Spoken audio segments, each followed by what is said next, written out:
Welcome back to Kai's TV. Guys, today we are watching the Genshin Impact Miscellany videos. So this will help me understand the characters and the plot and the gameplay a little bit better.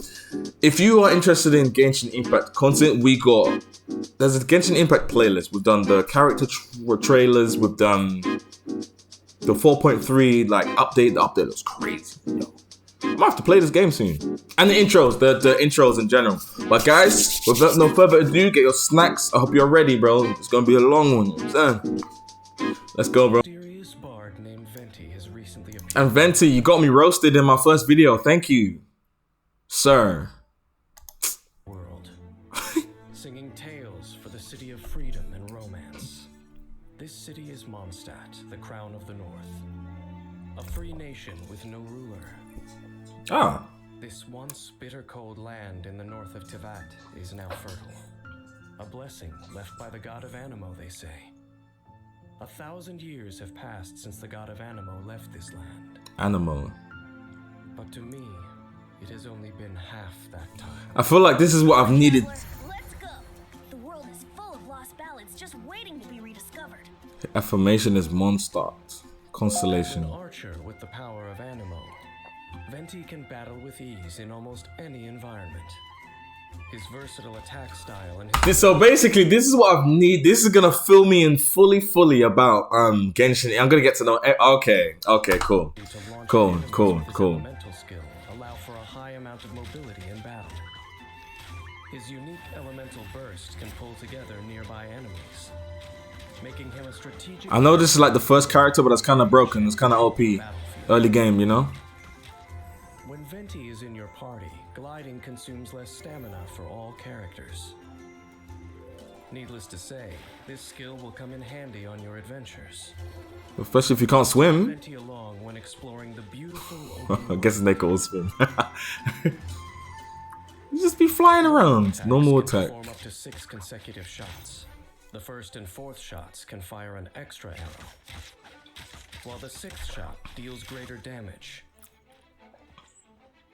Hold the attack button to use a more powerful aimed shot. Ooh. Fully charged, an Anemo-infused arrow is fired. Oh, this game looks cool, man. More damage to the enemy. Elemental skills, Skyward Sonnet. To lift your enemies up into the sky.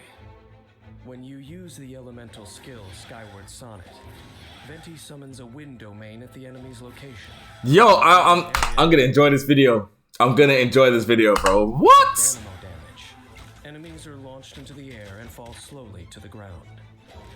Hold Skyward Sonnet to summon an even larger wind domain around Venti. The combos. Can you do basic attacks in? Let me see what combos he does with this though. Uses this powerful wind to fly high into the air.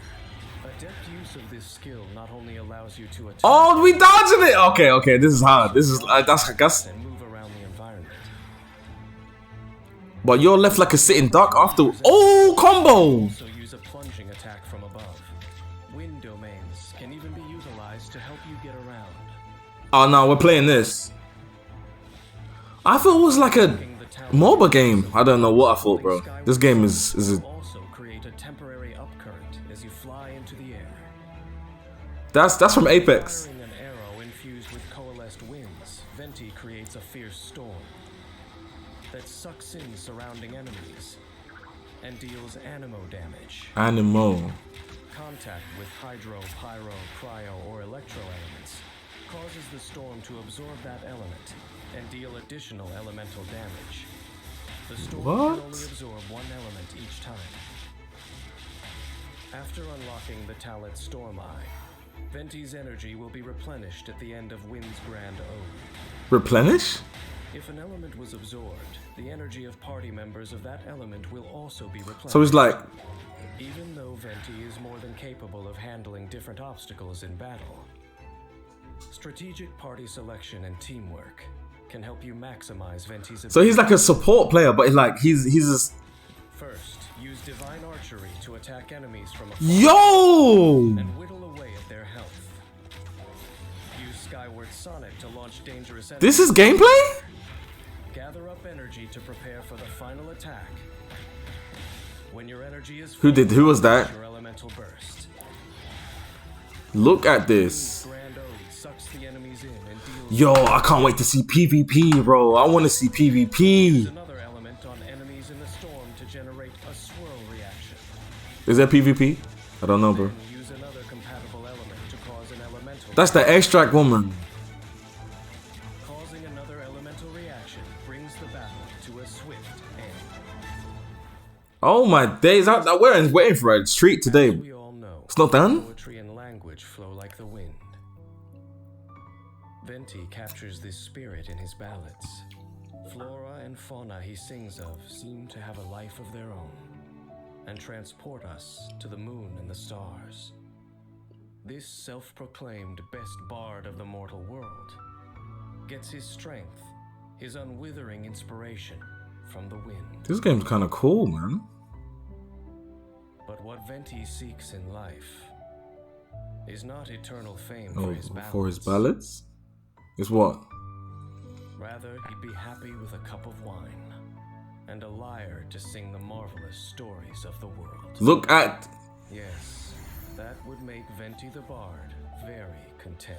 Yo, did I just become a Venti like fan, bro? If I replay Genshin on the channel, I'll be looking at Venti like, yo, your miscellaneous video was kind of lit. I might have to click you. You know what I'm saying? He just looks cold, bro. Next one. Yeah, my laptop is moving on point today. Straight in. Winery's owner, Diluc dominates Mondstadt's alcohol industry. Diluc. Wealth and information are at his fingertips. Diluc Dawn. Modest and refined, yet quick to act whenever Mondstadt faces a crisis. I should have watched these first. I should have watched these ones first. To choose this path? How very curious. There must be those who Diluc, Pyro. His vision is Pyro. As one who wields pyro and a claymore, Diluc has perfected the art of violence. This is like an anime game, bro. That's how I'm looking at this right now. With his powerful skills, Diluc causes massive damage with ease and crushes all his foes with fearsome, ruthless strikes. Okay. Born a noble, Diluc is well versed in all things swords. That's a big thing in anime, right? Nobles and like royalty and stuff. In their making. When forging claymores, Diluc recovers a set percentage of the ores used, aiding greatly in your adventure. Diluc So he's like good for loot and stuff. Let me charge my light, bro, because boy, this is a long video, bro. Huh? Enemies. Holding the attack button constantly consumes Diluc's stamina to launch swift consecutive attacks, dealing increased physical damage to nearby enemies. And Yo, you guys better let me know in the comments who's OP, bro. If I play this, I want to be OP. I want to win. Because this guy looks OP to me. Well, not OP, but he looks decent. Unlocking the talent Relentless decreases Diluc's charged attack stamina. You see that guy on the left? He will slap you with that blade, bro. Use his fierce attacks to defeat those before. Okay, redhead Zoro. Mental skill Searing Onslaught. Diluc strikes with his claymore, dealing pyro damage. This can be done 3 times in a row, with a short window of time to connect each strike. But pay attention. This skill enters cooldown if the next strike is not activated in a short period of time. Using Searing Onslaught in concert with normal attacks allows you to deal constant damage to enemies, while remaining evasive and mobile. Additionally, since this skill deals pyro damage, Diluc can form combinations with other characters. What? Using elemental reactions to deal greater damage. What? Surrounding himself in flames, Diluc knocks nearby enemies back. Yo. Hey, shout out to the Diluc mains right now. Why does everyone look so good now? We're seeing 2 characters, guys, bro. Take your time, bro. Alright. Diluc's normal and charged attacks will also deal pyro damage for a period of time. The elements affect the Very environment. large hitbox, allowing it to not only strike airborne foes, but also forcibly reposition enemies to an extent, making it very strong against groups. The pyro damage conversion that Dawn provides further strengthens Diluc's attacks. Unlocking the Blessing of Phoenix talent increases the duration of Dawn's pyro damage conversion and gives Diluc a pyro damage bonus. Diluc is, without question, a well-honed warrior Okay. who efficiently deals with any task. I bet he's been nerfed. I know he's been nerfed. In action. This is gameplay? He begins suppressing the target. I feel like I'm the enemy, bro. I'm a golem, bro. That's literally me as enemy. With his elemental skill, he deal great pyro damage to the enemy. He weaves between these two attack modes to suppress the foe more Oh my days. while building up elemental energy. He uses his elemental burst once his energy is full, followed by attacks enhanced by Blessing of Phoenix. Defeating the enemy flawlessly. Excuse me. His explosive, ruthless fighting style and his aloof manner are all admirable traits. But if the disaster from 5 centuries ago were to happen again, if he were to face the same evil that I once did, would he still Who's the narrator? resolve? Deluke. This too makes me most curious indeed. Okay, Deluke, bro. Oh. Who's next? Who's next? Klee. Are we in? Yeah, we're in. We're There are in. many remarkable people in Mondstadt's Knights of Favonius. Among them is a small knight who raised Stormbearer Mountains flat, and whose name has recently become commonplace both within Mondstadt and It's the music. It's the When music. it comes to Spark Knight Klee, Hold on. there are rumors aplenty. They're dead? Interestingly, those telling these rumors do so with a smirk and a shake of their heads, joking that even Mondstadt's fish have learned to swim away when they see her. Can I come play with you today? Please? I want to go on an adventure. Well known as the Spark Knight, Klee is able to deal continuous pyro damage with her Continuous. childlike glee and a pack and pockets full of bombs. I thought she was a support player. Watch out, as anything near her may be turned to ash in a fiery explosion. Huh? This is where the new generation of games catch me off guard, bro. Not only does she know the locations of Mondstadt's unique flora, she may also know where to find a treasure or two. When Klee is on your team, the location of items unique to Mondstadt will appear on your minimap. When it Foulbury. comes to anything explosive, Klee simply can't control her enthusiasm. Klee's normal attack performs up to 3 consecutive explosive attacks that deal AoE pyro damage. Holding the attack button consumes a certain amount of stamina, and after a short casting time blasts enemies, dealing AoE pyro damage. When Klee is up high, her charged attack can reach enemies even farther away. That's cold. Klee's normal and charged attacks are especially effective against geo targets, making them ideal against enemies with geo shields, and for quickly mining ore. This game, so After unlocking all I need to see now is a team fight. Like these guys versus these guys. That's all I need to see, and I'm buying this game today. I know it's free, bro. I'll pay for it. Cash. use Klee's elemental skill, No cap. I'm not even capping, bro. This looks cool, man. Jumpy Dumpty will bounce 3 times, each bounce causing an explosion that deals AoE pyro damage.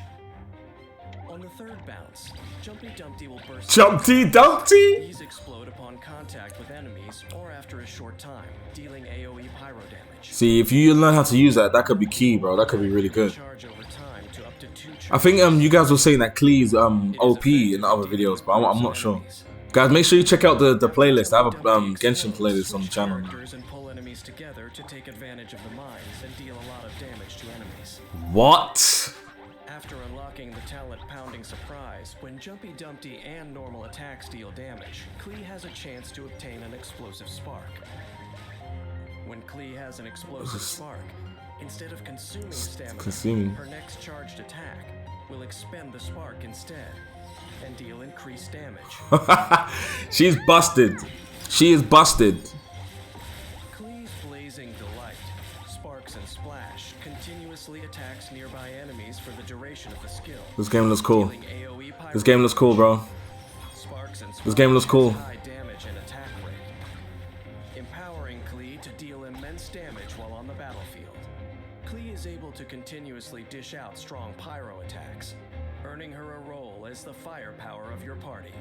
Next, let's look at a battle to experience Klee's incredible destructive capability.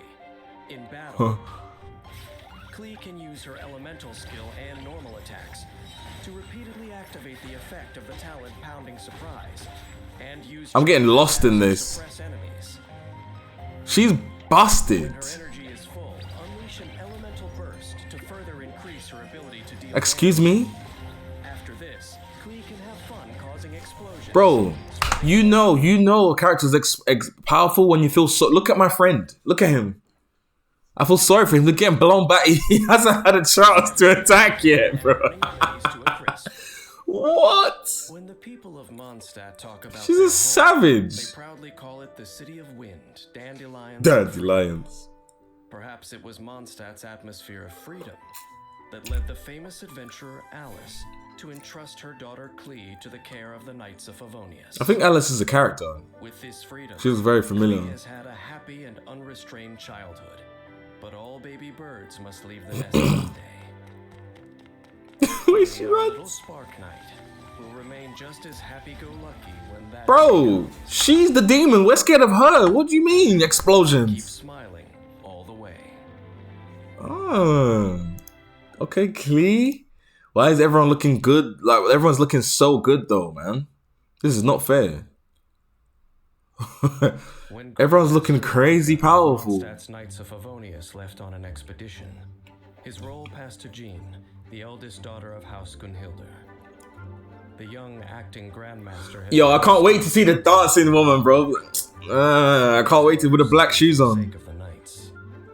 Self-sacrifice, after all, is the Dandelion Knights' path. Dandelion Knights. Wind Jean. continues to blow. So too shall I continue to fight. Jean has excellent crowd control and support ability. I love crowd control Acting in players. concert with others to suppress the enemy. Ah. Jean's elemental burst can instantly restore her health. Oh, she's a tank player. As well, making her the pillar of any team. Oh yeah, she's a tank pillar. Jean is always concerned with helping others. Yeah. And can accidentally make extra helpings. When Jean cooks a restorative dish perfectly, she has a chance to create 2 of them. She cooked a dish. The better to face the battles ahead. Yo, so Perform up to 5 Genshin is like a video game anime that you go full. No spoiling, but if you haven't seen anime, bro, skip what I'm saying right now. But it's like a video game anime that you have a group of friends and you go through the game as like a. So that's why it's. What? This is crazy. dealing physical damage to enemies. Holding the attack button consumes a set amount of stamina and unleashes a wind-infused thrust that deals high physical damage and launches enemies. How long does it take to get? That's broken. Slowly for a short time. Do you know how much damage you can do at that time? Flow of battle, and give her teammates a chance to perform follow-up attacks more safely.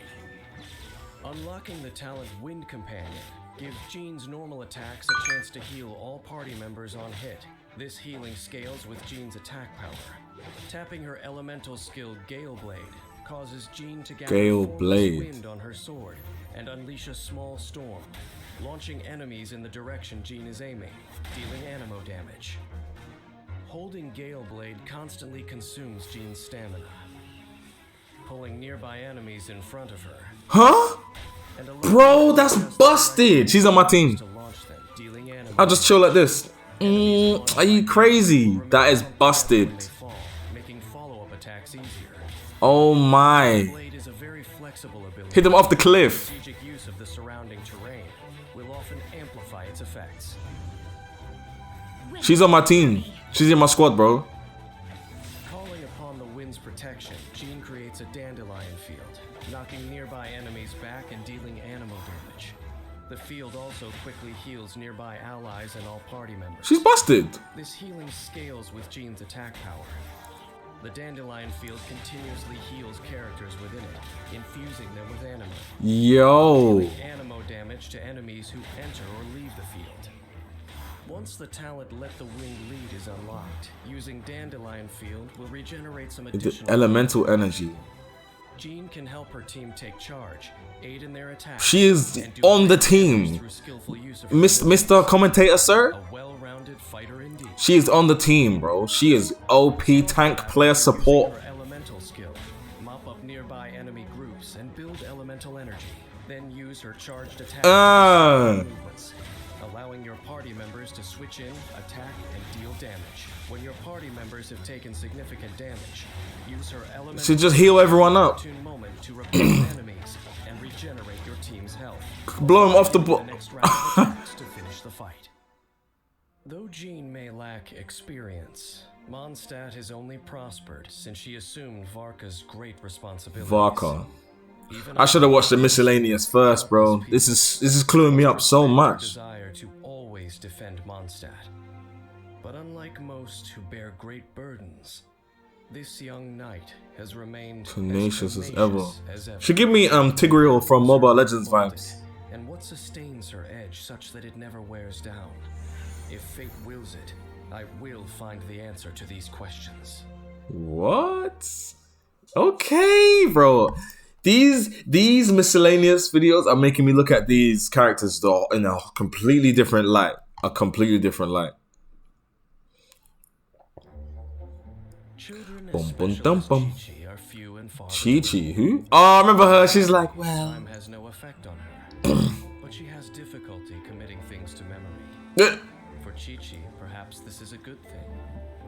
She can forget her past and be an herb gatherer at Boo Boo Pharmacy. But those who underestimate her just for being a child do so at their peril. I would see, that would be me. He's talking to mongoose like me. I am a zombie, and I forgot what comes next. How old is Kiki? She looked like 5 years old. Cryo, Chichi is a powerful asset Chichi. to her team. Despite her size, she has the strength to protect others. Excuse me? With Chichi by your side, you will always feel safe. When gathering herbs, she always knows where. Gathering herbs? Bro, you need to cut down. That has all their locations marked, lest she go out and become completely lost. With Chichi on your team, the mini-map will show areas where plants unique to Liyue grow, making it easier to gather certain resources. Chichi's normal attack can combo up to 5 slashes, dealing physical damage to enemies.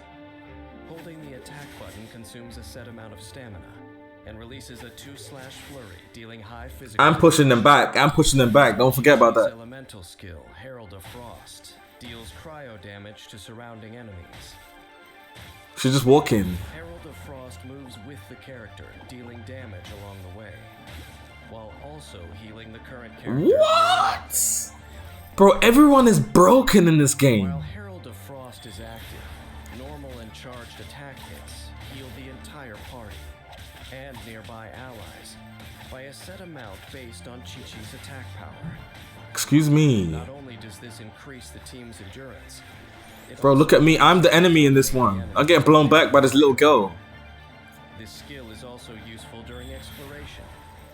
Using it to freeze water surfaces is a sound strategy for conserving stamina. Oh my days. After unlocking the talent life-prolonging methods, when a character under the influence of Adeptus Art Herald of Frost triggers an elemental reaction, incoming healing is increased. Sacred name, Fortune Preserver. When Chichi releases the Adeptal Power sealed Adeptal she Power? marks nearby enemies with a fortune-preserving talisman and deals cryo damage to them. When enemies marked with fortune-preserving talismans take damage, the character dealing the damage is healed. By choosing an opportune moment to use Adeptus Art Preserver of Fortune, the whole team can be protected. They get stunned? Damage. After unlocking the talent A Glimpse into Arcanum, normal and charged attack hits have a chance to tag enemies with a fortune-preserving talisman. Fortune preserving. So they just... Set time period. Okay. Has the ability to constantly heal, an excellent safeguard that helps keep your team alive. The more difficult the battle, the more apparent Chichi's assistance becomes.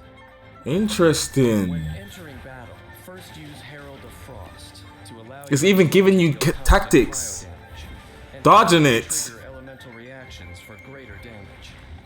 The effects of Herald of Frost will keep your team fighting fit until the right moment comes to unleash an elemental burst, allowing your team to safely unleash all the firepower they've got. As a zombie, Chichi has escaped the grip of both time and death. She's a zombie, She bro. entered this state of existence, I do not know, but I doubt it was of her own volition. Are the heavenly principles toying with her, or is fate seeking to torture her?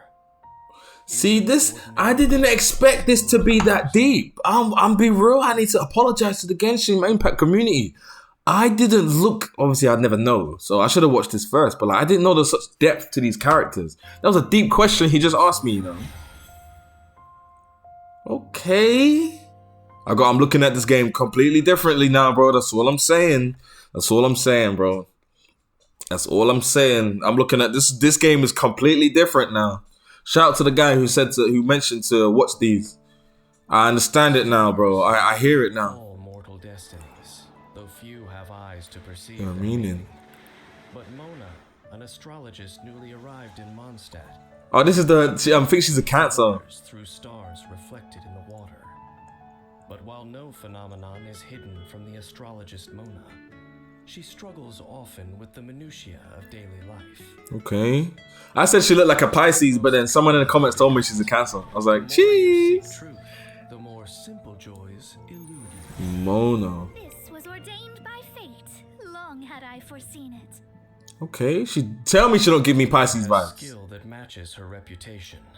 As a hydro-aligned catalyst user, she masters the battlefield with ease, controlling the situation and creating openings for her teammates to attack. Let me see. Student of all things in and under the night sky, Mona also has a strong grasp of weapon construction. Weapon construction. In truth, she finds that most weapons are wastefully made.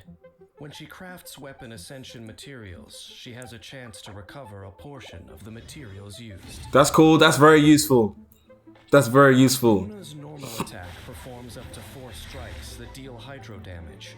Holding the attack button consumes a set amount of stamina and deals area of effect hydro damage. And she pushes it down. She knocks enemies down to the floor as well. Mona creates a phantom of fate from coalesced water. This phantom taunts nearby enemies and deals continuous hydro damage. Let me see. to them. The phantom explodes when its duration. Hey, who remembers from Zombies, the monkey bombs? Hey, she has monkey bombs. Holding the elemental skill button causes Mona to ride a flow of water backwards and summon her phantom. This skill has many applications. The phantom can be used to taunt enemies, making them wet and priming them for attacks. Making them what? It can Oh yeah, because it's like an elemental thing they got going on in here.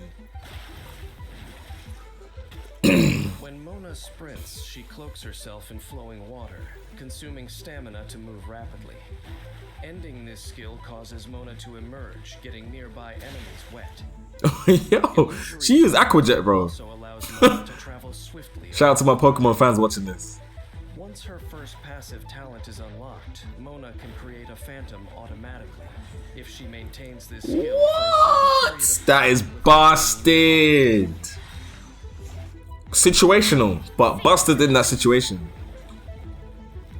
Mona summons sparkling waves and creates a reflection of the Here we go. sky, What's this? applying the wet and illusory bubble statuses onto all enemies. Bro, they're drowning. She dripped. Illusory bubble. Weaker enemies will be imprisoned and unable to move. Attacking imprisoned enemies removes that status from them and deals an instance of Hydro damage. When the status is cleared, the enemy comes under an omen. Enemies affected by an omen take more damage. By an omen. This is. Ever-changing battlefield, Mona's capacity for control cannot be overlooked. So she's like a controller, like. Team at critical moments, controlling the field and maximizing her teammates' damage. Okay. As the battle begins, she first summons a phantom. It taunts enemies and lets her switch out. Look at Using this. the opening created to cooperate with her teammates and deal massive damage to enemies. Oh no, this is a mess, bro. This is a mess. Control enemies, allowing the party to damage them safely. Oh my days. This is a mess. Time is right. She uses her elemental burst to And then that puts them in, yeah, the little zigzag thing on them. Then they're not moving nowhere. This way, she can defeat the weakened and enemies before her, all in good time. Can you imagine? Everyone looks OP, bro. Mona's hydromancy is indeed unique. Hydromancy. Can deny her intelligence and talent. Within Mondstadt, there are few who possess the ability and a desire to seek truth equal to hers. Seek truth? But beware, O young seeker. Young seeker. You must sacrifice your all to unravel the world's secrets. Message. Message to all of us. Astrologist Mona truly bears such a burden. Boy. Mona's OP, bro. Already. Everyone's OP. Everyone's OP so far. I'm not hearing nothing, bro. I can't wait to see the guys from the desert. They're gonna be OP. Uh-oh. Are we good? No, we're not good. 1 second.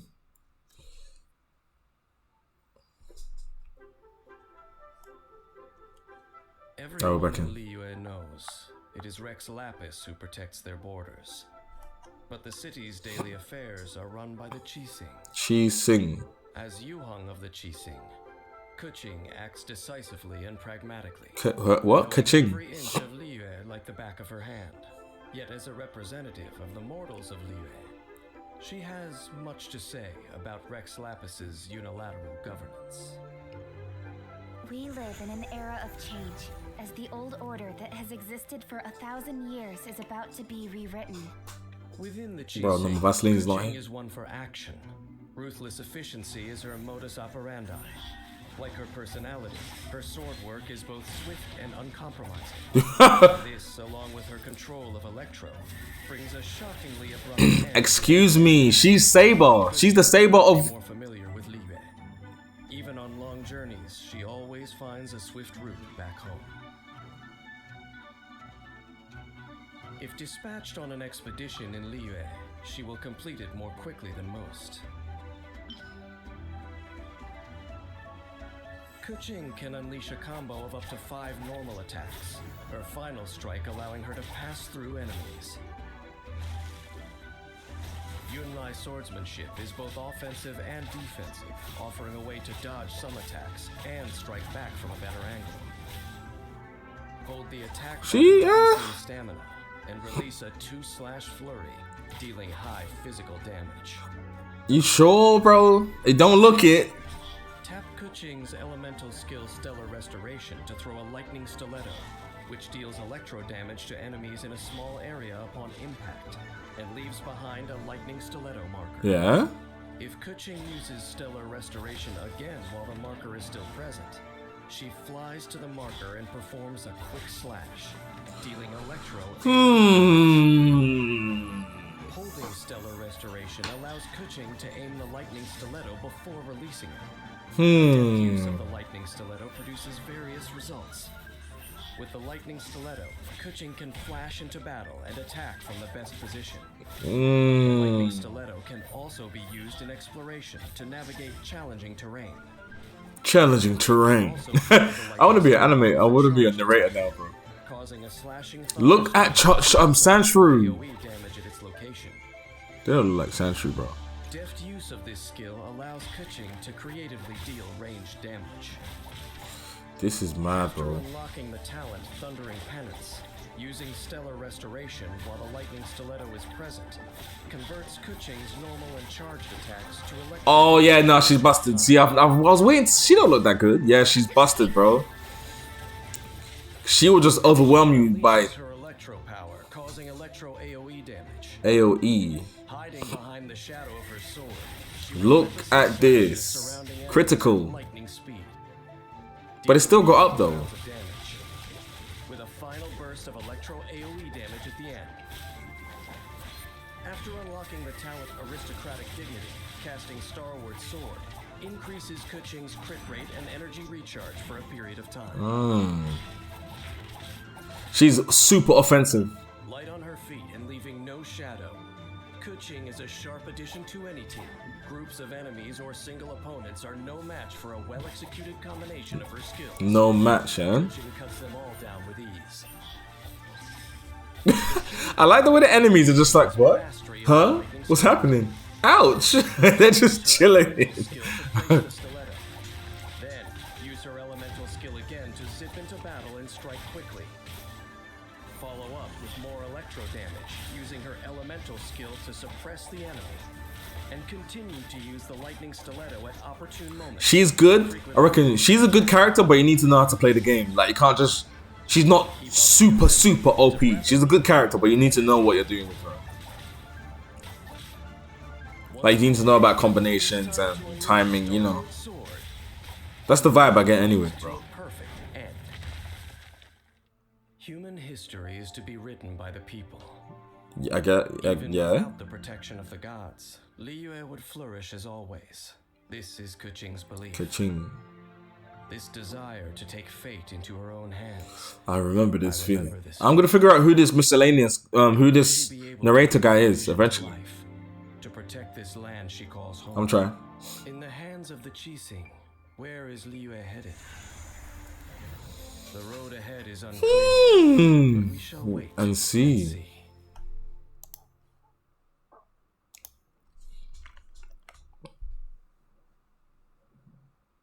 The Fatui from Snezhnaya are known to make waves Fatui. wherever they go in Teyvat, and Tartaglia is a driving force within them. Of the 11 harbingers, 10 concern themselves with clandestine operations. Tartaglia is the sole exception. Rather than lure his enemies into a trap, Tartaglia. he prefers to face them head-on in one-on-one combat. Yeah?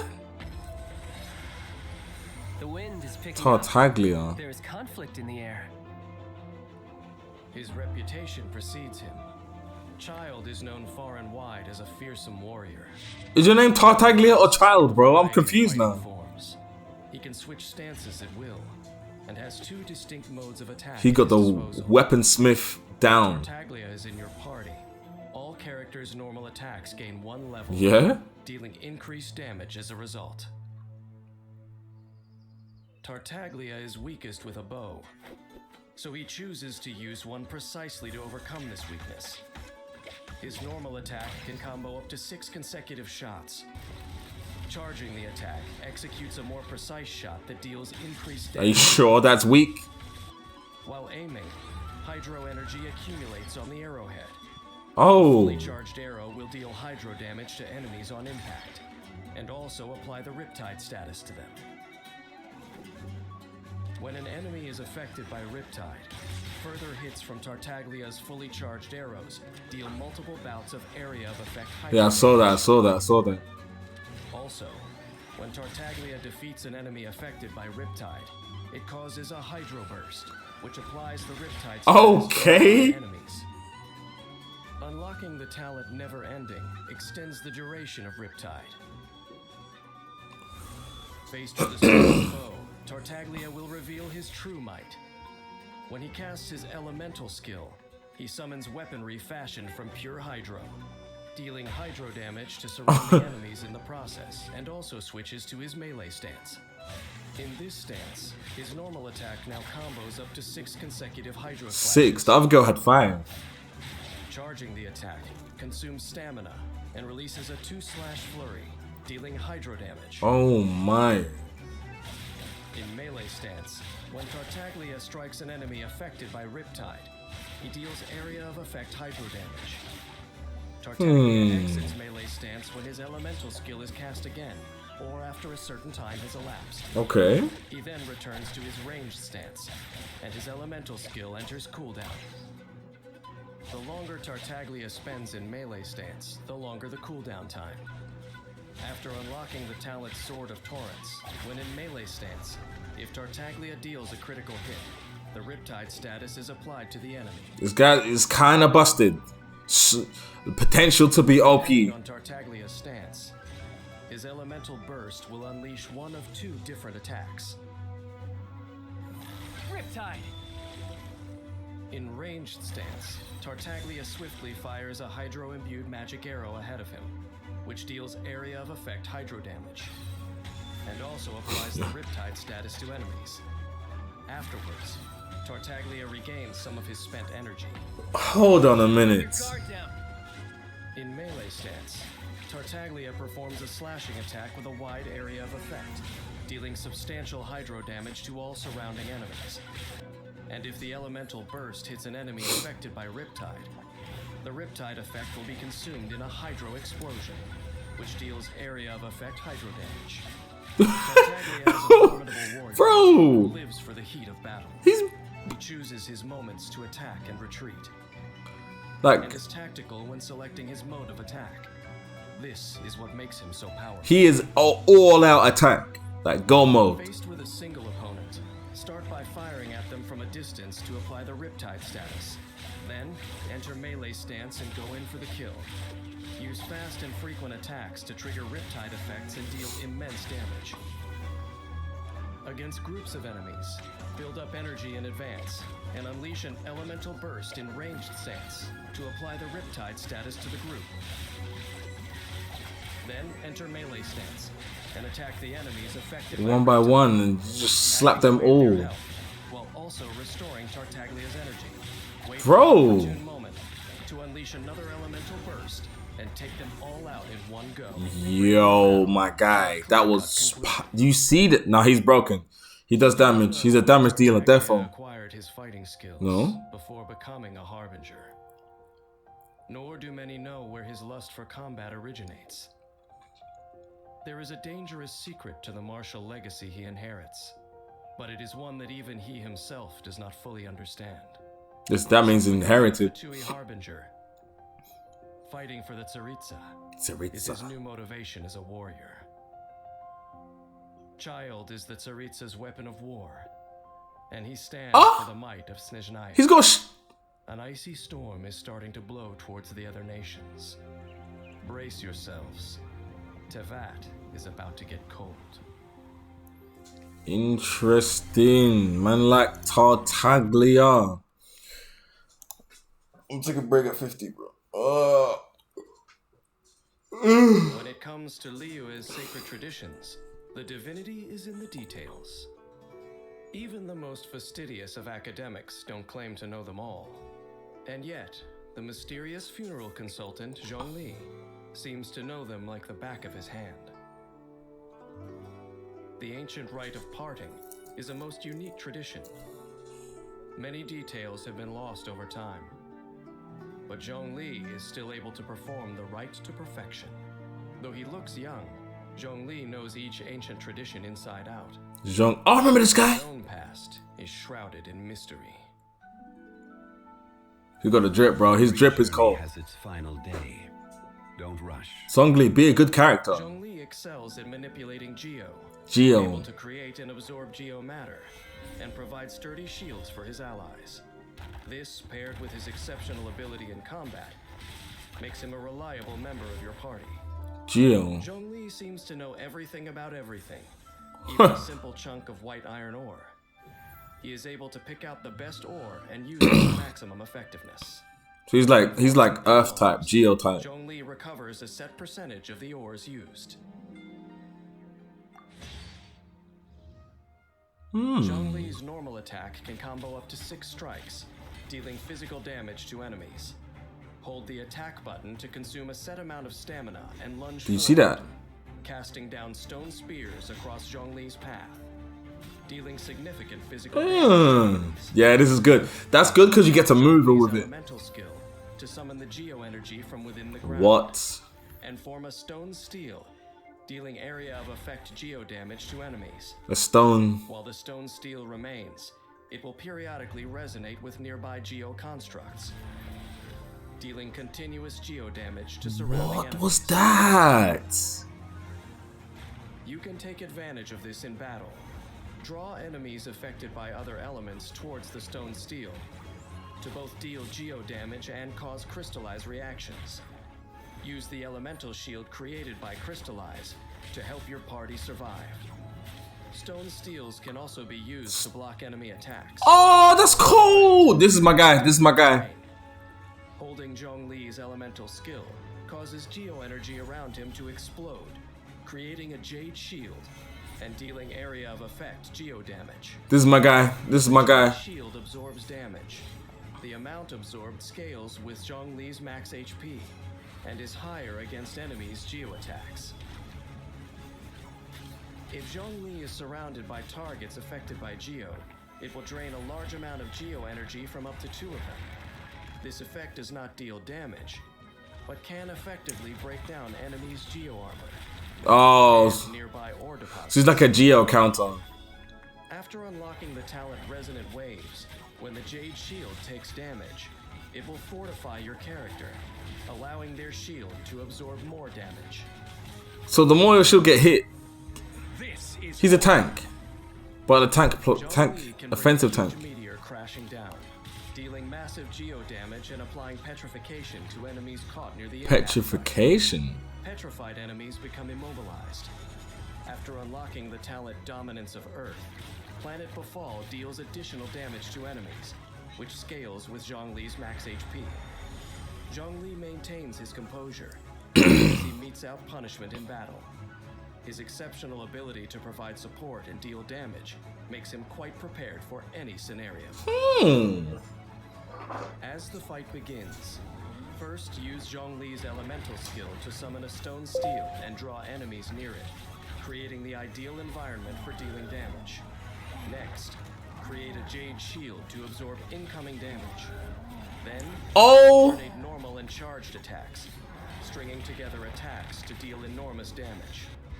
When energy is full, unleash an elemental burst and coordinate your party's attacks to wipe out. What?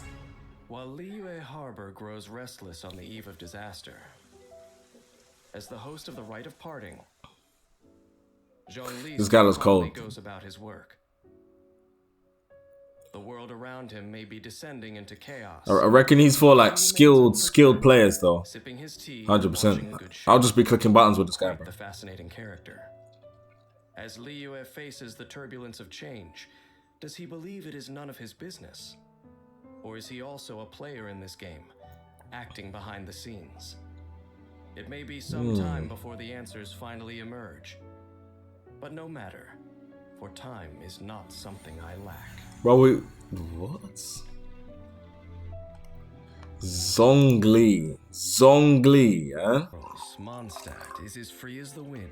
Even an outsider like Albedo can become chief alchemist of the Knights of Favonius. Albedo. But on the other hand, his mastery of alchemy means that no one ever would have taken much persuading. Mondstadt was never a nation known for its alchemy, but since Albedo's arrival, the Knights' achievements in the field sit only behind those of Sumeru's top scholars. Knights and academics. Not two words that one would expect to hear in the same sentence. I mean, but it's 2023, so you know what I'm saying?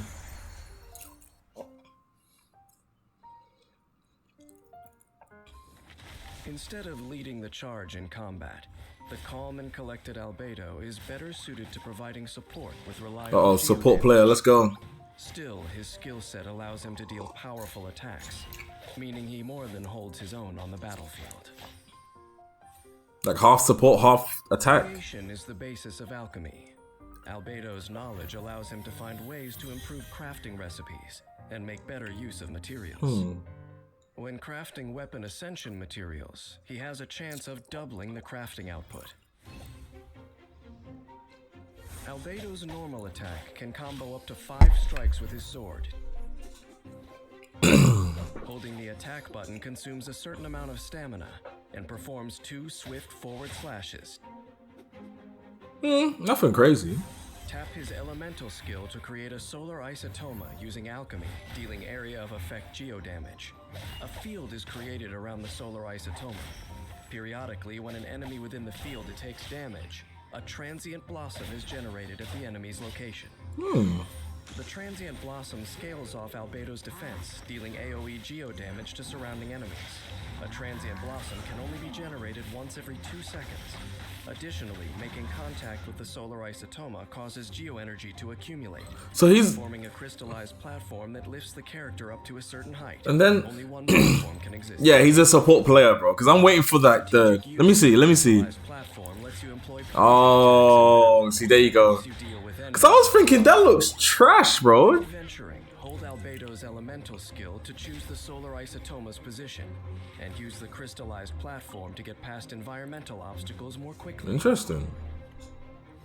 After unlocking the talent Calcite Might, transient blossoms deal extra damage against enemies with low health. Okay.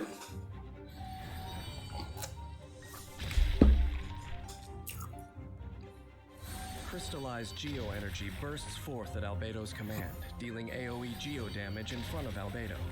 If Albedo's solar isotoma is still present on the battlefield, 7 fatal blossoms are generated in the solar isotoma field, Let's hear it. which bloom aggressively, dealing AoE Geo damage. After unlocking the talent Homuncular Nature, Albedo's elemental burst increases nearby party members' elemental mastery for a period of time. Yeah, this one's a more complex. He's losing me, bro. What? Is a rare and invaluable asset in combat. Creative use of the solar isotoma greatly diversifies the battle, paving the party's way to certain victory. When the battle begins, create a solar isotoma with Albedo's elemental skill. As he and fellow party members attack enemies inside the solar isotoma field, Yeah. transient blossoms appear and deal damage to enemies, while generating crystalline shields through elemental reactions. What the Isotoma hell? also enables party members to unleash plunging attacks. When energy is full, have Albedo unleash an elemental burst, giving the whole party a performance boost with increased elemental mastery. Excuse me. He just became busted. He was like trash until the very end. In my opinion, bro, I don't play this game. I don't know who's good or bad. Just remember that before you roast me in the comments. Once brought about the destruction of a glorious nation. All that most people know of him is his title, Kreider Prince. That sounds German. gained his position in the Shout out to my German Knights Kaiser Clan members, from bro. Alice the Adventurer. Beyond this, the young man is a stranger to them, a complete mystery.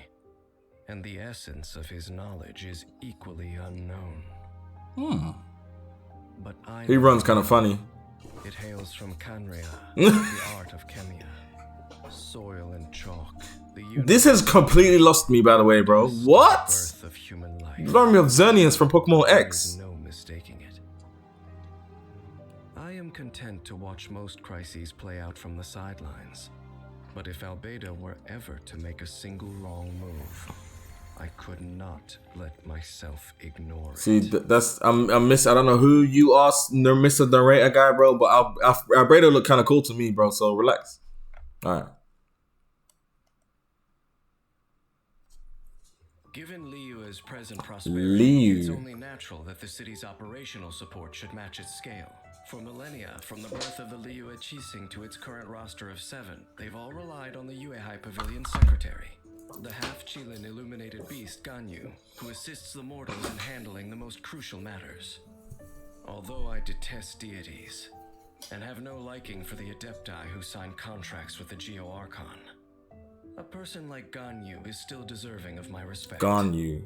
My job is to honor my contract with Rex Lapis by looking out for the interests of all living things in Liyue. It Ganyu. is said that when a Qilin is brought to fight, the sun will lose its light. What? Ganyu is a force to be reckoned with, an archer with an exceptional aptitude for aimed shots. Mastery over cryo lends itself well to high damage burst attacks, while her skills are of great help to her and her allies during combat.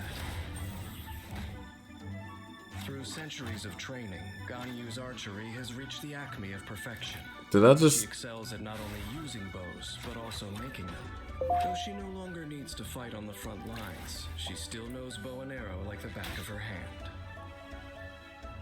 So, While forging Does he- weapons, Ganyu recovers a set percentage of the ores used. oh my days. I could have ruined a whole setup just Roll now. up to 6 consecutive shots, dealing physical damage to enemies. Physical shot. Executes a more precise shot that deals increased damage. Based on its charge time, the shot generates different effects. Charge level 1 fires off an icy arrow that deals cryo damage. Charge level 2 fires off a frost flake arrow that deals cryo damage. Yeah. And blooms after hitting its target, dealing AoE cryo damage. Not too bad. Frostflake Arrow's power is best used against distant groups of enemies to maximize. But do they always freeze though? If they always freeze, that is overpowered. The talent Undivided Heart within a set period of time after shooting a Frostflake Arrow. The next Frostflake Arrow and its bloom will receive a crit rate bonus. Tap Ganyu's elemental skill to dash backward, leaving an Ice Lotus in her place that deals cryo damage. What? And continuously taunts surrounding enemies. And taunts them as well. Busted. Overpowered. Or once its duration ends, it blooms profusely. Oh my days. Nah, she's broken. She's the most broken we've seen. What the hell? Ice Lotus's endurance scales based on Ganyu's max HP. Dexterous use of Ice Lotus can effectively redirect enemy fire, creating a safe environment for Ganyu to dish out damage. Bro, she is busted. Blaze over.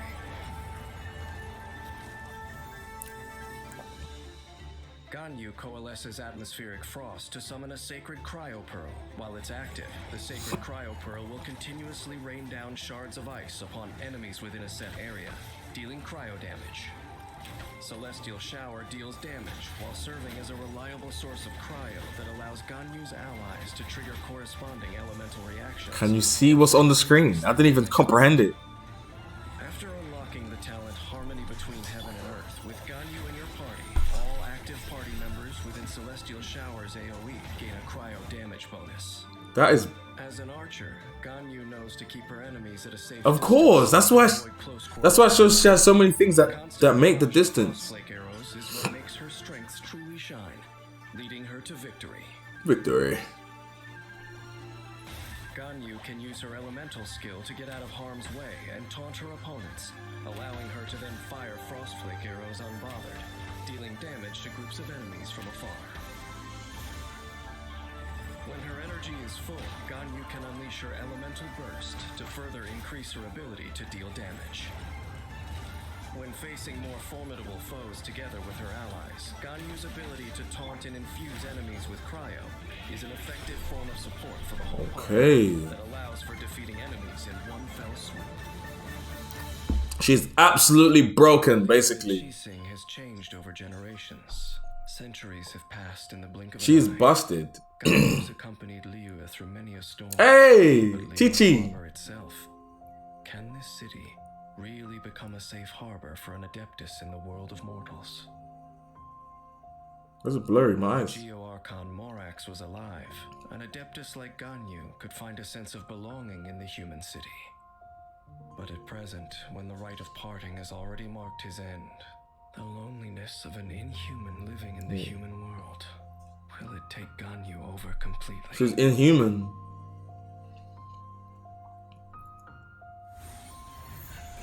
Okay, Ganyu, I'll look out for you, boy. I'm saying I'm sneak up from behind. Pause. I'm like in the game, bro, fighting, bro. That's that's not what I meant. No weirdness, bro.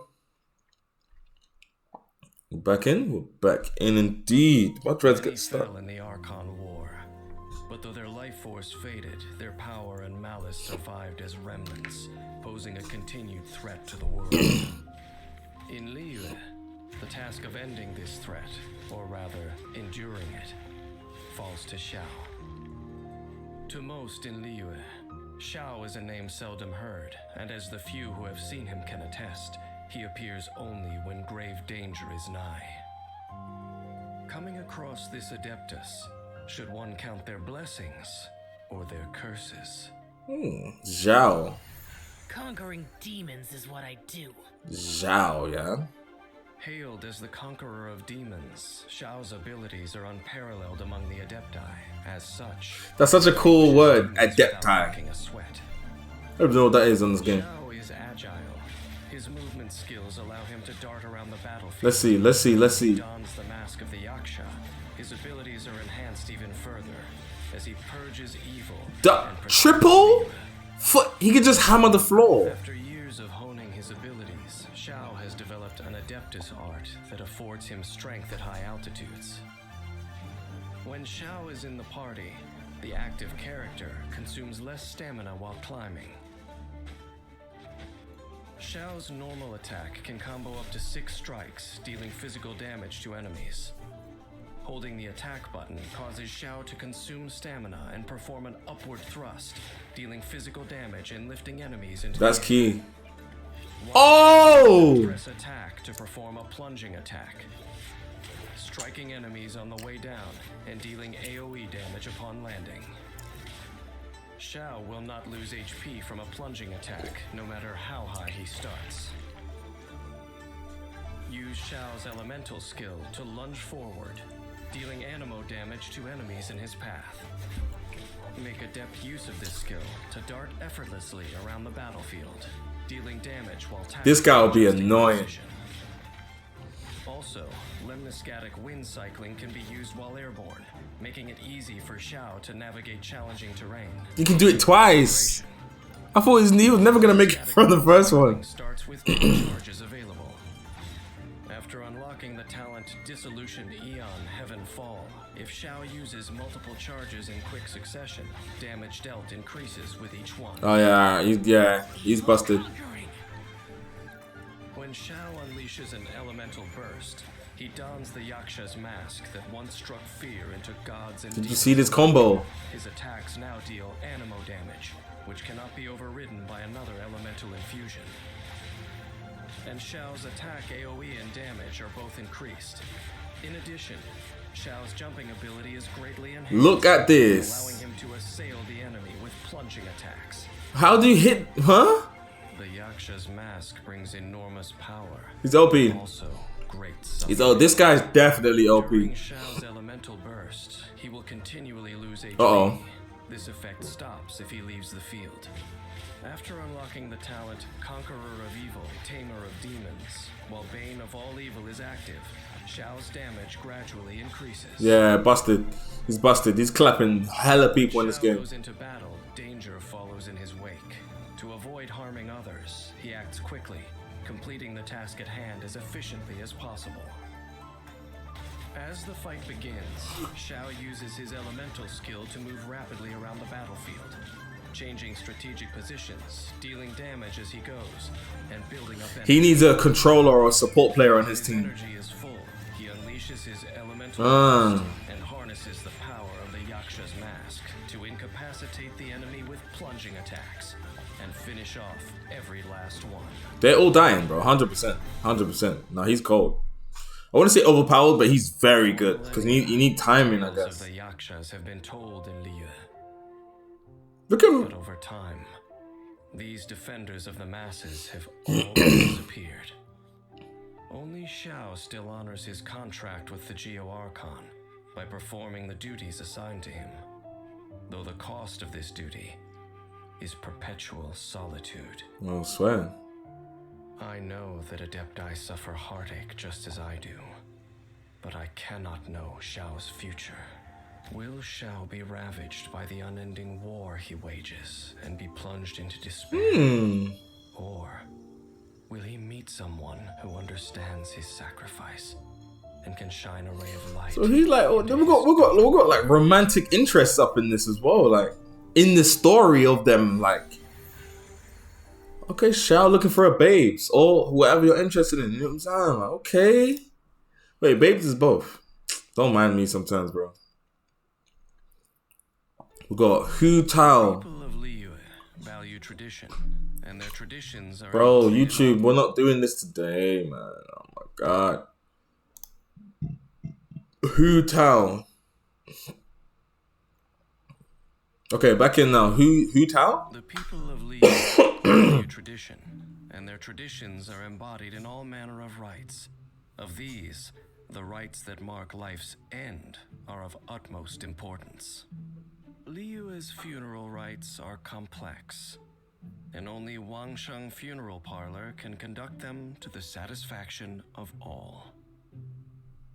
Wangsheng has stood for 77 generations and has gained still greater fame in recent years, thanks to their eccentric young director, Hu Tao. When the sun's out, bathe in sunlight. But when the moon's out, bathe in moonlight. What? Hu Tao manipulates pyro with ease, and can sacrifice her What? HP to increase her damage output, cleansing the world of impurities with an. You see her attack speed? Damn problem. When Hu Tao cooks a dish perfectly, she has a chance to obtain a suspicious dish of the same. Suspicious?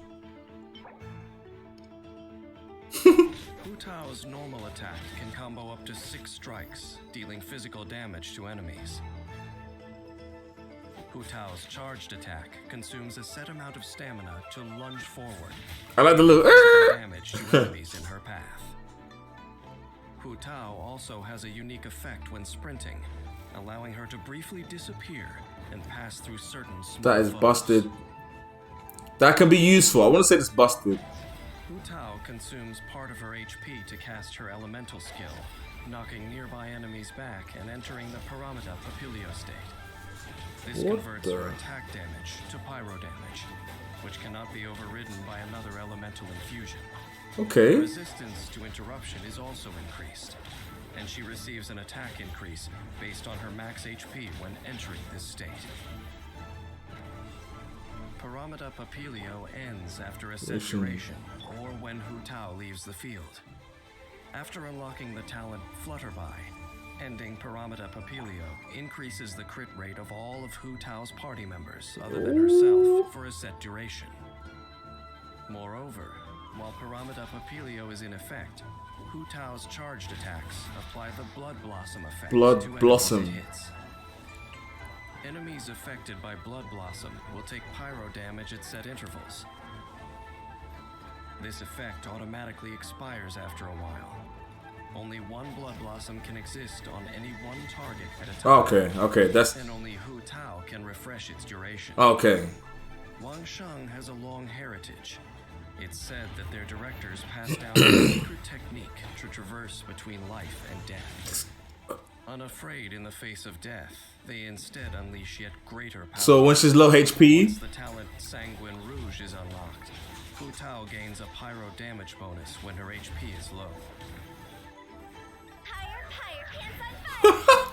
Hu Tao commands a blazing spirit to deal a pyro damage in blazing a large AoE. spirit. When her elemental burst hits enemies, Chandelier. Okay. Tao regenerates a certain percentage of her max HP.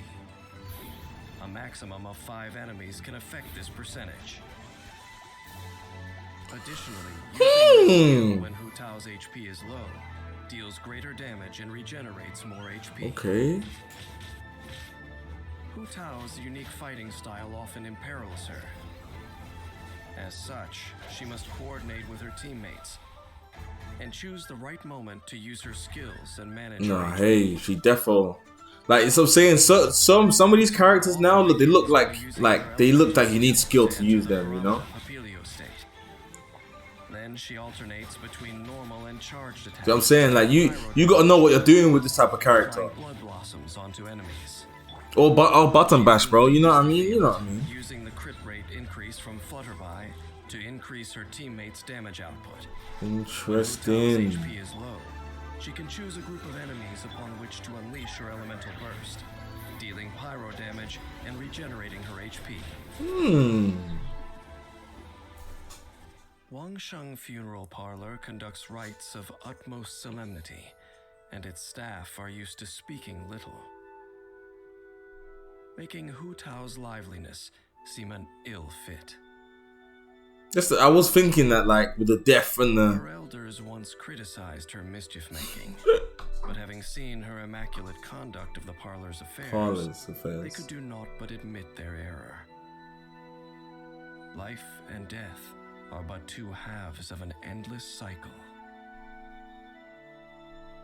Life leads unto death, and death unto new life.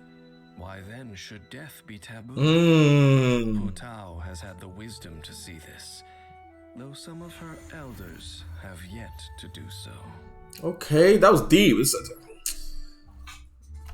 Like, if death is taboo, so why shouldn't life? Ooh, bro, and you need to give me more time to digest that one, bro. We got a long video, bro, so let's go back in. You know, if anyone wants to like delve deeper in the comments, let me know, bro. That one, powerful.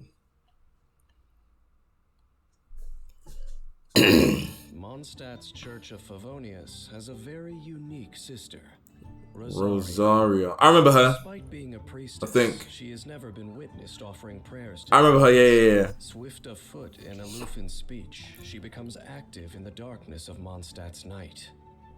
She belongs to a clandestine side of Mondstadt, brandishing sharp blades under the moonlight to strike down intruding shadows. Hello? Speed! People's freedom and peace, the non-believer is tasked with purging the filth that no light will touch. Oh, crap. City blessed by the Animo Archon. Sleep. Rosaria. Pray, not for the gods nor the betterment of others, but for yourself. Rosaria has powerful Bro, my nose so itchy. combat capabilities, and as a wielder of a cryovision, her elemental burst can provide continuous cryo damage, assisting the party with damage output and field control. When Rosaria is in the party, she increases the movement speed of party members during nighttime. This effect cannot be applied in domains, trounce domains, or the spiral abyss. Rosaria's normal attack performs 5 up to consecutive 5 strikes. She got 5. Everyone else got 6. And it's slow as well. Holding the attack button allows Rosaria to consume a certain amount of stamina to lunge forwards, dealing physical damage to enemies in her path. Tapping Rosaria's elemental skill swiftly positions her behind her opponent. She then pierces and slashes the enemy with her pole. That is busted. That's kind of broken. Be used to quickly approach an enemy, identify an advantageous position, and launch your assault. It can also be used to dodge enemies. Dodging it. Yeah, this is kind of broken. She's kind of broken. It is important to note that Rosaria cannot use this ability to move behind larger enemies. Oh. After unlocking the talent Regina Probation, whenever Rosaria strikes an enemy from behind with Ravaging Confession, her crit rate will increase for a short period. What? I mean, that's good. That's not really a... That's good. That's good. She's not great, but it's good. Rosaria swings her polearm around her, striking all nearby foes. An icy lance of coalesced frost then strikes the ground, dealing cryo damage. While the ice lance is present, it will intermittently emit a freezing chill, dealing cryo damage to nearby enemies. Strategically utilizing the ice lance through elemental reactions allows party members to control or inflict even greater damage upon enemies. After unlocking the talent Shadow Samaritan, when Rosaria uses Rites of Termination, all party members except for Rosaria receive a temporary increase to their crit rate based on Rosaria's own crit rate. Rosaria, throwing herself into battle, turns daytime idleness into the biting blades of winter that plunge into the bones of the game. I'd have her in my team. Wait. Coordinate attacks with the other characters in your party and use elemental skills to trigger elemental reactions. At the same time, quickly shift behind the enemy and follow up with normal attacks. When Rosaria's energy is full, use her elemental burst to inflict continuous cryo damage and then leave the field. So she's like a assister. She's like a, not support, but she's like the second... Samaritan, to assist the other party members in swiftly defeating. Okay, I get it. She's like she does layups. Like she makes it easy for the main offensive players. Those who glimpse a flash of cold steel. This is the dour sister who meets out punishment to protect this place of peace and the sisters who are purity incarnate. Unperturbed with dirtying her hands, she has become a blood-soaked executioner. And having witnessed the cruelty of this world, she can no longer close her eyes and extol the blessings of the gods. Rosaria, the most unique sister in Mondstadt's Church of Favonius, never needed redemption from the gods, for she grasped it with her own hands. She grasps her own redemption, which is a wild concept. I do like that concept, you know what I'm saying? Liyue is both the nation of contracts and the beating heart of trade in Tevat. Its laws are rigorous and exhaustive, serving as pillars of order in a fluid population. But those able to memorize and abide by all the laws of the land number few indeed. Accordingly, when civil disputes and criminal proceedings arise, Uh. for many, Harbor's famed legal advisor, Yen Fei. Only by adhering to the law can the people solve life's myriad of problems. Yan Fei. Honored as Liyue's top legal expert, Yen Fei knows the law like the back of her hand, as well as how She got the walk. She walked. Bro, she looked like 12, but she walks, you know, with confidence. You know what I mean? the most intractable of disputes. She looks like 9, actually, bro. By those who act with flagrant disregard for the law, it is Yen Fei's command of fire and flame that will place them in jeopardy. No way. As Liyue's most sought-after legal advisor, Yen Fei provides legal support across the whole of Liyue, which has allowed her to explore many of its hidden corners. Having mastered the legal codices, she is immersed in the various local specialties traded by the waterfront. When Yen Fei is in the party, the location of resources unique to Liyue. You need one of these in your squad, though. You need one of these. If it's a free roam game, you're gonna need one of these in the party, bro. Yen Fei's normal attack casts a fireball and can be comboed to deal up to 3 rounds of pyro damage. Hitting an enemy with a normal attack grants Yen Fei a single Scarlet Seal. She can possess a maximum of 3 Scarlet Seals at a time. Gaining a new Scarlet Seal resets the duration of existing seals. Each Scarlet Seal decreases Yen Fei's stamina consumption, and they will disappear when she leaves the field. Holding the attack button consumes a set amount of stamina and releases a charged attack, dealing AoE pyro damage in the area in front of her. Okay. Any Scarlet Seals held by Yen Fei are consumed when a charged attack is released, and the AoE and damage of this attack are increased based on the number of Scarlet Seals consumed.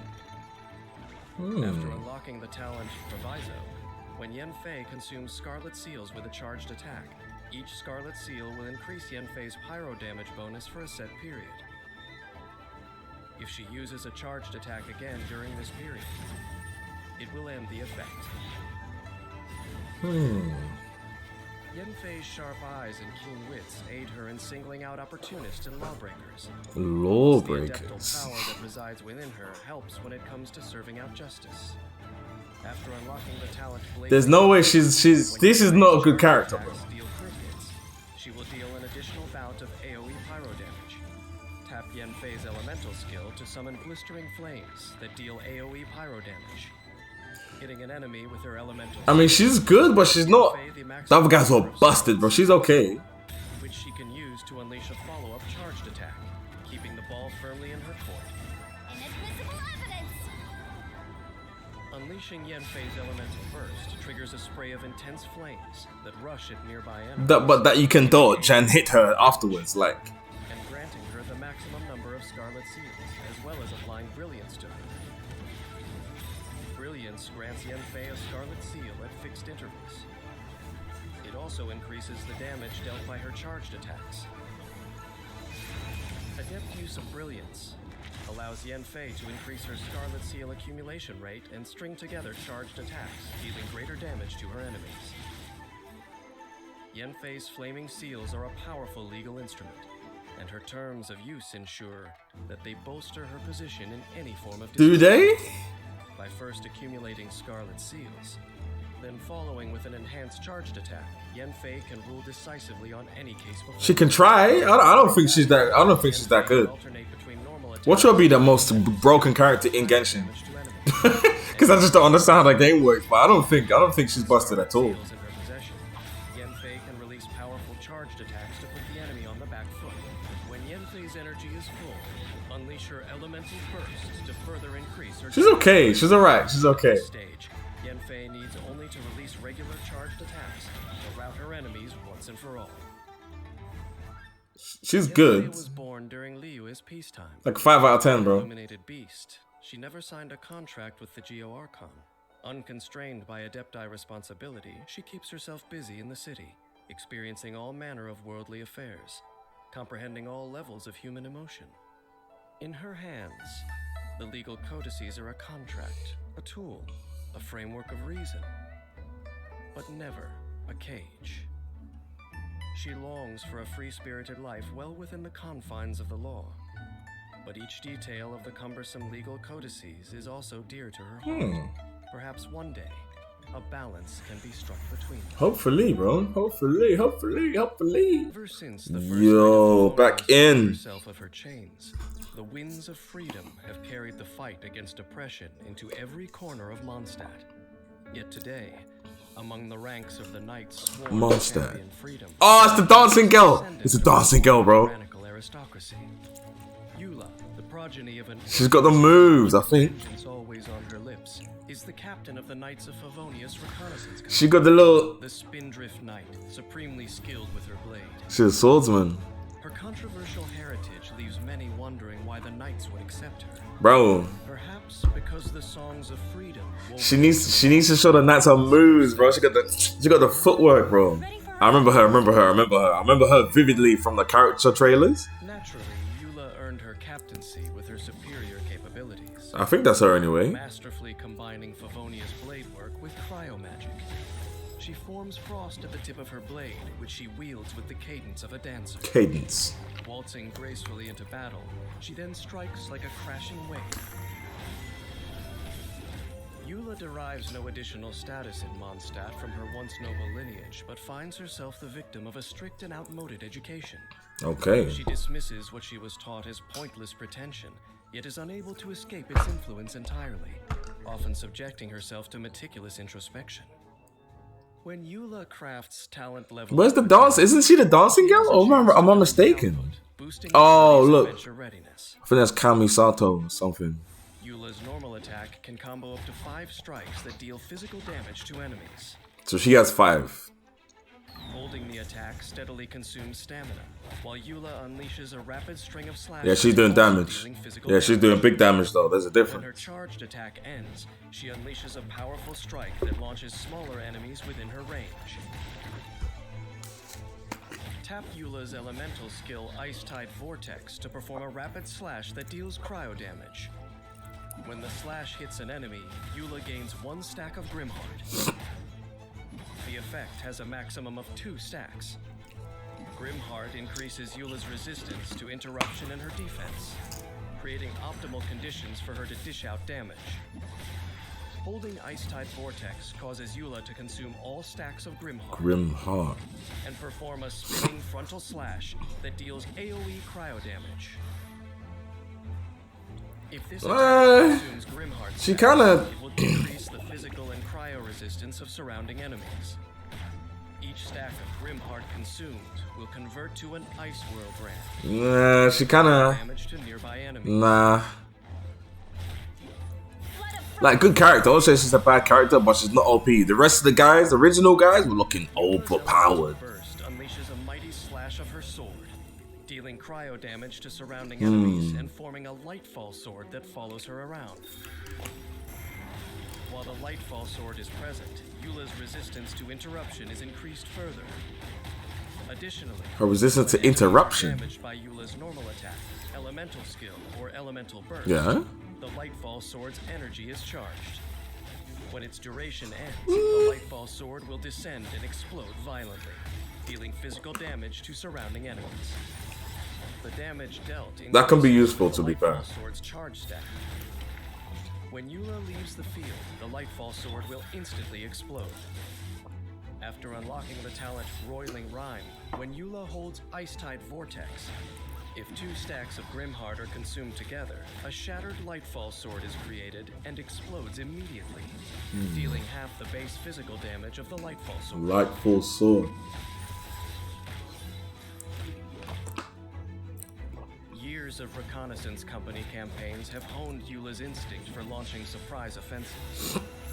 When she strikes, waves of She's like her moves look cool, like ocean spray. but are they powerful, bro? That's what I want to know. You know what I'm saying? Of Warlust, casting Eula's elemental burst immediately grants 1 stack of Grimheart and resets the cooldown of her elemental skill. She's like a combo character, like. Knight's battleground is the shadows far beyond Mondstadt's city walls. Eula's strength is in hunting down her enemy with courage and calculation, striking with her frosty Favonius blade work. In combat, I really thought this was the dancing lady. You guys are gonna be on me in the comments now, though, man. her strikes with the Oh tapping my. of her elemental elemental skill to keep up the pursuit and accrue Grimheart stacks. Next, holding her elemental skill at an opportune moment will deal damage to her enemy. While also Yeah, she's a combo character. You could, I mean, consuming the Grimheart stacks. they all look like combo characters. To be fair, I think it's just a combo combat game. Unleashing So, her elemental burst puts further pressure like, on the I'm looking at the game, bro. It's a combo game. So, Now is the time for a rapid offensive. To charge the Lightfall sword. And I feel like she'll be more the difficult to enemy use, when though. it explodes. 100%, 100. There are those with hatred in their hearts that are able to do what Eula has done. Take the lust for vengeance bequeathed to them by fate and channel it into a force for self-advancement. For Eula, this has sent her down a path of peace and inner strength. Still, there are others for whom the passage of time does nothing to quell the poison spreading through their souls. Only the future will reveal the path they take, but inevitably, it will be a different one. Eula. My bad, guys. I thought it was the dancing lady. I can see Ayaka Kamisato as her. She's the dancing lady, I think. No one is sure when they first noticed it, but once in a while... Bro, Dolores. What are you doing? Load, bro. Like, don't do this.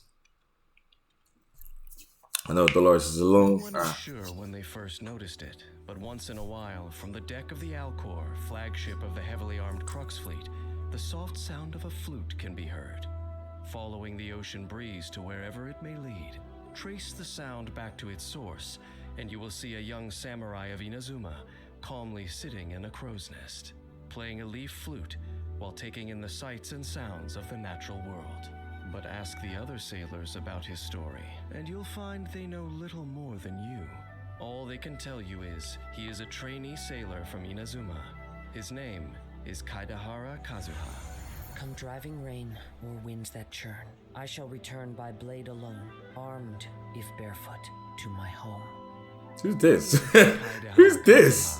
You see my face go so blank. I was like, wait, what am I watching? Who is this guy? I do not remember him, bro. Who is not to be taken lightly. Kaidahara Kazuha Kaidahara has the ability to Kazuha. manipulate Animo and provides an elemental damage bonus for members of his party.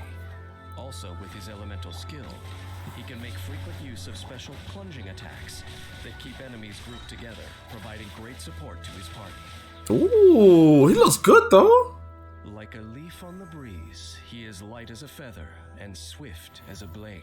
There's a blade. When Kaidahara Kazuha is in your party, Bro, this commentator guy is gonna get to me eventually. for your party members, making exploration faster. Slightly. Kazuha's normal attack can combo up to 5 strikes that deal physical damage to enemies. Okay. Hold the attack button to consume a set amount of stamina. And perform 2 swift slashes to his front, dealing high physical damage. While Kazuha is airborne, pressing the attack button causes him to perform a plunging attack, damaging opponents along the path and dealing you see the camera shift that was cold. Skill, Chihayabaru, to unleash a secret blade technique, pulling enemies and objects toward him, launching enemies with Did you see that? and dealing animo damage. Kazuha uses the gust of wind generated in this moment to soar up into the air. For a short period after using Chihayabaru, while Kazuha remains airborne, Bro, people are getting ambushed by this guy, bro. This is a problem.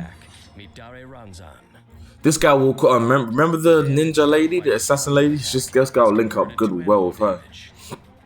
When Kazuha lands, he uses another secret blade technique to create a wind tunnel that pulls in nearby enemies and objects. Wind tunnel. This effect, Oh, like that? Kazuha can concentrate enemies Yeah. in one place. Yeah. Oh, you see, remember I was like, she's trash. The combination. You know what I'm saying? Chihayabaru is a skill that can be used while I didn't say she's trash. I said she's not the giving best. Kazuha great agility when out exploring. This guy can fly, bro. When Chihayabaru is held instead of tapped, Kazuha deals increased animo damage over a wider area.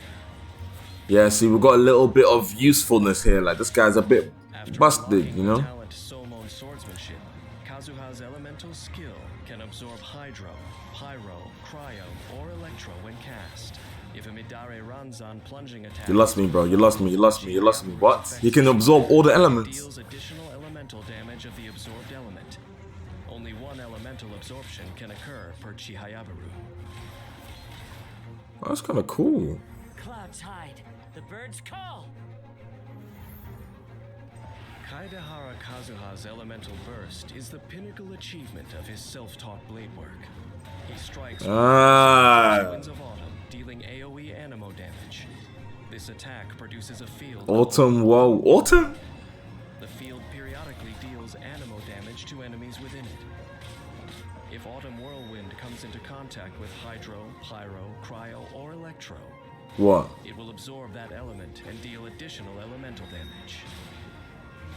This Ooh. elemental absorption may only occur once in its duration. Okay, so this guy. Kazuha can use the Autumn Whirlwind field to easily affect multiple enemies with an element. This guy's combining with everybody, basically. Opportunities for his allies to attack. The wind blows to all within its vast reach and knows the coming fall from the first withered leaf. Withered leaf. For a set duration, This guy's voice, bro. there's a swirl reaction. All party members receive a damage bonus for the corresponding element. The bonus scales off of Kazuha's elemental mastery. If multiple elemental damage bonuses are gained in this manner, they are applied concurrently. Oh, so the damage potential in this guy's and is acutely sensitive crazy. to changes in the natural environment. When the way ahead is rocky, his mastery of animo allows him to swiftly turn the tide of the battle, guiding the whole party to victory. In combat, he coordinates closely with his teammates to apply elements to enemies. Then, he uses his elemental skill to gain Bro, they got control blown of back. opponents, following up here and there with powerful plunging attacks to keep them where he wants them, while also activating Poetics of Fubutsu, which provides elemental damage bonuses, enhancing the whole party's attack. Are you still what? When energy is full, Kaidahara Kazuha unleashes his elemental burst, generating an autumn whirlwind field. The field Did you see that combo? conditions for elemental reactions, turning your party into a force to be reckoned with. Yeah, he's OP. He's most selected character. No aimless wanderer. 2021 or something, 2 years ago it came out. The young samurai left his homeland behind not to part with the past, but in the search for a new home. Samurai. As he navigates his path, he charts a course through the myriad of storms that come his way. His exposure to the elements keeps him in touch with nature and connects him with other people who cross his path. Those who choose to defy the gods are destined for hardship, but even a maple leaf blowing in the breeze, if it falls into the right company, can learn to sail the storm winds of the sea to shores beyond the horizon. Kahedara. He's definitely broken, bro. Definitely broken. Definitely OP. Never nerfed ever. I can tell. 100%. City, the Shirasagi Himegimi is a name known to all. Those fortunate enough to meet Kamisato Ayaka in person describe her as the princess of the Kamisato clan. This ain't the dancing girl. Graceful and dignified as a snow crane, but kind and gentle like a dove. I do not remember her, bro. Who's the dancer? I swear it was Yula. Everyone she meets. The other half of perfection is, of course, martial prowess. So when Kamisato Ayaka draws her blade and assumes a fighting stance, her opponent should beware. Oh, they got the upgrade on the little visuals. Cryovision and Constellation is green. The Inazuman Kamisato art of Green. Taijutsu, Kamisato Ayaka has honed her blade work to the pinnacle of proficiency. She combines swift and agile strikes with the power of cryo to fight back against those of malicious intent. As the daughter of the Yashiro Commission's Kamisato clan, Ayaka is versed in a variety of art forms. We're all recording. Her expertise in the art of the sword includes knowledge of advanced weaponry. Show me! When Ayaka crafts weapon ascension materials, she has a certain chance to receive double the product. I mean, when you're farming, yeah, I'm looking at it weird now. When you're farming for something, that could be key, man. Strikes that deal physical Key damage stone. to enemies. Holding the attack button consumes a set amount of stamina to perform the EI technique, EI. unleashing a series of blade winds that deal physical damage to enemies. When Ayaka sprints, she cloaks herself in frozen fog, consuming stamina to move as a rapid torrent. She's hella fast though. While in her Senho state, Ayaka can travel swiftly over water. Hello? When she leaves Senho state and reappears, She freezes people. applies the cryo element to nearby enemies. Also, she will receive a cryo infusion for a short duration. She's busted. People that can disappear when they're sprinting that's OP. Damage to cryo damage. After unlocking the talent Kanten Senyo, She missed. if the cryo energy released when exiting Kamisato Art Senho comes into contact with an enemy, Ayaka will regain some stamina. Additionally, she will gain a temporary cryo damage bonus. Proficient use of these skills allows Kamisato Ayaka to move freely. Yeah, she's a bit putting her in the strongest possible position. she's a bit busted, bro. She's a bit OP. You're just gonna get slapped with cryo from every angle. And frost goes flying. Tapping Ayaka's elemental skill summons blooming ice, launching adjacent enemies and dealing AoE cryo damage. After unlocking the talent Amatsumi Kunitsumi Sanctification for a short duration after casting Kamisato Arkyoka, Kyoka. Kamisato Ayaka's normal and charged Arkyoka. attacks increased damage. Kamisato Art, Sumetsu! Kamisato Ayaka summons the Did you see that? Seki no To that travels forward. The frost Hold on a minute. I watched it first, but then I reacted after. I don't know why. That's cold. and blooming at the end of its duration, dealing a further bout of AoE cryo damage. What? Nah, she's one of those low-key busted characters. Battle, Kamisato Ayaka is the picture of You know the characters that just make sense for the game. That's what she will be. She has everything she needs. Pick her if you want to have a calm, relaxing time, bro. And you just kill everybody. No one's getting near you. Cryo everywhere. Bring your life. Bring your winter jacket. Senho state, then swiftly draws near to her enemies to launch her attack. Look at this. The versatile range of cryo abilities Dodging it. Look. She's busted. with her teammates. She gains control over her enemies, then alternates between normal and charged attacks to Look, finish her. by one. When And he's frozen again. Kamisato Ayaka unleashes her elemental burst to deal further damage. Dodge it. Bro, nah, she's busted. She's busted. She's busted. She's broken, overpowered, bro. Story time. When Inazuma locals discuss the Yashiro Commission, they are full Shout of is Inazuma from One Piece. Shout, my and guy. sincerity of speech at social gatherings.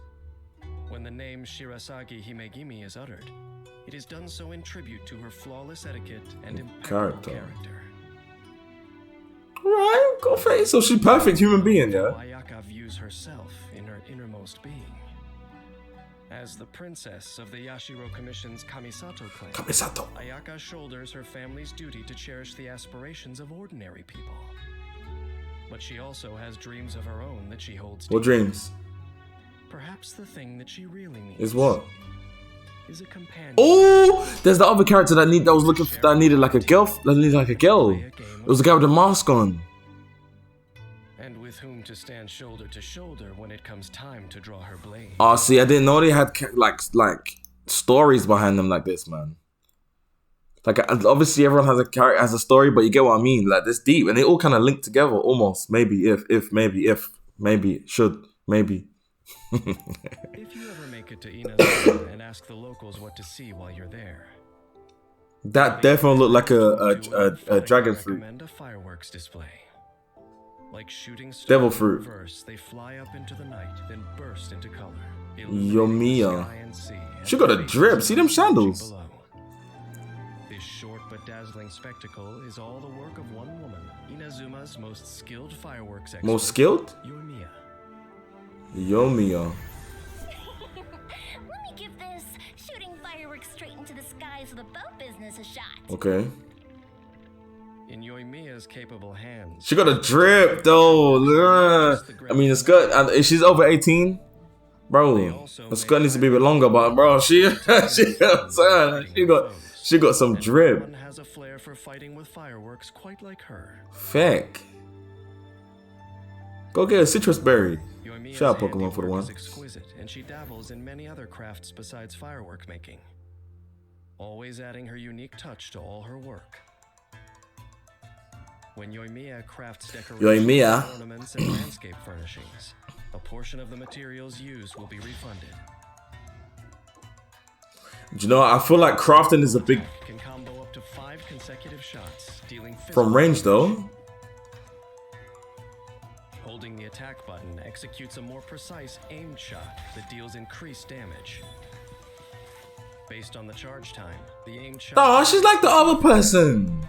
Charge level 1... I forget her name, the ice archer woman. Or Cairo, should I say? Cryo. Charge level 2, depending on the exact charging time. Kind of, not really. Kindling arrows when she releases it. She's doing no damage right now though. Home in on nearby enemies, dealing pyro damage. She's doing no damage, bro. We just saw that. Fire dance. Causing a ring of saltpeter to surround her and sending her into the Niwabi Ensho state. During this time, arrows fired by Yoimiya's normal attack will be blazing arrows, increasing their damage and converting the attacks to pyro damage. So she would just spam me from far, from like long range. However, during Niwabi Ensho, Yoimiya's normal attack, Firework Flare-Up, will not generate kindling arrows at charge level 2. Why? After unlocking the talent Tricks of the Troublemaker, during Yoimiya's elemental skill duration, when her normal attack hits an enemy, she gains a stackable pyro damage bonus, which lasts for 3 seconds. Pyro damage. Here come the fireworks. Yeah, I don't see her like how she'd be good yet. Together with her original creation, And please don't take if that's your favorite character, don't take that to offense, bro. But I just don't see. I've never played this game before. I'm just saying I don't see how she would be like really good or better than the other woman. The other woman was cold. She was freezing everyone every time. The hidden enemy marked by Aura's Blaze will trigger explosions, dealing AoE pyro damage.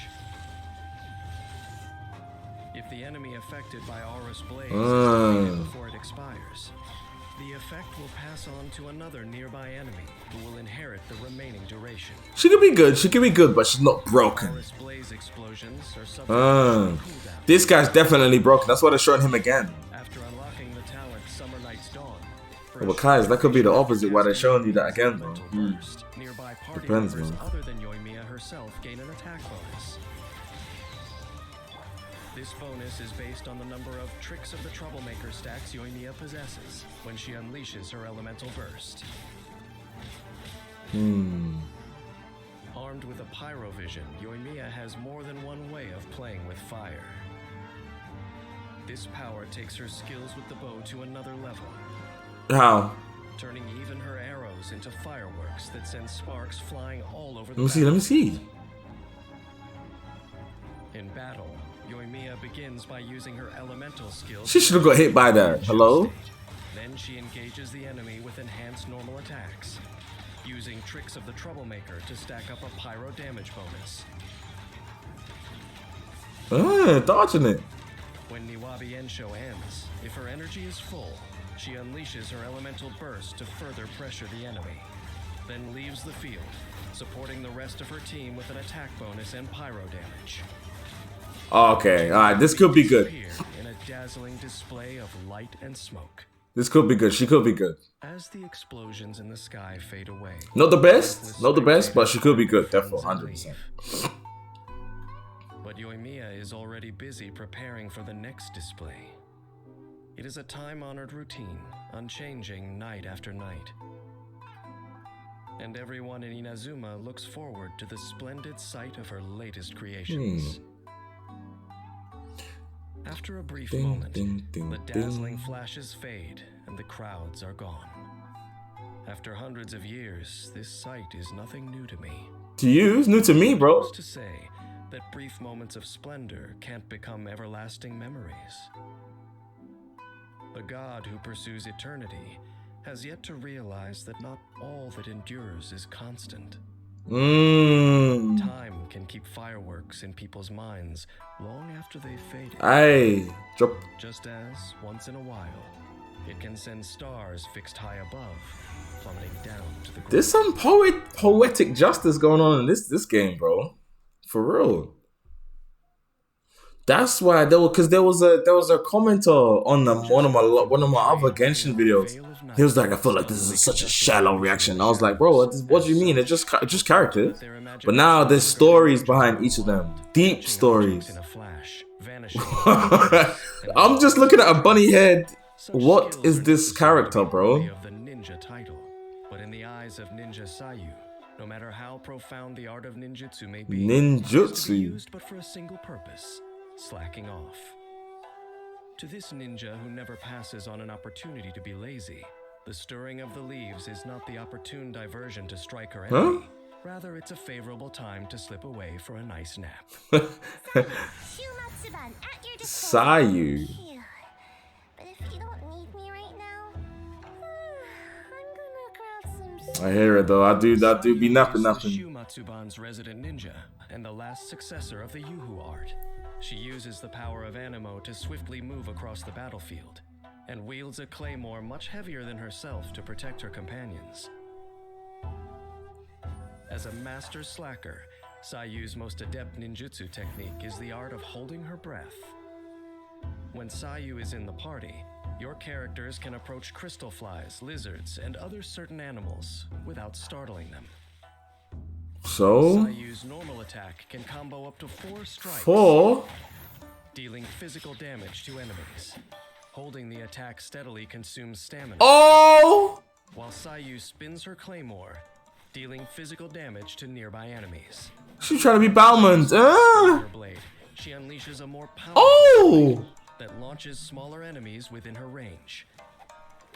Tap Sayu's elemental skill to perform a special ninjutsu technique of the Yuhu art, in which Sayu curls up and enters the Fufu windwheel state and rolls forward for a certain distance, smashing into opponents at high speed, dealing animo damage.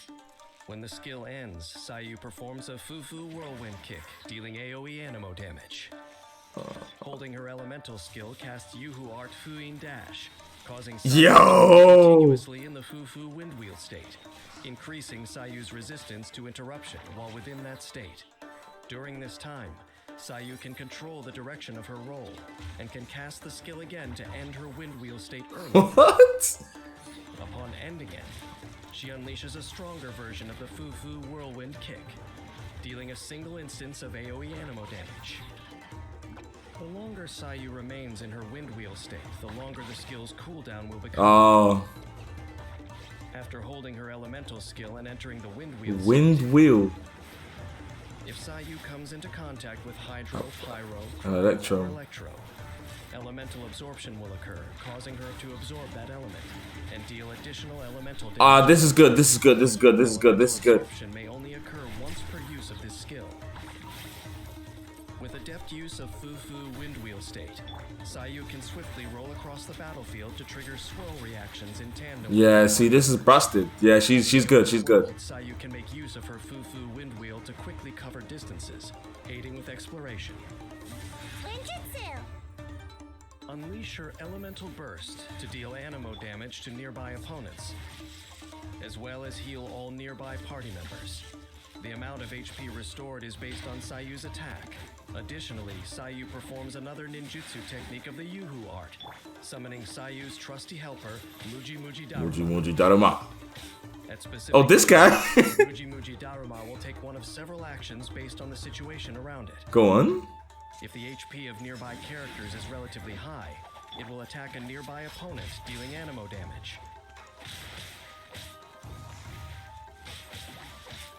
If there are nearby characters with HP below a certain percentage, it will heal the character with the lowest HP percentage left.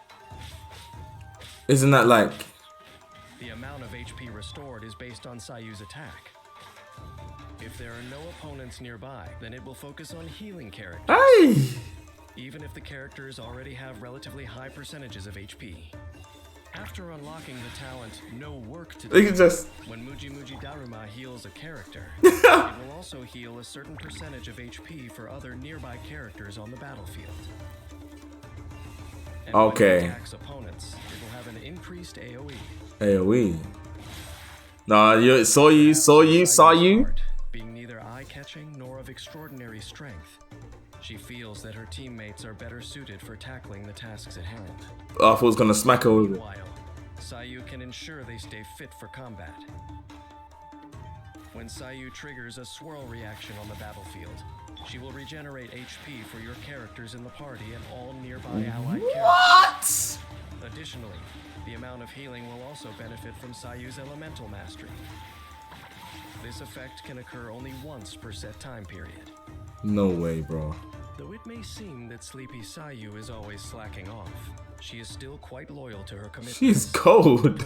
Not gonna lie, she definitely caught me off guard with this. She rolls nimbly across the battlefield, providing reliable support to her teammates. In combat, Sayu relies on her Fufu wind wheel to move swiftly, quickly closing the distance on her enemies and crashing into them to trigger swirl reactions, while simultaneously providing healing for her team. When energy is full, Sayu can unleash her elemental burst to summon Muji Daruma. whether it's to heal her teammates or to increase damage against her opponents. Muji Daruma can adapt to the situation and protect Sayu's precious companions. Sayu's busted, bro, if you think about it. Of your youthhood is an admirable thing indeed. Only by improving yourself can you face the vicissitudes of This little bit thing, I forgot what Daruma. to improving Kind of scary rooms, and like, sharpening your combat skills or simply trying to grow taller. To the young, anything worth striving for is a truly valuable endeavor. Now that I think about it, I too was probably once that way. Naive, persistent, and untiring. I'm only joking. I mean, the messages is in there, bro. All it all was. Long forgotten the happenings of Hundreds of years. Sayu is on the squad. I'm just saying. She's on the squad, bro. Who messaged me? In the eyes of Inazumans, the Raiden Shogun is not only an archon, but also a symbol. She is their superior leader who embodies eternal thunder and radiance. Oh. Her Excellency, the almighty Narukami Ogosho, 1,000-year-old protector of Inazuma. Little do they know that the current ruler of Inazuma, the Raiden Shogun, residing high up in Tenshukaku, is no longer the same Archon who emerged victorious from the Archon War. The campaign begins. This. How old? I know I've probably asked like 18 times, but how old are like Genshin characters? Pursuit of perfection, with a sole goal of achieving eternity. No matter who stands in her way to eternal euthymia, they have no chance against the divine punishment that shines In her down bidding. on her bidding. I don't think I remember this girl. It was the Raiden Shogun who originated the Inazuman art of sword and polearm, as well as a variety of blade forging techniques. When ascending swords and polearms, the amount of mora spent by the Raiden Shogun will be decreased.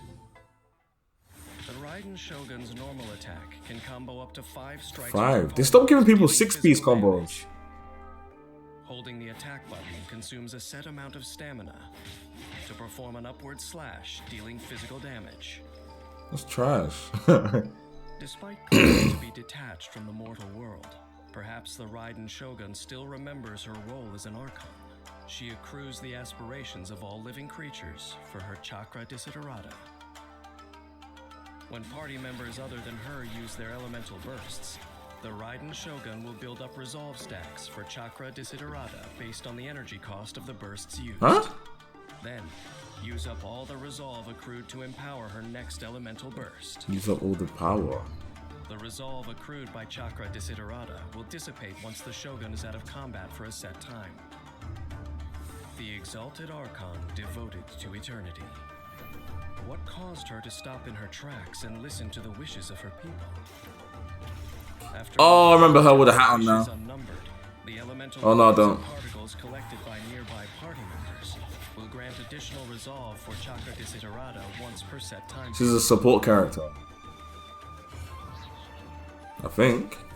Upon tapping her elemental skill, the Raiden Shogun unveils a shard of her Euthymia, dealing electro damage to nearby opponents, and granting nearby party members the Eye of Storm. Yeah, she's a support player. When characters carrying it attack and deal I've seen that mark a few times. the Eye Dodging of it. Stormy Judgment will unleash a coordinated attack, dealing AoE electro damage. Oh, The characters who gained the Eye of Stormy Judgment will have their elemental burst damage increased. based on the energy 9,000. cost of the elemental bursts unleashed.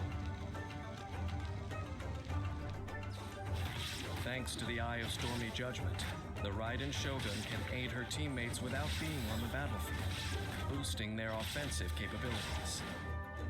Now you shall perish! Gathering truths unnumbered and the The Raiden Shogun unleashes the Musou no Hitotachi, dealing AoE electro damage. Using Musou Ishin in combat for a certain hello, duration after. hello. The damage dealt by Musou no Hitotachi and Musou Ishin's attacks is based 22,000? on Desiderata's resolve stacks consumed when this skill is used. While using Musou Ishin in combat, the Shogun's normal, charged, and plunging attacks will be regarded as elemental burst damage, and will be infused with electro damage which cannot be overridden. When such attacks hit opponents, she will regenerate energy for all nearby party members. Yeah, she's busted. She's a good character as well. She's OP. The Raiden Shogun's resistance to interruption. Everyone's OP, I know, bro, but she looks OP for real, for real. Charge damage. After unlocking the talent, Look, if the Shogun's energy recharge her a certain value, the surplus energy recharge grants her a percentage-based electro damage bonus. And more energy restoration while in Musou. slash, bro. The Raiden Shogun can accelerate the elemental burst rotation of her party while making the elemental bursts of her teammates more powerful. Such a seasoned leader like her remains fearless in the face of any encounter. No, she's busted. She's good. She's not OP, but she's just a good character. That's what my brain is telling me to say right now. Like, she's just a very, very good character. I wouldn't say she's OP. She's just a decent, solid character. The Shogun gains more resolve for Chakra Desiderata. Because you still need skill to like put this in place and Opportune moment to unleash Musou no Hitotachi. and timing. You see what I'm saying? Damage to your enemies. And enter Musou Ishin to clean up the battlefield while regenerating energy for the whole party. Yeah, she's cold. To She's enable a cold. round of elemental bursts that will strike foes down as fast as lightning. Neighboring the Dark Sea, Inazuma Inazuma witnessed. has witnessed many a war. For the pursuit of eternity and the prosperity of Inazuma, the Raiden Shogun stuck stubbornly to her path. But what let some bloom made others wither. There is no gain without the pain of loss. When facing their fear, See, this game just keep dropping a lot. What? There is no game without the pain of loss. I'm gonna start writing these down, bro. For real, man. They're starting to hook me now. Yet Archons are born arrogant. By attempting to grasp the heavenly principles, she brought a disaster upon mortals. Perhaps some may say that I'm overstating what happened, but I'm just speaking from experience after all. Okay, Raiden. No. What's her name? Raiden Shogun. Is that her name? I'm bugging out, but this whole time I didn't remember her name. Crazy. Crazy. It's the electric ghosty support woman. If memory serves me right, the last time an Outlander visited Tibet was centuries ago. Imagine my surprise when I discovered Aloy. another guest during my most recent travels. A machine hunter, an outcast of the Nora tribe. Oh my, I cannot wait to learn more about her and her abilities. Aloy. Let's not dilly-dally and begin our research. Aloy. I don't know this world, but my arrows are sharp and my bow. Okay, she says she's a girl. I don't care where I am. Based on my observations, Aloy is highly proficient. Bro, her name's Aloy. Aloy? She can limit her prey's mobility with the power of cryo, aiding companions in setting up ambushes. Rejected by her tribe since birth, Aloy gained her hunting prowess under the watchful eye of an experienced hunter. Like any successful adventurer, hunters never rush into danger. One must tactfully hide and wait to strike. When Aloy is in the party, animals that produce foul, raw meat, or chilled meat will not be startled when approached. Aloy's normal attack deals physical What, she vegetarian or something? Like, up to 4 consecutive shots. For a more precise aimed shot with increased damage, hold the attack button.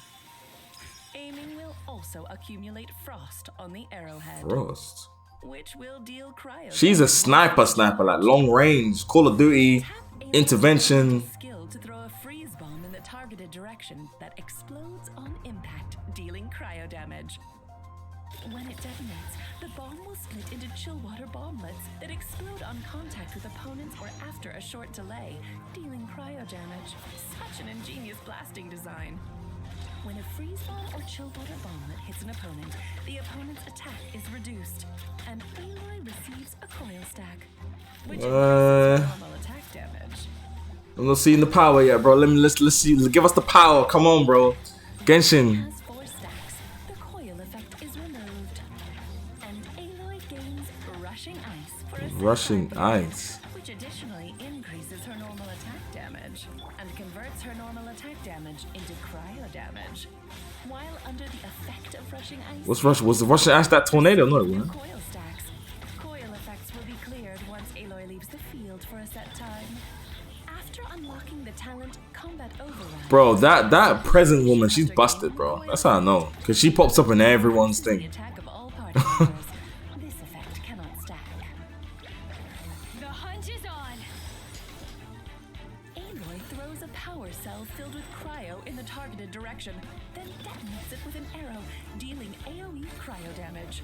An explosive infused with elemental energy. Remarkable. She's okay. If utilized in the right time and place, its effectiveness will be indisputable. A good hunter can deliver a decisive blow or hold their own during a long battle. After unlocking the talent Strong Strike, when Aloy is in the rushing ice state conferred by Frozen Wilds, her cryo damage bonus gradually increases. Aloy is a skilled hunter. She don't affect the enemy enough. She'll get blown back. Pursuit of its prey. It'll be difficult to escape her attacks once she locks onto her target. Any foe can be conquered with the joint forces of her and her companions. Like, if she gets caught in a fight, bro, what the hell is she gonna do? Just shoot a bow? She don't have any like movement. Coil stacks while her teammates launch their attacks. Once an opponent is hit by a freeze bomb or chill water bomblet, the party's attack will be increased thanks to the combat override. Like, she's just an offensive sniper type. I just put it like that. Because I'm a defensive player naturally. This makes her arrows even more I would only think like enemies with biting frost. I'm gonna be vulnerable eventually, bro. Look, she has no movement. Strike to constantly increase Aloy's cryo damage during rushing ice. When her energy is full, Aloy unleashes her elemental burst that wipes out opponents in the target area. It's not one shot kill though. Also damaged like crazy though. Like, I don't know. I hope you found my research as informative as I did. As a sorceress, I love making new discoveries, examining all kinds of otherworldly things, and using that knowledge to create something new. Maybe Aloy and I are more alike than it may seem. Do you know what would be crazy? Like a Genshin Impact horror game. In her homeworld, Aloy begins her Like Genshin Impact style horror game. That'd be crazy, She'll bro. get to know new places, Crazy. companions, and reconsider what her homeland means to her. Yes, this place kind of scares me a little bit. It's too perfect. Where are the goons? Be a breeze. I'm from London, bro. Let me tinker with her bombs a little.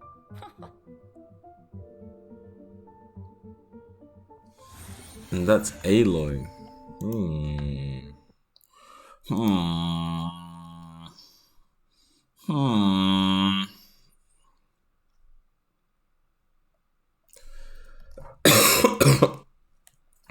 Oh my god. The Tengu of Inazuma dwell in the mountain forests, rarely appearing in human society. To live among humans as Kujo-Sara, Kujo-Sara. not to mention serve as their army general, is almost unheard of. One wonders if, in her eyes, the profound seclusion of the densely wooded mountains and the eternity pineful by the Rated Shogun. bear any similarity to each other. I will lead us to victory. Dude, I don't. It's funny how many characters I've forgotten. Like, who's this? I remember the shoes. I remember the shoes. I think. As one of Tengu blood, she can summon the mighty power of Tengu Jurai to rouse her troops. Her goons? As she leads them into the heat of battle. She's a pyro. The Tengu are known for their agility, and she has burners. Did you see her acceleration? As her role requires her to move around frequently and rapidly. When Kujo-Sara is dispatched on an expedition in Inazuma, she completes the task in a reduced time. Kujo-Sara's normal attack can combo up to 5 consecutive shots, dealing physical damage. Holding the attack button executes a more precise shot that deals increased damage. While aiming, crackling lightning accumulates on the arrowhead. An arrow fully charged with the storm's might will deal electro damage to enemies on impact. Oof. When Kujo-Sara casts her elemental skill, she retreats rapidly with See, as a sniper, you need a little bit of movement or the crow feather in the form of crow feather. When Kujo-Sara fires a fully charged aimed shot, crow feather cover is consumed, and a crow feather is left where the arrow strikes. After a short duration, the crow feather triggers Tengu Jurai Ambush, which deals electro damage to enemies in its AoE, and grants the active character within its AoE an attack bonus, based on Kujo-Sara's base attack. Oh my days, that pyro girl looks amazing. Skilled use of this technique allows Kujo-Sara to rapidly evade enemy attacks. What's her name? And also Yummy, set I the think. stage for a robust counterattack from an advantageous position. After unlocking the talent Immovable Will, after gaining crow feather cover by casting her elemental skill, Kujo-Sara's aimed shots reach full charge more quickly. Kujo-Sara is an intelligent and capable general. Oh, guys, I'm sorry. I'm sniffing the mic. I'm sick, bro. I'm so sick right now. After unlocking the talent Decorum, when Tengu Jurai Ambush hits an enemy, all party members restore some energy, the amount of which is based on Kujo-Sara's energy recharge. This effect can be triggered once per set time period. Glory to the Shogun! Kujo-Sara casts down Tengu Jurai Titan Breaker. Was that in the air as well? Dealing AoE electro damage. Afterwards, Tengu Jurai Titan Breaker spreads out into 4 consecutive bouts of Tengu Jurai. That could be clutch. That could come in so clutch. Both Titan Breaker and Storm Cluster can provide the active character within their AoE with the same attack bonus as given by Tengu Jurai Ambush. That could be so clutch. The attack bonus What the heck? This is the gameplay? cannot be stacked. The effect and duration is determined by the last Tengu Jurai to take effect. Kujo-Sara is a seasoned war veteran and a leader greatly admired by her subordinates. She uses the secret techniques of the Tengu to bolster her forces and empower them to win victory after victory. In battle, Kujo-Sara must make deft use of her elemental skill to adjust her. Yeah, 100%. You gotta know. Charge shots to trigger Tengu Jurai Ambush, dealing damage to the enemy. Her is timing. You gotta have good timing to use her, bro. And restoring energy for the whole party. Like, good timing. Energy is full.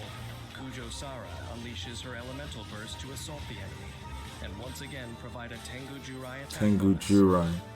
Paving the way for her forces to swoop in and crush the enemy's defenses. As a Tengu raised by humans, Kujo-Sara uses all of humanity, forsaking her own kind, to fight for the mortal world in battle. Perhaps those who achieve such outstanding feats are too satisfied with their own brilliance to realize that their god has raised them in a prison. Sometimes I cannot decide whether the greater tragedy is to have lost all one's own ambition or to have adopted the wishes of a god as one's own. I did not know I'll be getting drop nuggets watching this, bro. I did not expect that from Genshin, I'll be honest, bro. Dropping some deep philosophicals up in here. Oh my days. In the western regions of Inazuma lies Watatsumi Island, home to a culture and natural landscape unique in the entire archipelago. According to legend, Orobaxi was Watatsumi Island's guardian deity. Even after being slain, this god's will to protect the island flowed on. Nah, bro, it was vibing just now.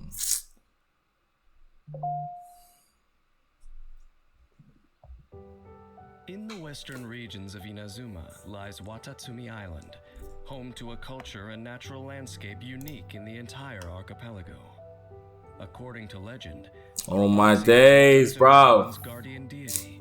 Even after being slain, this god's okay, we're good. The island flowed on in the Sangonomiya. The current heir to this bloodline is known as the divine priestess, Sangonomiya Kokomi. All is accounted for. Hydro. Let me see if I remember her. I really don't think I do though. Her role is to serve as the island's leader, as well as commander of its army. Commander. Shout out to my guys who play XCOM, bro. We need XCOM 3. No one knows that game. Tactician. She is adept in harnessing the power of Hydro to aid her forces in battle. As their commander, she bravely leads her troops into the fray, sweeping away enemies like sand in the tide. Kokomi spent her childhood on Watatsumi Island, playing among darting. And you tell me she's gonna be a goon fighting people, yeah? Home in the water. When Sangonomiya Kokomi is in your party, she reduces swimming stamina consumption for your own party members, making exploration faster. Slightly, ever so slightly though. Normal attack performs up to 3 consecutive strikes. 3? In the form of swimming fish, dealing hydro damage. Holding the attack button consumes a set amount of stamina and deals AoE hydro damage after a short casting time. She used water pulse, bro. Tap Kokomi's elemental skill to summon a Bake Kurage created from water that can heal her allies. She is. This ability applies the wet status. Wet status, bro. The Bake Kurage periodically deals hydro damage to surrounding enemies, while also healing nearby active characters. The healing amount scales with Kokomi's max HP. Imagine going to hospital and just getting healed like that, bro. I'm gonna go to my doctor and be like, yeah, I'm sick. He's gonna summon Kokomi to surrounding enemies and dons her watery ceremonial garment. While enrobed in the ceremonial garment, she does literally double the amount of power. And Bake Kurage damage are increased. And she regenerates HP for all nearby party members when her normal and charged attacks hit opponents. She's alright. Damage increase and the healing amount both scale with her max HP. Additionally, Kokomi's ceremonial garment increases her resistance to interruption and allows her to walk on the water's surface. She seems like the Blissey, like the tank. Not even like a tank, but like just a HP. What do they used to call them? HP bottle characters, like so much HP but not much else. I don't see what else she can do. She can support others as well. She's a Jigglypuff of Genshin Impact. Kokomi draws power from the traditional song of the divine priestess. After unlocking the talent Song of Pearls, when enrobed by the ceremonial garment, Kokomi's max HP base damage dealt by her normal and charged attacks is further increased by an amount that scales with her own healing bonus. I just feel like she's too slow and just shut. Unless she's mad powerful, yeah. Every battle she faces, her thorough attention to detail ensures that her forces will emerge victorious. Yeah. Bro, is my door opening? Windy as hell in London today. Windy. In the chaos of battle, victory and defeat can hinge on a single moment. Versed in the art of war, Kokomi knows to stay calm and composed as she develops her winning strategy. The survival of her forces being a key part of her ability to seize the moment of victory. Look at the one thing about Genshin, the enemy designs are amazing. I love all the enemies. Well, every single one. Set up perfect conditions for hydro-elemental reactions, assisting her allies on the offensive. Wait until we wait. She personally joins the fray to unleash her elemental burst, which is strengthening her abilities with the ceremonial garment. Then, with the aid of her teammates and her Bake Kurage, she attacks like a tidal wave, overwhelming the enemy. I guess she's not giving me power. She give me support vibes, assist vibes. A god defeated the enemies from the deep. And Again, a skilled character will be able to use her so well. Me? Not yet, anyway. Later, another god vanquished their beloved Watatsumi Omikami, leaving the deathly Tataragami in its wake. Look at the enemies. They look cool, bro. If you were to liken human history to a great battle, the actions of gods would seem as difficult to predict as a capricious variable. Don't. Faced with such turbulent storms, who knows how long this girl who carries a divine will can protect the people of this island? I guess we'll find out. You know what I'm saying? Toma.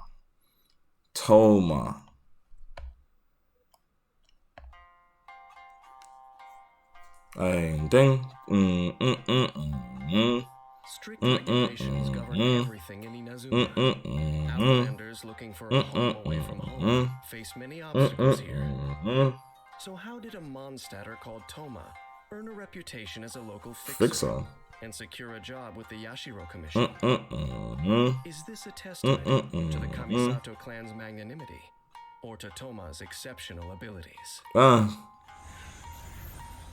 Where we headed this time? Toma is well connected and Toma got the best theme song so far. He fights to defend the ones he holds dear. When crisis comes, Toma's urge to defend kicks in as he dons his armor and grabs his polearm to help his friends. That's not gonna help you in battle, bro, doing pole dancing. He is someone that his team can always rely on. Toma takes to new life skills like a fish to water. After arriving in Inazuma, look at these beautiful fish. He learned how to partake of the bountiful blessings found in the nation's waters. After Toma becomes your travel companion, when travelers go fishing in Inazuma, there is a certain chance to receive double the catch with Toma's help. Okay, so we're not starving, we're eating good fish and chips, bro. Shout out England. Can combo up to 4 strikes, dealing physical damage. Was that 4? Holding the attack button, Toma consumes a certain amount of stamina to perform a charged attack, lunging forward and dealing physical damage to enemies in his path. Tap Toma's elemental dodging it. He vaults forward with his polearm to deliver a fling-filled flying kick. Dealing he could be good. He could be good. While also summoning a defensive blazing barrier. At the moment of casting, this skill applies pyro to Toma. The blazing barrier this could be good. Look at these, that's what I'm saying, look at this golem tree thing. It looks cold, man. The enemies in Genshin, yeah? They need to get, bro. Even this little ice, okay, this ice moly thing, look, it look kind of cool. Look at the little haunted tree thing. Hold on a minute, go back. Wait, let's see if it says it again. When Toma unleashes his elemental burst, he spins his polearm, slicing at his foes with roaring flames, dealing AoE pyro damage and producing a score. I think AoE means environmental damage as well. So like, look, there's fire on the grass. The active character's normal attacks will trigger fiery collapses, dealing AoE pyro damage and summoning a blazing barrier. Except for the amount of damage they can absorb, the blazing barriers created in this way are identical to those created by Toma's elemental skill. After unlocking the talent Flaming Assault, damage dealt by Crimson Oyoroi's fiery collapse is increased by an amount that scales with Toma's max HP. Toma's robust defense will not be torn down easily. It gets all the more resilient as the behind you. So I'm saying this has potential to be a scary game, bro. Like if someone edited it to be a scary, this could be scary, bro. Toma is a dependable companion. He ardently believes in defending others. Even in the fiercest of battles, you can trust him to have your back. During battle, Toma uses Blazing Barrier to protect other parties, Blazing Barrier, allowing them to safely go on the offensive.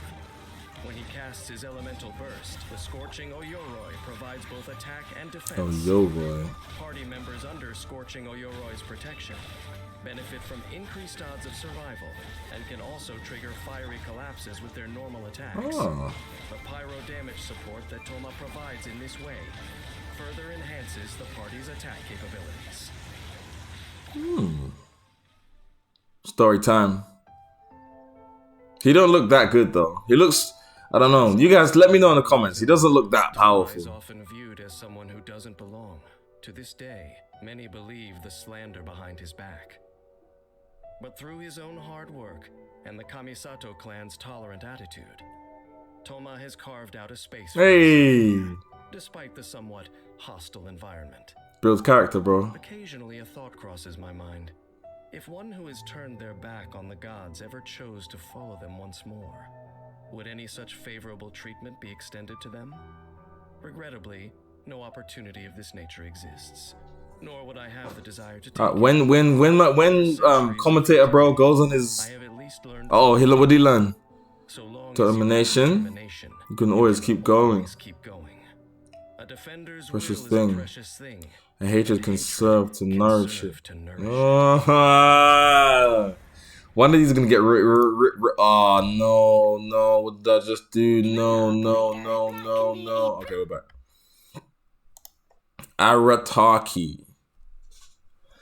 Arataki-san. But some of these guys ain't Japanese. Is this a new theme song? Proud Arataki gang a certain measure of fame in Inazuma City's Hanamizaka. Oh, this is the guy with the goons. He's got friends. Perhaps that should be infamy.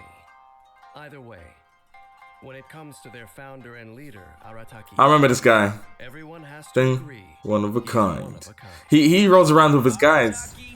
Geo. Taurus Iracundus. Ding. If you claim you've never heard of the Arataki gang, don't be surprised if Ito takes it as an intentional provocation. In protest, he'll lift his hefty claymore and show off a few of his signature. Bro, dodge that, bro. No damage, bro. I'll block that. The baddest Oni in town. Arataki Ito brags that with his Oni strength, even the sturdiest of trees can be felled. With Arataki Ito in the party, when your party members attack trees to obtain wood resources, they have a chance to get an additional log of wood. Arataki Ito's normal attack can combo up to 4 strikes. When his second and fourth strikes hit enemies, Ito will gain 1 or 2 stacks of superlative super strength, respectively, up to a max of 5 stacks. For a short time after sprinting or using his elemental skill, Ito can continue his normal attack chain where it left off. When performing a charged attack, if Ito has any superlative super strength stacks, he will unleash Arataki Kesagiri slashes without consuming stamina. Okay.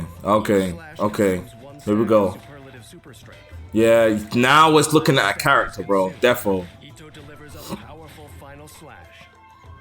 If no superlative super strength is available, Ito's charged attack consumes stamina to perform a single Saichi Monji slash. After unlocking the talent Arataki Ichiban, when Arataki Ito uses Arataki Kesagiri, he slashes with increased attack speed, and his resistance to interruption is also increased. These effects will be cleared once he stops performing consecutive slashes. Yeah, this got good. Ito's elemental skill. What's that? The young Akaushi bull and auxiliary member of the Arataki gang, dealing geo damage to enemies. Do it then. When Ushi hits enemies, Arataki Ito gains a stack of superlative super strength. Holding the elemental skill button allows Ito to adjust Ushi's throwing angle. Ushi inherits HP based on a percentage of Arataki Ito's max HP. He basically got a Pokemon. Taunts surrounding enemies. When Ushi takes damage, Arataki Ito gains a stack of superlative super. Yeah? Ushi will flee when its HP reaches 0 or its duration. Look at it, it's kind of cool. Arataki Ito gains a stack of superlative super strength as it leaves. Considered a geo. Arataki Ito can only deploy 1 Ushi on the field at any That's cool. When Ito his elemental burst, he lets out his inner raging Oni King for a time, and wields his Oni King's Kanabo in battle. For the burst's duration, Ito's elemental and physical resistance are decreased, but his normal, charged, and plunging attacks are converted to geo damage that cannot be Okay. He's doing damage now. Attack speed. Yeah, I thought so. I saw that increasing. Attack is increased based on his defense. During the raging Oni King state, when the first or third strikes, Ito gains a stack of superlative super strength. With the deft use of this effect, Ito can overwhelm the enemy with more Arataki Kisagiri and vaunt the might of the Arataki gang. Getting blown back. Ito's Crimson Oni bloodline is not only a point of pride, it's his source of strength in battle. After unlocking the talent bloodline of the Crimson Oni, Arataki Kisagiri damage is increased by an amount that scales with Ito's defense. Arataki Ito's life is one where a new challenger could appear at any moment. But as a self-professed tough guy, he won't go down without... He's a goon now. He's taking... Nah, he's definitely a threat. On the field, he's definitely a threat. Show off his awesome skills and attain victory with style. Style, bro. During battle, Arataki Ito uses his normal attacks and elemental skill to accumulate stacks of superlative... He's doing damage. I can feel it, bro. I can feel it. Pause. He's doing damage. When his energy is full, Arataki Ito unleashes his elemental burst to enter the raging Oni King state, greatly enhancing his abilities. In this state, Ito can quickly stack up that So it stacks anyway. and use Arataki Kisagiri slashes to crush those. Yeah, nah, he's clapping. This guy's strong. This guy's strong, bro. Compared to his peers, Arataki Ito has lived a colorful life and is familiar with the inside of a He's a prison, goon, basically. fully qualifying him as the rightful leader of the Arataki. Where's his friends though? In the other one, we saw the goons in the trailer. The members of this young Crimson Oni's gang choose to follow him, despite the diet of grilled lavender melon. Lavender melon. Well, it's one way. Melon. And ultimately, surviving on sporadic work and next to no mora is still an easier task than trying to deny. Oh. You see this? It's them quotes at the end. I like those. They're getting me now. Goru. I think I remember Goru.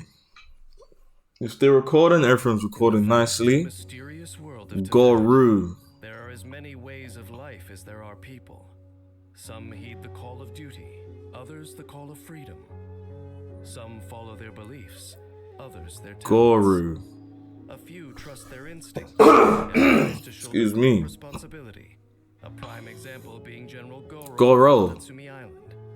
I've seen this before. I've seen Goro before.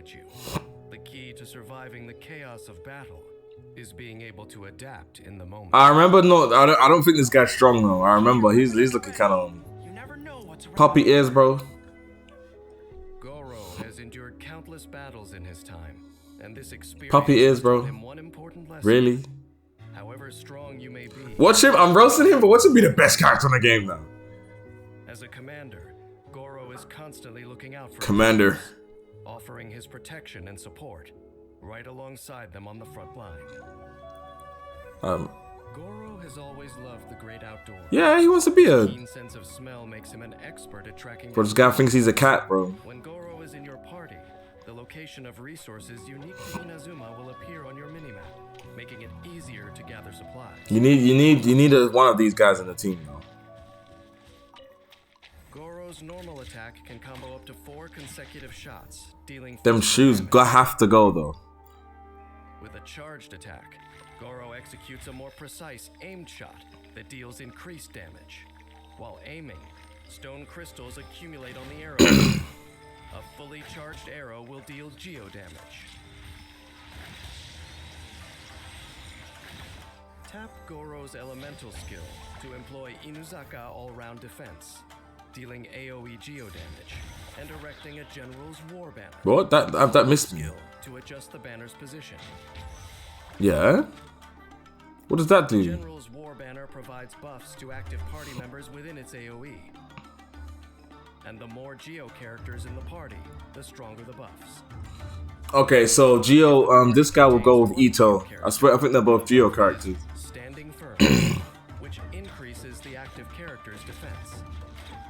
If there are 2 Geo party members, the buff is impregnable, increasing both defense. Oh, I think I remember her now. And if there are Look at the enemies. That's what I'm saying. That enemy looks so cool, man. Like a Boldo, like. Shout out to my Pokemon fans, bro. It look like Boldo from 5th gen.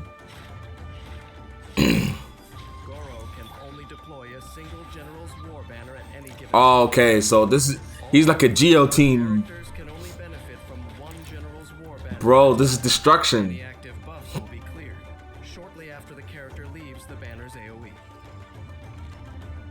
If you make a Geo team, he must be in the team, basically. What's this puppy cup?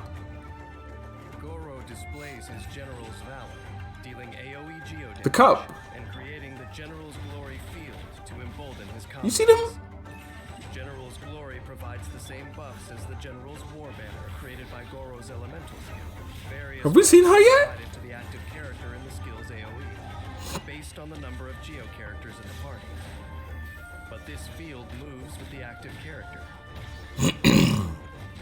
At regular intervals, a crystal collapse occurs, dealing AoE Geo damage to one enemy within the AoE Geo damage. and pulling an elemental shard from the crystallized reaction to the active character's location.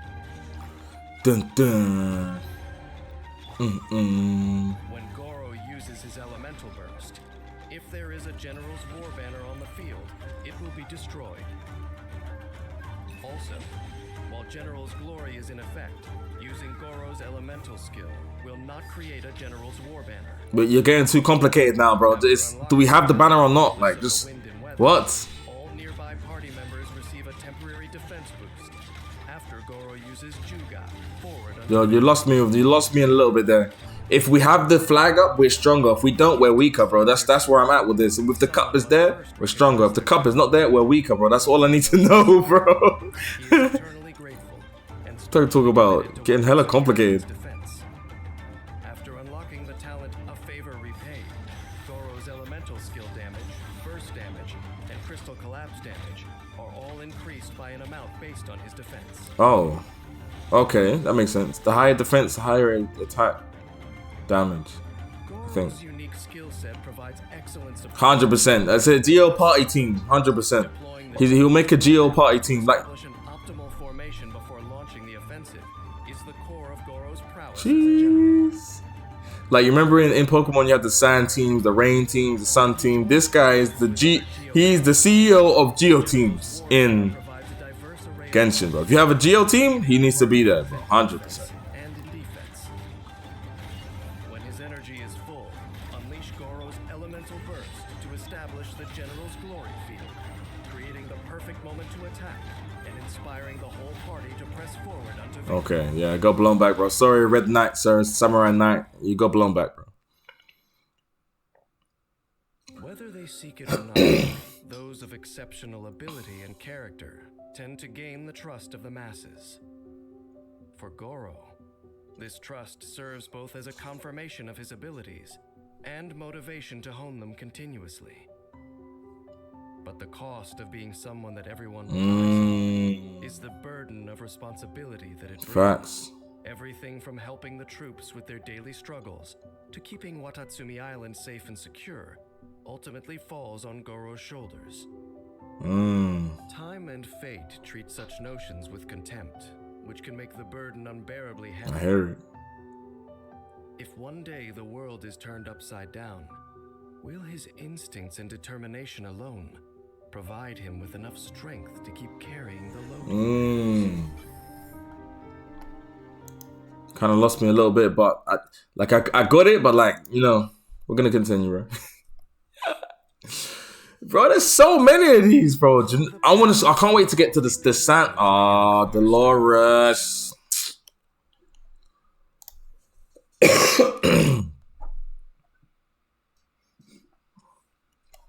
Although the paths through the lofty peaks of Jueyun Karst. Arduous. There are always bright-eyed mortals who come seeking the Adeptal path. For all their ambition, most mere mortals cannot fathom the way to Adepti. the Adepti is such a cool name. From their fruitless journeys disappointed. Yet those fortunate enough to encounter some hardship may suddenly find themselves being rescued by a divine young lady. I remember Shenhe. I remember Shenhe because I called her Shenhe, and it's Shenhe. Bowing excitedly in reverence and adulation, only to find their Adeptus rescuer remain indifferent and leave without even a second glance. I will do as you command. It's like military, hella like. Though Shenhe is often mistaken for an Adeptus, she is actually a mortal. Albeit one boy. I wanted to say something, but I'm just not going to, bro. I don't know what we got in the comments, so I'm gonna chill. I'm gonna chill, bro. I'm gonna chill, huh? Under her master's tutelage, Shenhe trained diligently. Bro, stop showing. When Shenhe is dispatched 25%. in Liyue, she will obtain increased rewards. Shenhe's normal attack can combo up to 5 So back to 5, huh? dealing physical damage. Shenhe's charged attack consumes a set amount of stamina to lunge forward, dealing damage to enemies in her path. Dodging it. When she casts Spring Spirit Summoning, Shenhe grants all nearby party members the Icy Quill effect, and deals cryo damage in different ways based on whether the skill is tapped or held. When tapped, Shenhe will rush forward with a Talisman Spirit, dealing cryo damage to enemies along her path. When held, Shenhe commands the Talisman Spirit to deal AoE cryo damage to surrounding Yep, there you go. When party members are affected by Icy Quill, normal, charged, and plunging attacks, elemental skills, and elemental bursts that deal cryo damage to enemies deal increased damage based on Shenhe's current attack. The Icy Quill's effect will be cleared once its duration ends, or after being triggered a certain number of times. So the enemies died. The enemies died so fast it didn't even survive the demo after her using the attack. And can be triggered more times. When a party member with the Icy Quill effect deals an instance of cryo damage to There you go, the combos again. Oh my days, that combo was lit. Oh my days, that was amazing. The number of times Icy Quill's effect is triggered is calculated separately for each party member. After unlocking the talent Spirit Communion Seal, when Shenhe casts Spring Spirit Summoning, she grants additional effects to all nearby party members. Tapping the skill increases their elemental skill and elemental burst damage, while holding the skill increases their normal, charged, and plunging attack damage. Cryo Incarnate! Shenhe unleashes the power of the Talisman Spirit, allowing it to roam free, dealing AoE cryo damage. The Talisman Spirit then creates a field, which decreases the cryo and physical resistance of enemies Cryo. and also deals periodic cryo damage to them. After unlocking the talent Deific Embrace, an active character within the AoE of Divine Maiden's Deliverance will gain a cryo damage bonus. Oh, she can combine with that guy with the pillar. Fated to bear the curse of calamity. As cautioned by the Adepti, she is careful to avoid harming the innocent. But as for those with malicious intent, she's only too happy to put them in their place by giving them a taste of the Adepti arts. I don't think she's a good solo player, but is anyone a good solo player? Spring Spirit Summoning is the core of her skill set, offering support to other cryo party members with the Bro, was that girl's bad using flamethrower, bro? Proficient use of her elemental skills tap and hold effects allows Shenhe to shine by enhancing the party's attack capabilities. When energy is full, Shenhe unleashes her elemental burst, decreasing enemies' cryo and physical resistance, and creating the opportune moment to defeat the weakened enemies.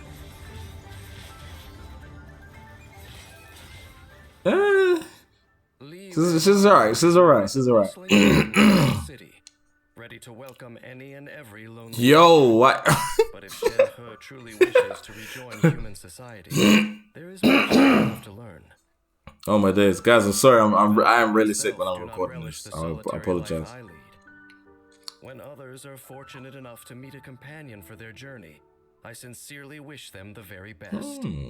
After all, to this day, I hold that people should be authors of right. both the crane ready to make peace with the past, and the beast with a grudge to bear, have the freedom to make their journey home. These quotes, man, they sound like from Drake songs or something. Or like, I don't know, someone better than Drake, but you know what I mean? Those are lines that hit, bro. Quotes. Have always been fond of Union. Showstopper. Tales from eons ago can they witness the legendary feats of the Adepti. But ever since the young Yunjin became director of the Yunhan Opera Troupe, not only has she excelled in classical Adepti-style opera, but she has also scary. her own original stories. She's scary, bro. Recounting tales of the You see eyeballs? Hell no, bro. It is often said that listening to Ms. Yun's new operas is like unwrapping a gift box. Anticipation followed by sheer delight. She's a Geo? What shall we perform today? Fans of Liyue opera all agree that Yunjin has boundless talent. Performing Look at she walk like, I don't know, I'm just, When defending herself from the enemy, Yunjin deftly adapts the techniques of stage combat, turning defense into offense and putting on a show her enemies won't forget in a hurry. In order to You're a dancer, satisfy her bro. appetite while maintaining a perfect figure and singing voice, Yunjin developed a certain knack for cooking. When Yunjin achieves perfect cooking on dishes with adventure-related effects, I mean, that cooking game looks so easy. I'm just gonna put it out there, bro. That can't be the hardest. Yunjin's normal attack can combo up to 5 strikes. dealing physical damage. Yunjin's charged attack consumes a set amount of stamina to lunge forward, dealing physical damage. It's useful. It's useful. I know I'm looking at it. It looks kind of boring, but it's very useful. Very useful. Tap her elemental skill, and Yunjin strikes from a cloud grasping A stance, cloud. dealing geo damage. When the skill is held, Yunjin adopts the opening flourish stance and charges up, forming a shield. The shield's damage absorption scales off Yunjin's max HP, and has increased effectiveness all elemental and physical damage. When the skill is released, its duration ends, or when the shield breaks, Yunjin will unleash the charged energy as an attack, dealing geo damage. Based on the time spent charging, the attack will unleash at charge level 1 or charge level 2. Okay. After unlocking the talent true to oneself, using opening flourish at the precise moment when Yunjin is attacked will unleash its level 2 charged form. Look at the. Are you gonna tell me the enemies don't look amazing in this game? Fend off enemy attacks. Look at that wolf thing, bro. Unleashing Yunjin's elemental burst deals AoE geo damage and grants the flying cloud flag formation to nearby party members. When characters with cloud flag formation deal normal attack damage to enemies, they will deal bonus damage based on Yunjin. I feel like if all of the Geo members, if you made it, bro, if I play this game, I'm making a Geo team, bro. That's all I'm saying to you. Geo, all the Geo goons in one team, I'm wiping everyone, bro. No convo, bro. 100%. Forget your cryo, bro. We're just taking hits all day, bro. Yeah, 100%. The number of times triggered is counted independently for each member of the party. I kind of want to play this game and try out that theory I just came up with, you know. Normal attack damage bonus granted by flying cloud flag formation is further increased. Dodging it. The more elemental types among your party members, the greater the increase.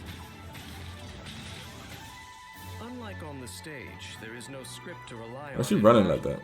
But in Yunjin's mind, unexpected enemies serve as her best rehearsal partners, providing fresh inspiration with their unscripted attacks. Unscripted. In battle, Yunjin must make deft use of her elemental skill.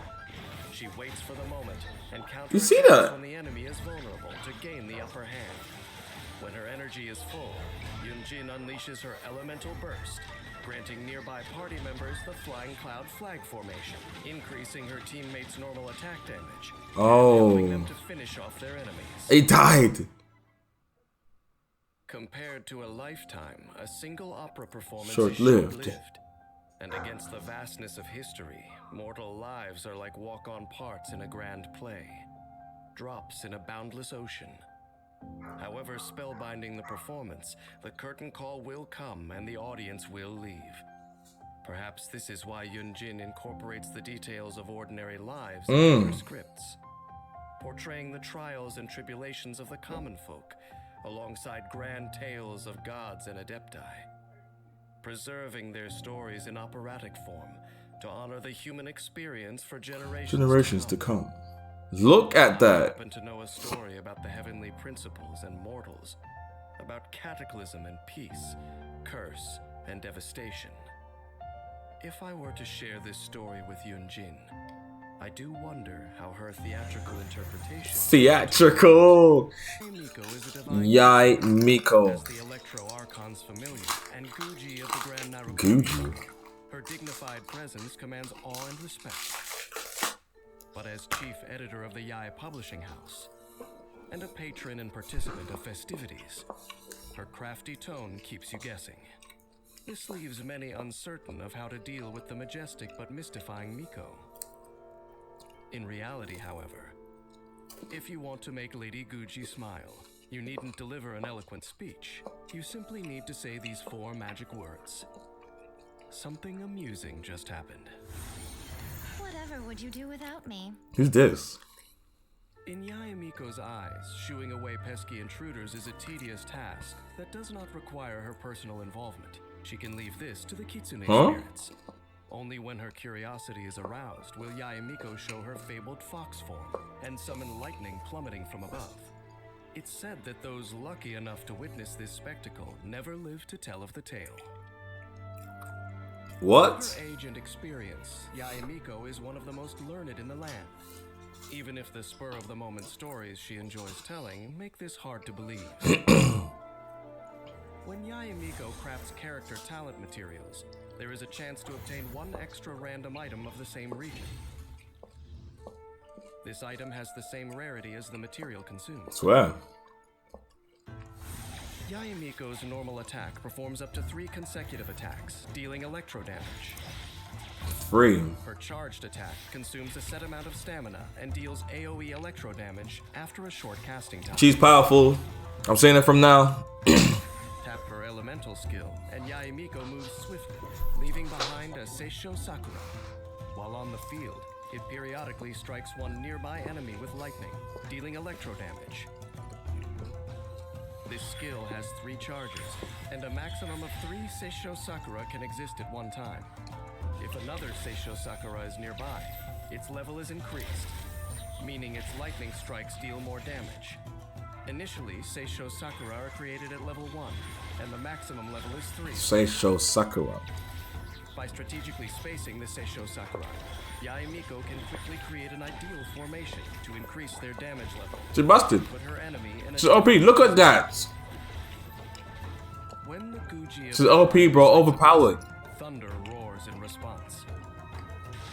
After unlocking the talent Enlightened Blessing, Seisho Sakura damage is increased based on Yai Miko's elemental mastery. Bro, she's busted. She's broken.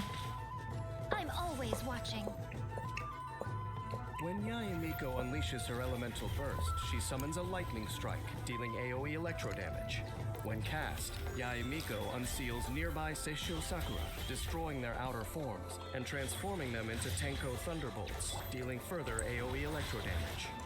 For each Seisho Sakura destroyed in this way, 1 Tenko Thunderbolt strikes down. After unlocking the talent, the Shrine's Sacred Shade, when Yai Miko casts her elemental burst, each Seisho Sakura destroyed resets the cooldown for 1 charge of her elemental skill. Don't let Yai Miko's graceful outward appearance fool you into thinking she is gracious in temperament, for that would be a Fatal error. Why you talk like that? Yai Miko does not think twice before unleashing Seisho Sakura. She ensnares the enemy in a perilous position, dealing damage and creating opportunities for teammates to attack. Bro, that wolf is getting blown. When energy is full, Yai Miko unleashes her elemental burst, unsealing nearby Seisho Sakura, and summoning Tenko Thunderbolts to make sure these tiresome foes disappear for good. In storytelling skill, the writers of the Yai Publishing House are my superior. When I get talking, I tend to speak of true historical events. Under Chief Editor Yaya's guidance, works of sheer fantasy thrive, accounting for the vast majority of popular light novels. Maybe in another few centuries, archaeologists will find books filled with pure fiction, mistake them for rare historical records, and draw all kinds of conclusions from them. Perhaps by then, the truth of the past will be consumed as entertaining fiction. Its only purpose to meet people's need for novelty, save for the sneering of the kitsune. All that will remain is the despairing sighs of the long forgotten. Oh, excuse me for like the 300th time this video. Great character. The story was a bit strange, kind of lost me a little bit, but she is overly broken. I already know. Extra damage from everywhere. Hoyoverse, they make something up I play. It's One Piece. No, it's something else. And hidden agendas lurk beneath the surface. For someone to not only rise to the top in this environment, but also One Piece to you. They must be exceptionally shrewd and highly skilled. Anyone who hopes to meet the man at the top would be wise to first make sure that they know exactly whose side they're on. Kamisato Ayato. Why not? Kamisato Ayato is the Yashiro commissioner. Have we heard that name before? His clan, he has trained for this role all his life, including in the martial arts. His fighting style channels the power of Hydro through the forms of Kamisato art. A strong current hides beneath the tranquil surface, ready to overwhelm his foes like a flash flood. Oh, I remember this guy. I just randomly remembered him. Cooking? Necessity, but a pastime.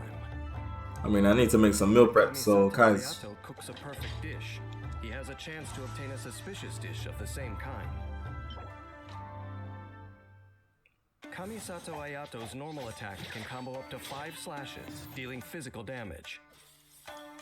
His charged attack consumes a set amount of stamina to charge forward and perform the EI technique, dealing physical damage. Tap his elemental skill to shift positions and enter the Takemiguri Kanka state.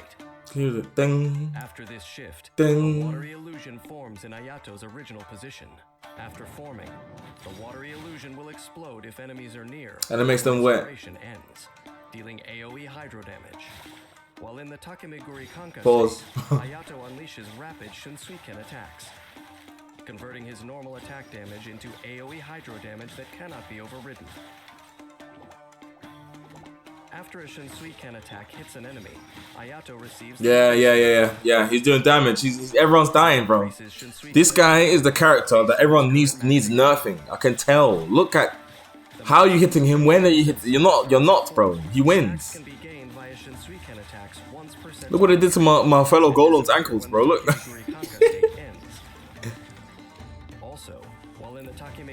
Was that a wooden fire snake? Perform charged or plunging attacks. After unlocking the talent Mineo Matoishi Kiyotaki, Ayato receives 2 Namisen stacks immediately after casting his elemental skill. And when the watery illusion explodes, Ayato gains a Namisen effect equivalent to the maximum number of stacks. So he would go good with the I think Shenhe. Unleashes his elemental burst. He unveils a garden of purity. Oh no, it's over. It's over. Are those arrows? Bloom water blades rain down continuously, attacking enemies within range and dealing hydro damage. The normal attack damage of characters within this space is also increased. No. Ripples on water destroy the immaculate face of the moon What? in its midst, but it regains its composure the moment after they pass. After unlocking the talent Michiyuku Hagetsu, when Ayato is not on the field, if his elemental energy is below a certain threshold, he continuously regains energy.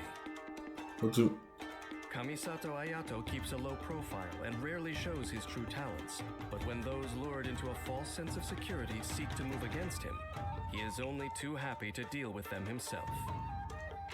The Shinsuiken is Ayato's main means of attack. During battle, Ayato coordinates with his teammates to produce hydro-based elemental reactions, and take down groups of enemies with a barrage of Shinsuken strikes. He's busted. He's so powerful. This guy's just too powerful, bro. He has like one slashing move, and this ult, too much power, bro. I can tell. And sets the stage for further elemental reactions to flush out any final remnants. Busted. I can tell he's broken, bro. The Commission faced upheaval for their transgressions. The Kamisato clan survives today because they found favor in the eyes of a god, but they bear an eternal obligation to be guardians of the divine. If you ask the head of the Kamisato clan what he truly holds sacred, I dare say the will of the gods would not be his answer. And so, though Kamisato Ayato appears to handle his affairs with consummate ease, when all is said and done, he is simply an ordinary soul caught between the divine and the mundane. He's like the Keanu Reeves of Genshin Impact. Gods conflicts with that which he is sworn to protect. How then will he preserve his delicately maintained stability? We got Yelan.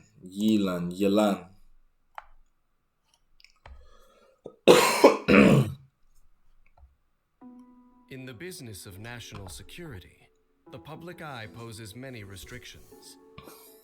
While trouble brews in the shadows, it helps to bring in special talent. Someone who can move freely this is a dancing girl. vehicles, covering their tracks as they go. Someone is a dancing girl, bro. She got the feet, the footwork. This kind of collaboration could cost you, so make sure it's worth the price. I think it's her. She has to. Yelan is a master. She gonna be dancing? Whose hydrovision takes her abilities to new heights. Stronger and more daring than most, she thrives in dangerous situations, leading her enemies slowly but surely into her trap. For Yelan, staying alert to new intel of all kinds is second nature. Wherever she goes, whatever she does, she always returns with a wealth. So she sound like Nami. When Yelan is Nami swat! Shout out to One Piece fans right now, bro. she will obtain increased rewards. Isn't she the dancing one? Combo up to 4 consecutive shots, dealing physical damage. Nah, man, someone's a dancer. She has the shoes on as well. Executes a more precise shot that deals increased damage. While aiming, flowing water accumulates on the arrowhead. A fully charged arrow deals hydro damage on hit. What? After leaving combat for a short time, Yelan gains the breakthrough, which greatly decreases the charge time of her next aimed shot, and fires a breakthrough barb at full charge. The breakthrough barb deals AoE hydro damage that scales based on Yelan's max HP. When she casts her elemental skill, Yelan moves rapidly using her lifeline, latching onto and marking enemies as she goes. Tapping and holding the skill produce different effects. When tapped, Yelan rapidly dashes forward. That's key. Distance. While held, Yelan remains in a rapid movement state and gains increased resistance to interruption while in that state. During this time, Yelan can control the direction she sprints in and can cast the skill again to exit the rapid movement state. Using this skill, let me see. Approach groups of enemies while easily avoiding some of their attacks. Furthermore, it helps her explore the. And it gives her great movement. When rapid movement ends, lifeline will explode and deal hydro damage to marked enemies. Nah, man, nah. She's cool. She's OP. Not OP, but she's effective. The number of enemies marked affects her chance to gain the breakthrough effect. The more enemies marked, the higher the chance to gain the effect. And then you can start the second part of the combo, you know? Game's up. Fun's over. When Yelan unleashes her elemental burst, she deals AoE hydro damage to nearby enemies and creates an exquisite throw to assist in battle. Exquisite throw follows the active character. Guy was getting blown back. He was like, I'm trying. Or Yelan's lifeline explodes and hits an enemy. Exquisite throw will join in the attack, dealing hydro damage based on Yelan's The max dices. After unlocking the talent Adapt with Ease, the active character's damage dealt gradually increases while Exquisite Throw is present. Yeah, this looks like someone I have on my team. Yelan. Before the fun of guessing the enemy's next move begins, Yelan inspects her hand and tallies up her strengths. After unlocking the talent Turn Control, Yelan's max HP is increased. Based on the number of elemental types. Oh, swear! They made characters made for multiple types in the party as well. Intrigue, Yelan is in the background, quietly weaving her web. By the time her prey notices, it's already too late. In battle, Yelan likes to open with her breakthrough. Yeah, because that's busted. You can't even see. All you see is the blue light running around, bro. The hell? She ensnares her targets with lifeline, then lets it explode and deal damage. After the explosion, if she has the breakthrough effect, Yelan may follow up with another breakthrough bomb to inflict further damage. When energy is full, Yelan unleashes her elemental burst to create an exquisite throw, providing hydro damage and a damage boost, so the team can round up the remaining foes. Fate is a cruel and perilous thing. It bodes only ill, lurking in dark places like the chasm. I like these little story time things at the end, you know. To me, that place is the epitome of human misfortune. People died there, far from their homes. People with hopes and dreams, dutiful to the bitter end. Different motivations resulted in the same tragic conclusion. People ought to fear disaster, unless they can learn to draw strength from their fear. Perhaps Yelan is just such a unique case. Undeterred by fate's cruel design, there is no path she will not go down in the pursuit. I can relate. One day, she descends into a place from which there is no escape. I am curious, by which of her many sides would she see herself? Oh, I can relate to Yelan, bro. Yelan, you might be in the Kai's Clan Genshin party, bro. She kind of cool. I love that story at the end. Kooky. It's gonna be Kooky, bro. No one's name is Kaki, bro. Dolores. Boa pai tu mano boa que pariu do porcaria.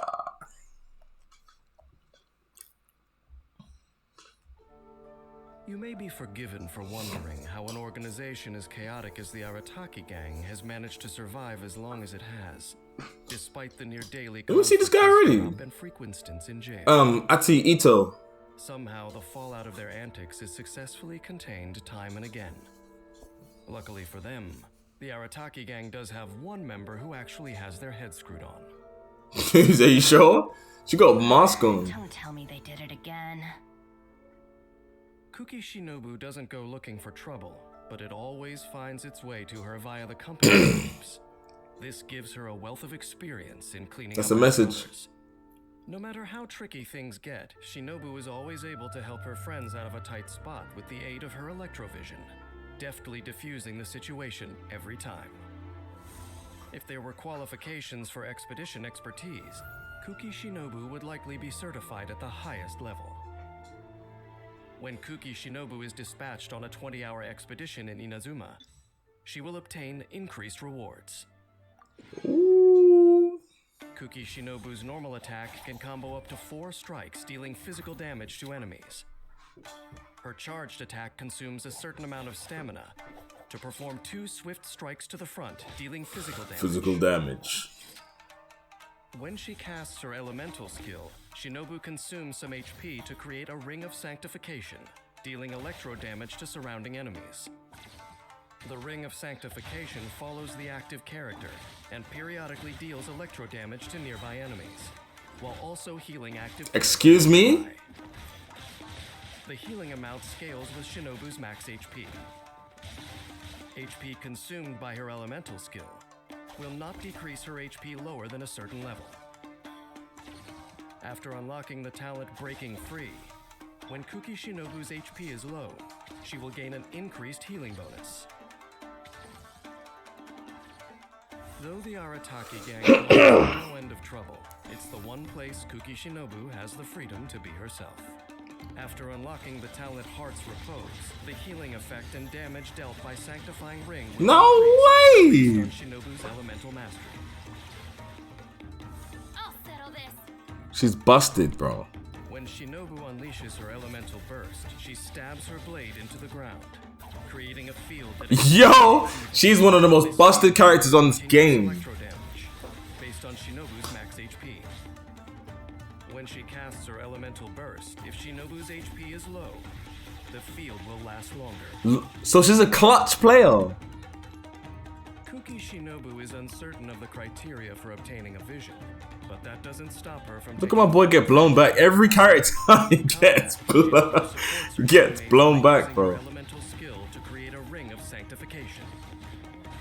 Besides healing nearby active characters, the ring also creates ideal conditions for elemental reactions, allowing her teammates to easily gain the upper hand. When energy is full, Shinobu unleashes her elemental burst, creating a cleansing field that deals continuous electro damage to enemies in its AoE, paving the way to a decisive victory. Did you see that my boy get eviscerated? The world provides boundless possibilities, and people Look are at free the to make their own dog. choices, as long as they are ready to accept the consequences. Fortunately, Kuki Shinobu is a talented individual, and the troubles stirred up by the Arataki gang are a price worth paying for her freedom.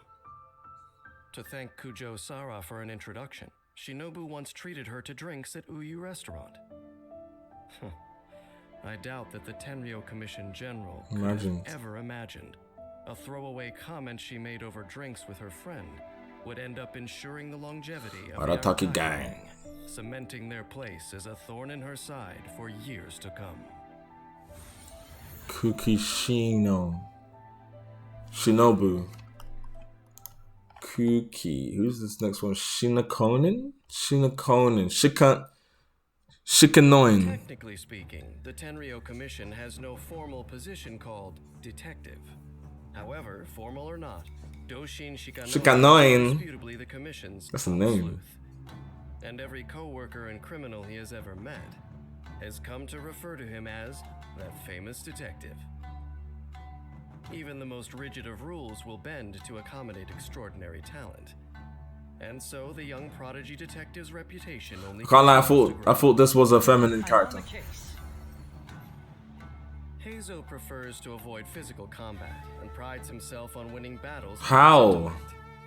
However, even he admits that sometimes the martial arts skills that his father made him learn are Vital, you think? Himself in the pursuit of justice. Get blown. Cracking cases is a detective's core duty. Heizo believes his true calling lies in preventing would-be criminals from ever committing crimes. Bro, you gotta fix the system of society, bro. When Shikanoin Heizo is in the party, he reduces sprinting stamina consumption for your own party members, making exploration faster. Heizo's normal attack performs 5 strikes that deal animal So he wants to be Sanji, basically. His charged attack consumes a set amount of stamina to perform a sweeping kick, dealing animo damage.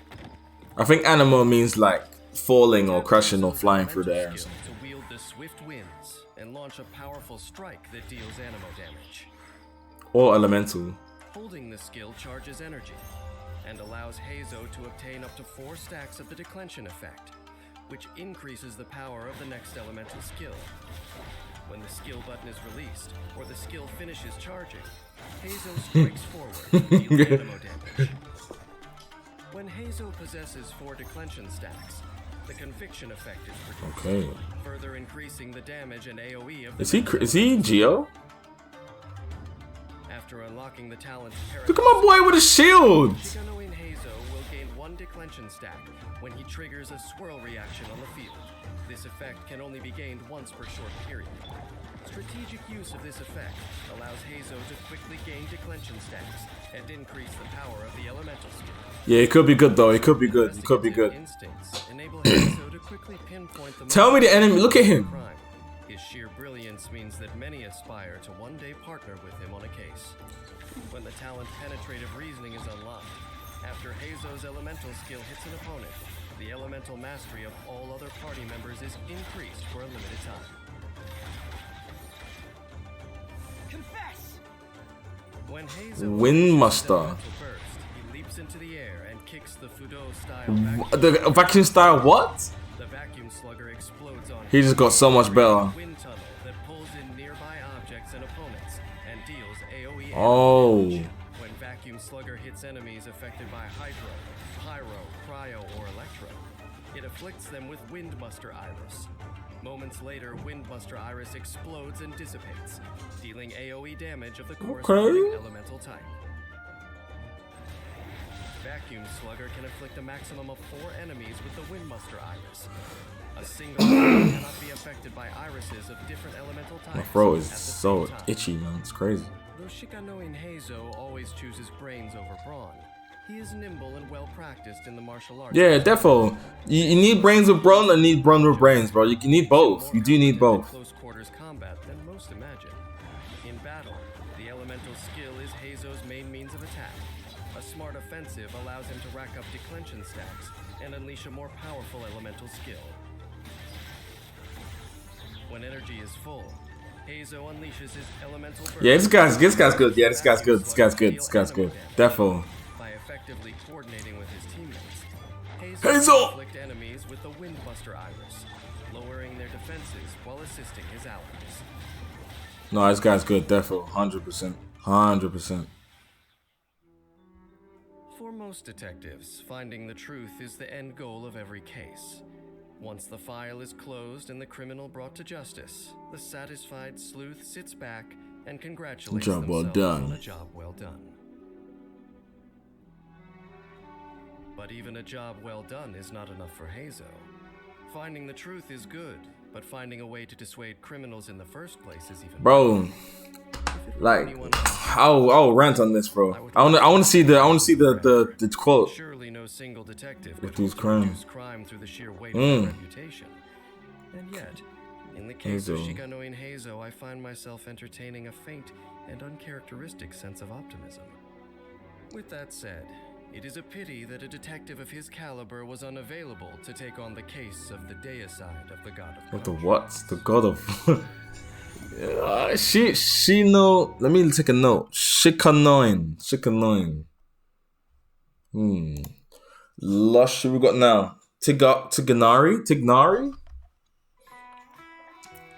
Compared to ferocious Tignari. beasts, it's hard to imagine placid plants ever posing a serious threat to humans. But deep within the sprawling forest where the vegetation grows unchecked, there is no telling what dangers may lurk within. So never underestimate the rainforest, for life is a formidable force. If you're hoping to pass through the Avidia forest without incident, you would be wise to heed the stern warnings of the Forest Watcher. Who's that? I'll lead the way. I remember this guy.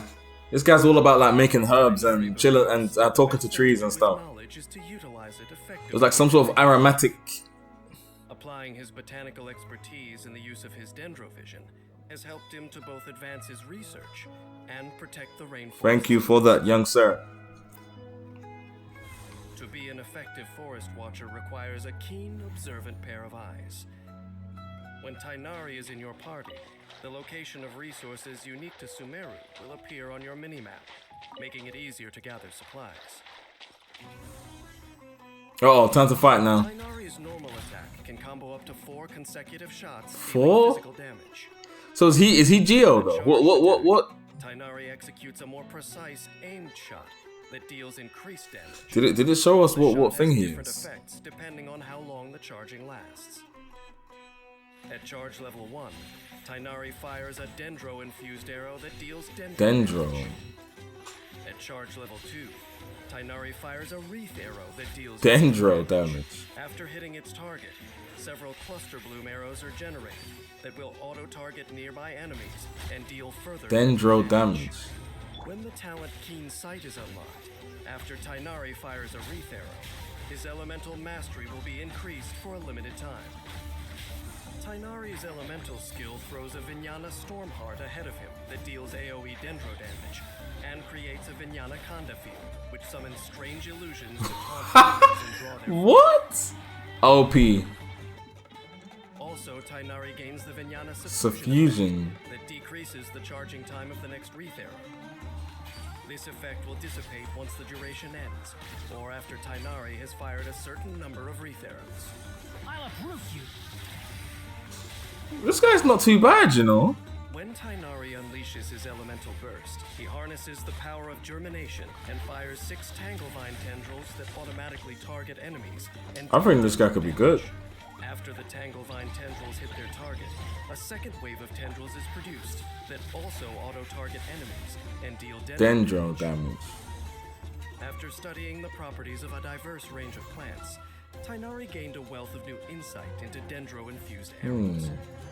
After unlocking the talent Scholarly Blade, for every point of elemental mastery Tighnari possesses, his charged attack and elemental burst damage are increased. Damage can only be increased up to a certain limit.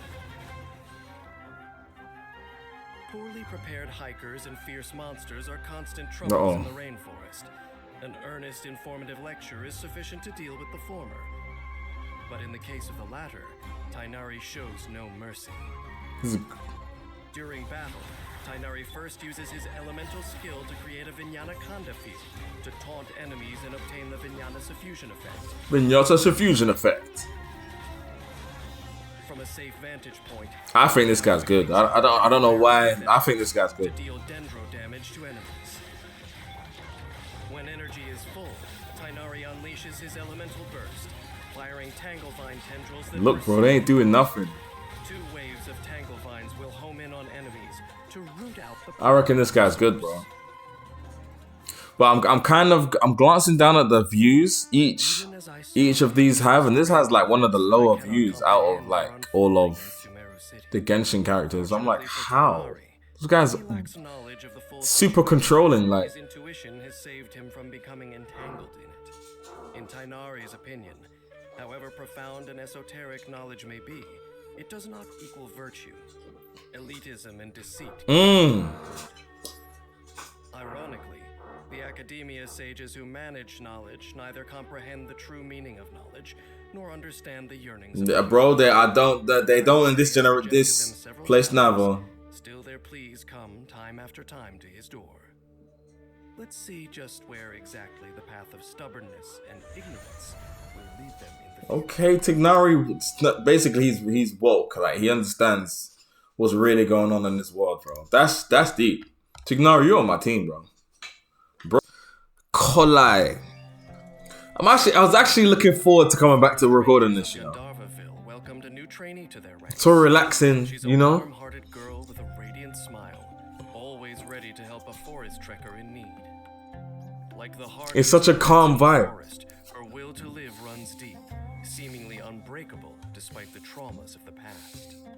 We're good? Yeah, we're good. Trainee Forest Ranger Kale, reporting. Kolai. She sounds Irish. Mondstadt gave Kale an opportunity Maybe. to turn things around. I tried, bro. And now Sumeru provides her with a place to grow. Here, she will support those around her with her newly acquired power of Dendro. Dendro. So Dendro's like grass types, like Trico, Turtwig, you know what I'm saying? Like, they're the grass types of Genshin. When Kale is in the party, she reduces gliding stamina consumption for your own party members, making exploration faster. Why does he say the same words for 8, like... Consecutive shots, dealing physical I guess you have to be precise with information, With though. a charged attack, Kale executes a more precise aimed shot that deals increased damage. While aiming, Dendro energy accumulates on the arrowhead. A fully charged arrow will deal Dendro damage. Kale's elemental skill throws a floral ring that deals 1 bout of Dendro damage to each target it hits. Let me see. Let me see. The floral ring will return after a set time, dealing further Dendro damage on the way back. What? A boomerang. After unlocking the talent Floral Sidewinder, if one of your own party members triggers a Burning, Quicken, Aggravate, Spread, Bloom, Hyperbloom, or Burgeon You can't expect me to remember all of this, bro. the What? will grant the character the Sprout effect on its return. The Sprout effect deals Dendro damage to Sprout nearby enemies effect. for a set time based on Kale's attack.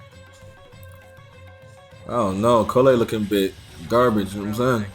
Oh, but here we go with a combination. The initial effect will be removed. Ooh. Kale's Kale's elemental burst brings her trusty assistant, Cullen Anba, into the battle, causing an explosion that deals AoE dendro damage and creates a Cullen Anba zone. Cullen Anba? Cullen Anba bounds around within the zone, dealing further AoE dendro damage. That Cullen Anba is really good. Plant life thrives Really in useful, you know? forests, like the hope rejuvenated in Kale's life. After unlocking the talent The Languid Wood, when a character in the Cullen Anba zone triggers a burning, quicken, aggravate, spread, bloom, hyperbloom, or burgeon reaction, the zone's duration will be extended. A given Cullen Anba zone's duration may only be extended in this way by up to a limited amount. That one went over my head like completely. I forgot I was recording for a second. This feel like I'm watching like a documentary. This I don't know. I don't know. This feels so weird. In many challenging situations. In battle, Kale focuses on casting her elemental skill, aiming to hit as many enemies as possible. Oh. And generate the sprout effect within the floral ring. She's actually pretty good, bro. Teammates to deal greater damage through more elemental reactions. When her energy is full, Kale summons Cullen Anba, whose Cullen Anba zone deals continuous dendro damage. Nah, she's good. She's good, bro. She's good. She's good. She's good. This Kale is good.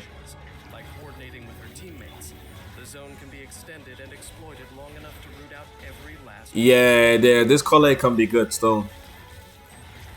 I think she's the best Dendro we've seen so far, maybe. Growth means different things to different people. Message. Some simply wish to grow up in peace, while others pursue loftier goals. As for Kale, she believes that overcoming her past is a necessary step on the long journey. Bro, that's a step for all of us. What do you mean? Wise. For to overcome is to move forward, not to wallow endlessly. 100%, I agree. Kale, you might be a real one. Pity that my former travel companion, for all their years of rumination, lacks Kale's clarity on this. Or perhaps some situations are simply too complex to be resolved by good intentions and honest effort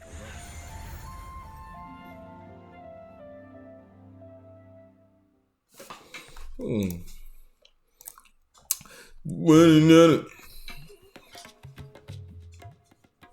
in the jungle. I can't wait to get to the desert, guys, bro. Those are my favorite Genshin characters, bro. You know who I'm talking about. Don't look at me like that. You know exactly what I'm talking about. I don't know the names. This is the she sells stuff. She's like a what do they call it? Not a mystic, gestic, tradesman. Dory. Electro. Merchant. Turning away a perfectly good business deal just because the customer demands the impossible. No. So long as the price is right on your tall order, Lord Sangama Bay will personally make sure that all your worries are zapped away with aid of her Electrovision. Any deals that pass through Dory's hands seem to magically yield extra returns. When Dory crafts character and weapon enhancement, she has a chance to recover some of the materials used, which can be set aside for emergencies. Dory's normal attack causes her genie to combo up to 3. You know when you're like concentrating on something and you suddenly have to concentrate on something else? The attack button and the genie drains stamina over time to perform a continuous spinning attack on nearby enemies, dealing physical damage. When the spinning stops, I think this character. one final extra strong strike that launches smaller enemies. Do you know what? It's one of those. This character, to me, to my brain, yeah, she looks cheap, but she will be overpowered. But she just doesn't look threatening to me, so I don't feel like she's powerful. She will be powerful, 100%. It's the only real merchant enemy with Genshin character we've got. Compound interest. When the troubleshooter shots or after-sales service rounds from Dory's elemental skill hit enemies, Dory will restore elemental energy to herself based on her energy recharge rate. Each elemental skill valid for 1 energy recharge only. Energy can be redeemed only up to a certain limit. Terms and conditions apply. Terms and conditions? It's not like I'm buying a TV, bro. When Dory unleashes her elemental burst, she summons the genie from her lamp to provide her customers with a plethora of services. The genie connects to a nearby character, causing them to become affected by Electro. The connected character will continuously restore HP based on Dory's max HP and will also steadily regenerate energy. She can do the role? Oh, no, that's not her. Between the genie and the character touches enemies, it will deal lots of electro damage to them at set intervals. See? She's good. She's a good support character. She'll be one of the best support characters on this game. A merchant like Dory spots business opportunities everywhere she looks. She must always be ready to provide customers with the perfect solution at a moment's notice. So you gotta make this bread, you know what I'm saying? I hear it. What's her name? Dory. The hustler. Connected to the genie triggers an electrocharged superconduct overloaded quicken aggravate hyperbloom or an electro swirl or crystallized reaction. The cooldown of troubleshooter cannon is decreased. This effect can only be triggered once within a set period of time.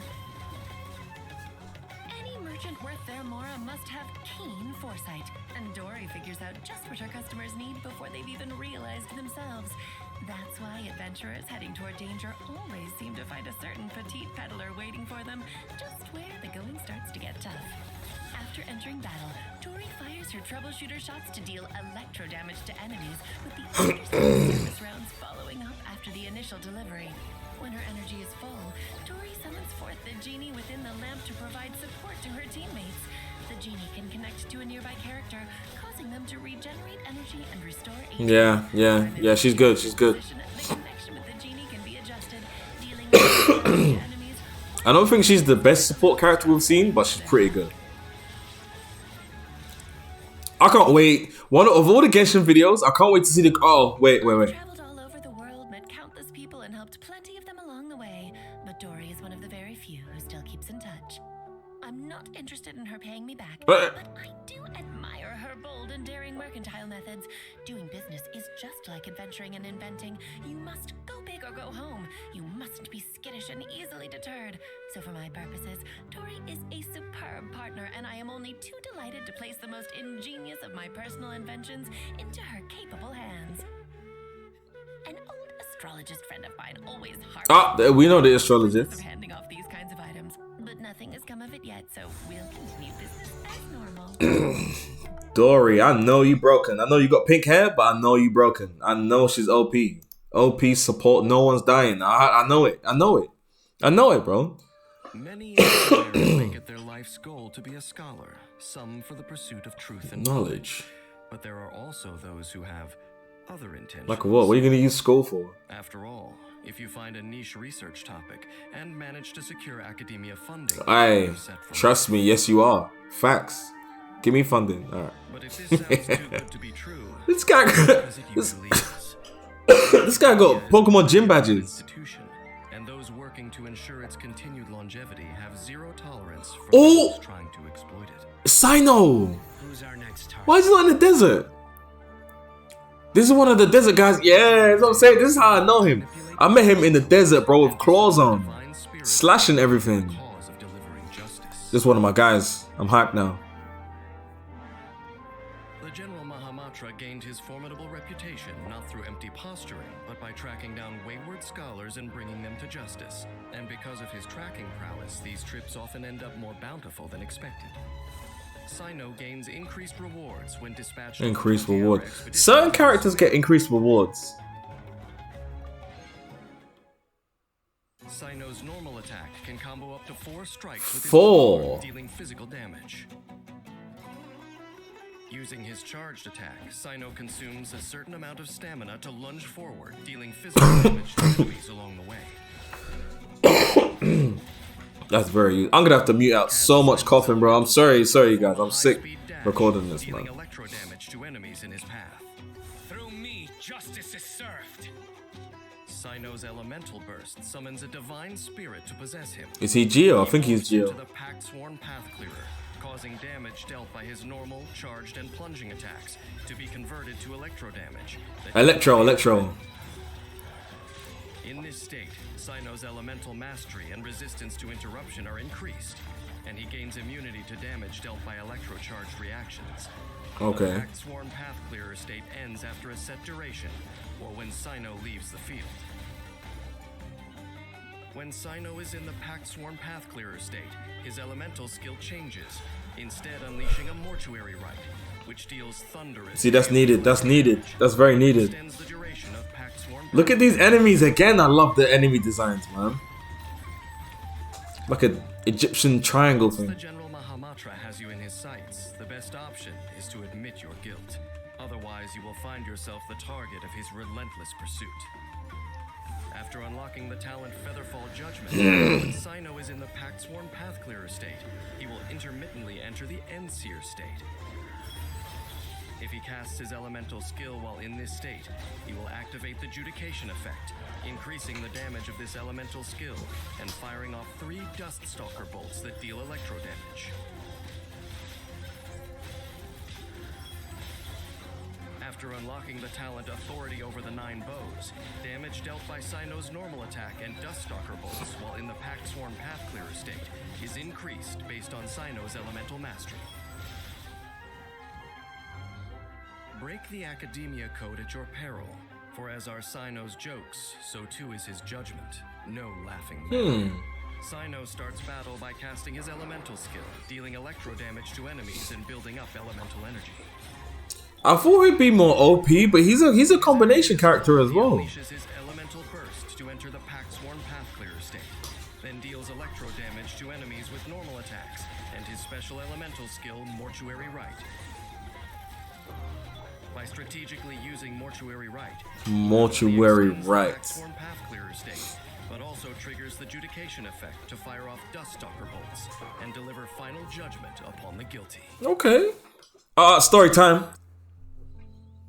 Let's see. In my travels across Teyvat, I've heard people say that curiosity was mankind's original sin. Can you imagine? Perhaps everyone has the impulse to explore the deep secrets of the world. I would. But only scholars can truly fulfill such ambitions. Yeah, I guess I'm a scholar as well. Can relate to some degree. Placing the mysteries of the universe before scholars with a burning desire for knowledge would be like placing a dragon-themed deck from Genius Invocation TCG in front of him. Both are irresistible temptations. Perhaps the Academia established the mantra not TCG is training card game. But rather to protect training card? Training card. Because the gravest crime trade card in the name of wisdom may be beyond the mantra's ability to punish.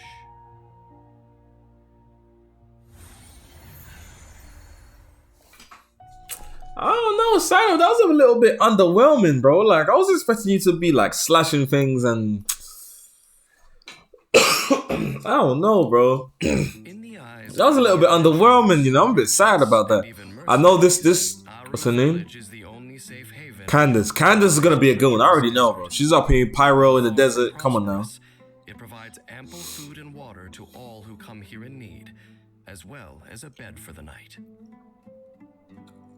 On one condition, do not disturb. Candace, show them. Or is she Hydro? Oh, she's Hydro. She's not fire. Who's the fire I was talking about? Candace is highly adept with her shield and spear. With the aid of her Hydro, Candace, come on. She can fend off the strongest of storms and the fiercest of foes. Candace, show them your OP. I already know. Busted since a year ago. Over broken. Arid desert. Strength and endurance are the key to survival for those who dwell here. When Candace is in the party, the active character benefits from reduced stamina consumption from climbing. I always like to look to see who's, you know what I mean? Combo up to 4 strikes with her polearm, dealing physical damage. Using her charged attack, Candace consumes a certain amount of stamina to lunge forward, dealing physical damage to enemies along the way. Tap Candace's elemental skill to perform a swift shield strike, dealing hydro damage to enemies in front. Hold her elemental skill, and she raises the shield to block the shield! The shield absorbs damage based on her max HP, and offers extra protection against hydro damage. The shield can remain until Candace finishes casting her elemental skill. Oh, that's cold. After holding the skill for a fixed duration, Candace will finish charging her attack. Then, when the skill is released, its duration expires. Is broken, she performs a forward leaping strike. That's cold. I would beat this character on the game, 100%. After unlocking the talent Aegis of if Candace is hit while holding her elemental skill, she instantly finishes charging. We shall prevail.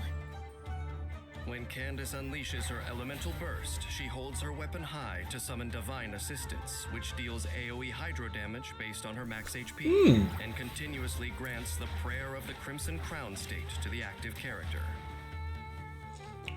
In this state, when a character's normal attack deals elemental damage to an enemy, the damage dealt is increased. Switching characters unleashes a rippling wave attack, dealing hydro damage to nearby enemies. She's in the team. She's in the team, 100%. She's in my team, 100,000%. Additionally, characters wielding a sword, claymore, or polearm gain a hydro infusion while prayer of the hydro infusion, bro. Hydro infusion. I know we've heard that before, but I don't know, for her it seems more powerful. When a character under the effect of prayer of the Crimson Crown deals elemental damage with a normal attack, damage dealt is increased based on Candace's max Look at the combos.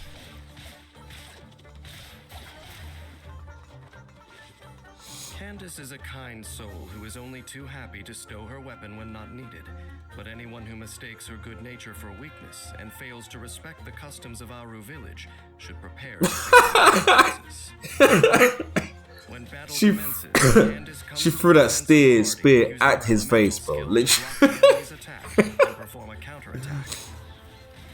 When energy is full, she casts her elemental burst to deal AoE hydro damage and boost her teammates' normal attacks with the prayer of the Crimson Crown status, then joins them in removing the unruly visitors from Aru village for good.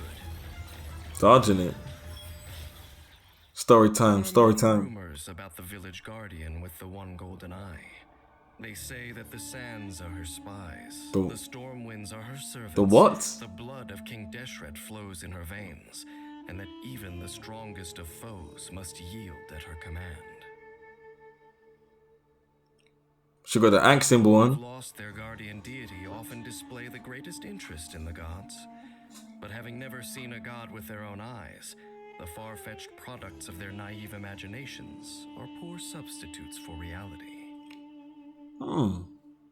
Yet despite being the subject of these fanciful rumors, Candace herself takes a much more sober view of things. Sober view. A shield is but a tool, a polearm but a weapon, and what matters most is not the divine power a weapon contains, but the determination of the one who wields it. Okay, alright, Candace, you're easily, look, Sagittarius, no, easily one of my favorite characters. Probably my favorite characters, bro. Yo, she's cold. Easily one of in my top ones, though. Easy. Accustomed to receiving concrete information from the Akasha, the arts are an abstract and intangible concept. What constitutes good art? Is there a way to quantify the process of creation? These questions leave even the academia's most esteemed scholars at a loss. But to Nilou, art is the simplest and purest thing in the world. 100%. There is no barrier to entry, and everyone can appreciate its beauty. Depends. Where are we dancing? If they respect it, you know what I'm saying? Depends. Though Nilou's dancing may appear delicate, there is measured strength behind every step. Nah, this ain't the dancing woman. Swordplay with agile footwork as she waltzes with the water to the aid of her allies. I don't remember this girl, to be fair. I remember the name, but I do not remember her abilities, bro. But physical endurance as well. That is why Nilou pays particular attention to her dietary intake. When Nilou achieves perfect cooking on dishes with adventure-related effects, she has a certain chance to double the product. Nilou's normal attack can combo up to 3 strikes, dealing physical damage to enemies. When using her charged attack, Nilou consumes a certain amount of stamina to unleash a twirling strike, dealing physical damage. When she uses her elemental skill, Nilou enters the pirouette state, dealing hydro damage to nearby enemies based on her max HP. While in the pirouette state, using Nilou's normal attack or elemental skill triggers her sword dance stance, or whirling step stance. I'm not for no feeling this character, bro. The damage she deals is converted to hydro damage that cannot be overridden, and is treated as elemental skill damage. I feel like... Hold on. While the pirouette state is active, Nilou's third stance will end this state and trigger a different effect depending on the stance. Really? If Nilou's final stance is Sword Dance, she unleashes a luminous illusion that inflicts hydro damage to enemies it hits, while also gaining the lunar prayer effect. This is very like I feel this is kind of repetitive. I swear someone else has these abilities, bro. A luminous illusion. If Nilu's final stance is whirling steps, she unleashes a whirling water wheel that deals AoE hydro damage. I feel like someone else has these abilities, bro, but just a different element. I swear. Roast me in the comments if I'm wrong, bro. I don't mind, honestly, I don't mind. I don't mind. I need to know. Accountability, you know? While the pirouette or lunar prayer status is active, leaving the battlefield will remove the status. Traveler, colleague. Court of Dancing Petals, if the party consists exclusively of Dendro and Hydro characters, including at least one of each, go on. The third stance of Nilu's elemental skill, when executed, will confer the Golden Chalice's bounty effect on all nearby characters for a limited time. When a character under the effects of Golden Chalice's bounty is hit by a Dendro attack, the elemental mastery of all nearby characters is increased for a certain time. Additionally, triggering a bloom reaction will produce a bountiful core instead of a Dendro core. The bountiful core's attack is treated as a post-bloom Dendro core attack, but it bursts more quickly and has a larger AoE than the Dendro core. Okay. So she's like, she combos well with like grass, Dendro people. Dendro. What does the Dendro? What word does Dendro come from? Oh, that's just a mongoose question I just asked. Crazy. That's a dumb question I just asked. Don't worry. Please ignore me. I said that.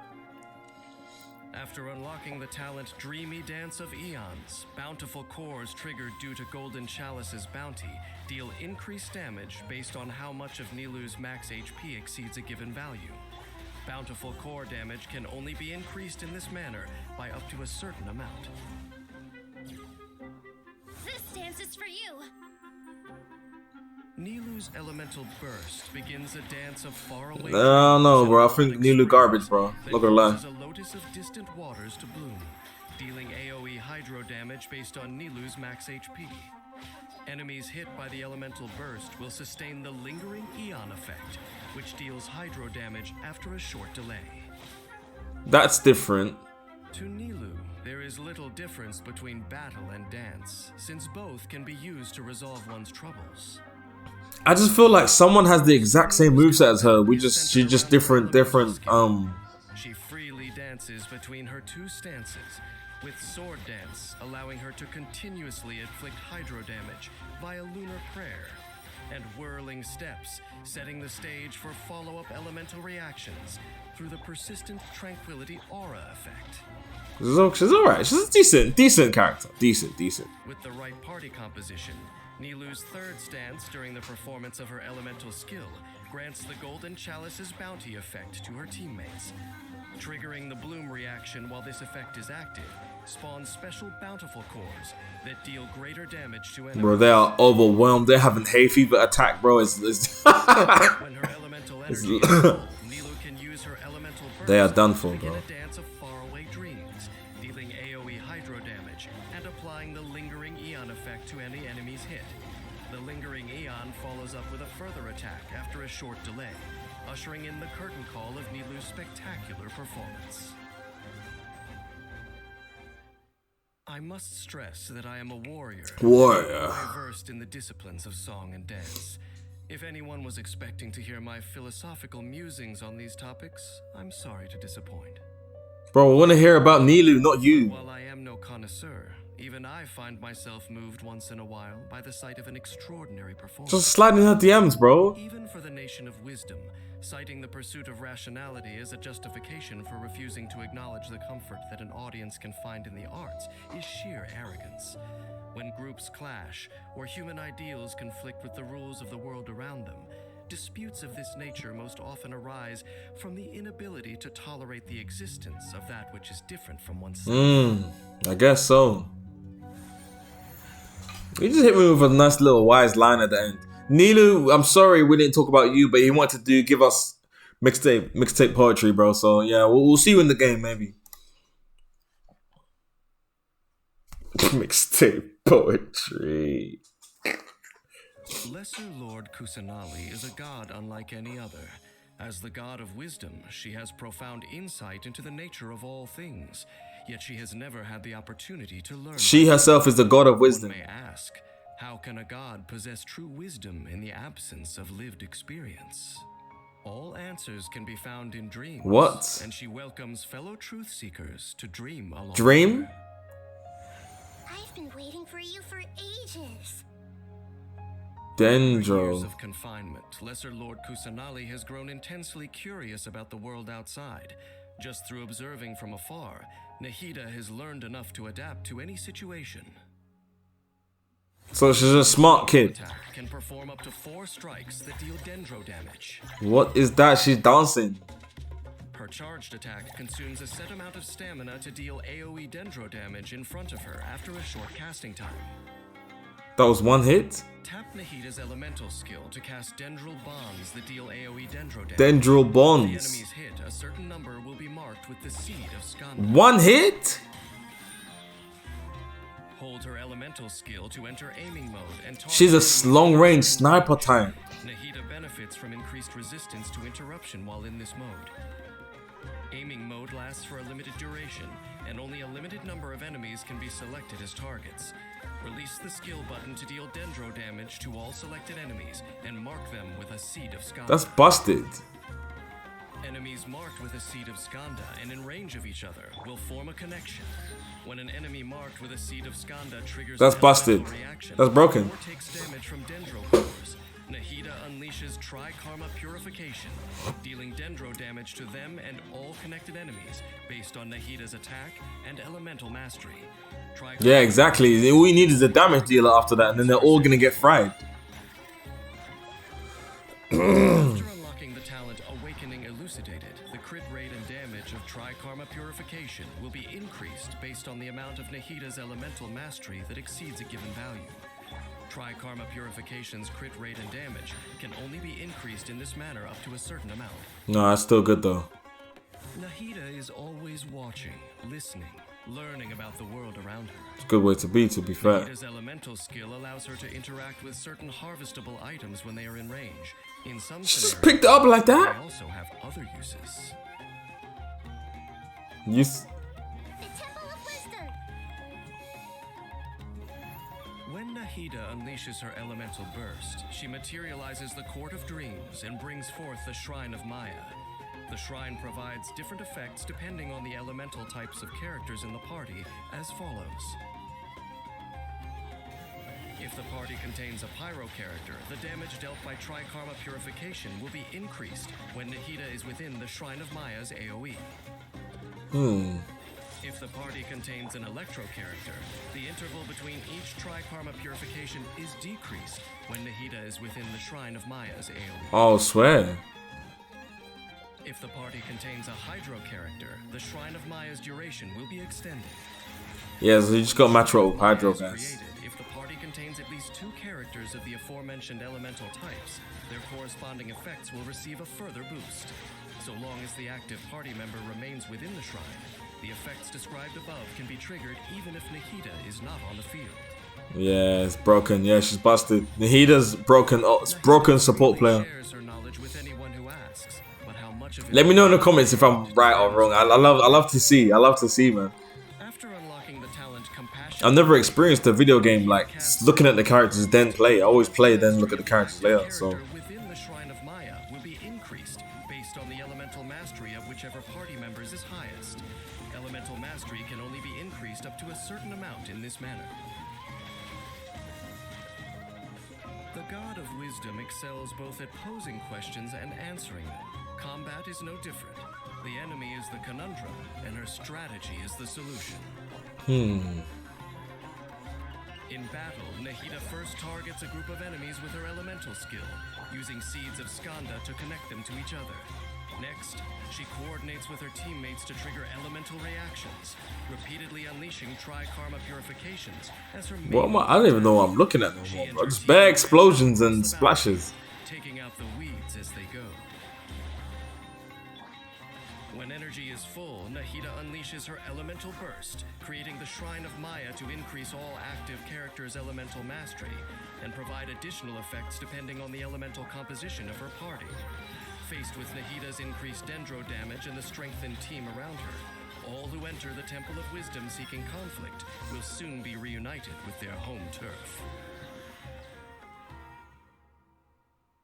Humans often place gods on a pedestal, awestruck by their unfathomable power. Very few ever come to the realization that gods are not the rulers of Teyvat, but merely another form of living being in this world. Ooh. A god who lacks strength may have little to no advantage, even over mere mortals. Even I have no spiteful words to say about a god such as this. I will leave her be.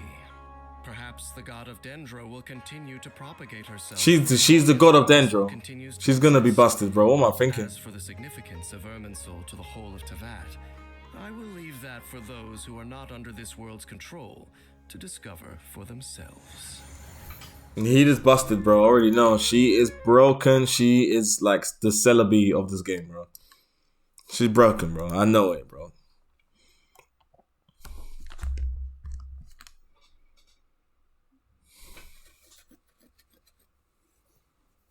Dreaming may be an entirely new concept to the majority in Sumeru, but one person's already managed to become famous. Layla. Recently, the strange tales of the sleepwalking eccentric have been circulating in the academia.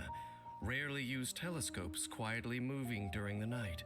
Entire theses finished between dusk and dawn, and a girl seen in the city 1 minute spotted all the way over at Caravan Rebot the next. The only one who can't muster the strength to investigate it is Layla herself. Chronic sleep deprivation has taken its toll on her energy levels. Boy, I'm with her. I'm a bit tired, you know what I'm saying? I'm with her, bro. Let's go for a walk then. Layla's research primarily focuses on theoretical astrology. After receiving her cryovision, she formed a star-crusted veil with ice and frost, providing a space for her companions to study, rest, and even fight undisturbed. Sometimes, while deep asleep, a friend that Layla never knew she had will secretly come to her aid. When Layla crafts character talent materials, she has a chance to receive double the product, boosting the party's like it's very. Layla's normal attack can combo up to 3 strikes. 3 only. To enemies. Using her charged attack, Layla consumes a certain amount of stamina and performs 2 swift slashes to her front, dealing physical damage. Casting Layla's elemental skill creates a curtain of slumber. What? AoE cryo damage. The curtain of slumber absorbs damage based on Layla's max HP and absorbs cryo damage even more effectively. Layla also becomes affected by cryo for a short time when the curtain of slumber is created.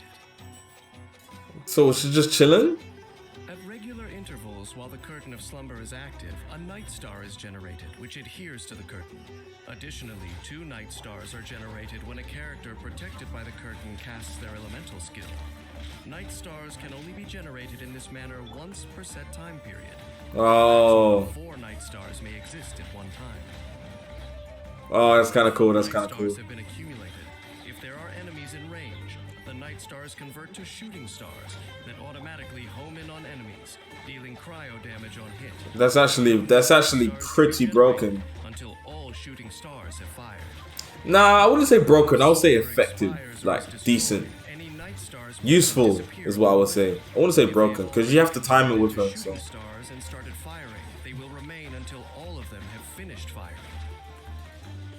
After unlocking the talent like Nascent Light, while the curtain of slumber is present, gaining a night star triggers the deep sleep effect. Deep sleep increases the shield strength of the character under the curtain's protection. It can be stacked up to 4 times and is cleared when the curtain of slumber expires. Any disturbance is too much after a night of poor quality sleep. Bro. The only solution is to get rid of them completely. What's she gonna do? After unlocking the talent Sweet Slumber Undisturbed, the shooting stars fired by Layla's elemental skill deal increased damage based on Layla's max HP. Stars, shine for me. Layla's elemental burst unleashes a soporific celestial dream sphere that continuously fires starlight slugs at enemies within range, dealing cryo damage. When a starlight slug hits an enemy, a night star is also generated on nearby curtains of slumber. Yo, I just clocked. Only one night star in this manner per set time period. She is broken. Deprivation all too keenly, and naturally wouldn't wish it on any of her companions. Tell me right now she's not busted. In battle, Layla uses her elemental skill to create a protective curtain of slumber for her teammates, and starts accumulating night stars. A full quota of night stars will convert into shooting stars that target nearby enemies and deal cryo damage. She's busted. She's broken. She's absolutely broken. With the ultimate, she's busted. She needs to be nerfed now. What the hell are you gonna do to that chandelier in the sky? No, bro. She's OP. Helping her teammates to comfortably slide their way to victory. You have to run. All we can do is get out of range. People have two sides to their personality, but it's not often that the contrast between them is as stark as Layla's. Uh-oh. She spends her waking hours crushed by stress over her schoolwork, yet when sleepwalking, her mind is sharp and lucid. She casts aside her unproductive feelings of self-doubt and gets much accomplished. But perhaps she should count her blessings. Finding a goal in life is difficult enough as it is, and having any chance at all to pursue it undisturbed is nigh on impossible. Hey, basically. Enjoy life while things are still uncomplicated. Go and do the things you want to do. Yes. Because once you reach a certain age, things can never go back to being as simple as they once were. See, that's dead. If you are young, bro, if you are younger than me, how old am I? Bro, it's facts, because I'm young to someone as well. I'm not old. Bro, anyway. Next video, bro. Yeah, but that's done.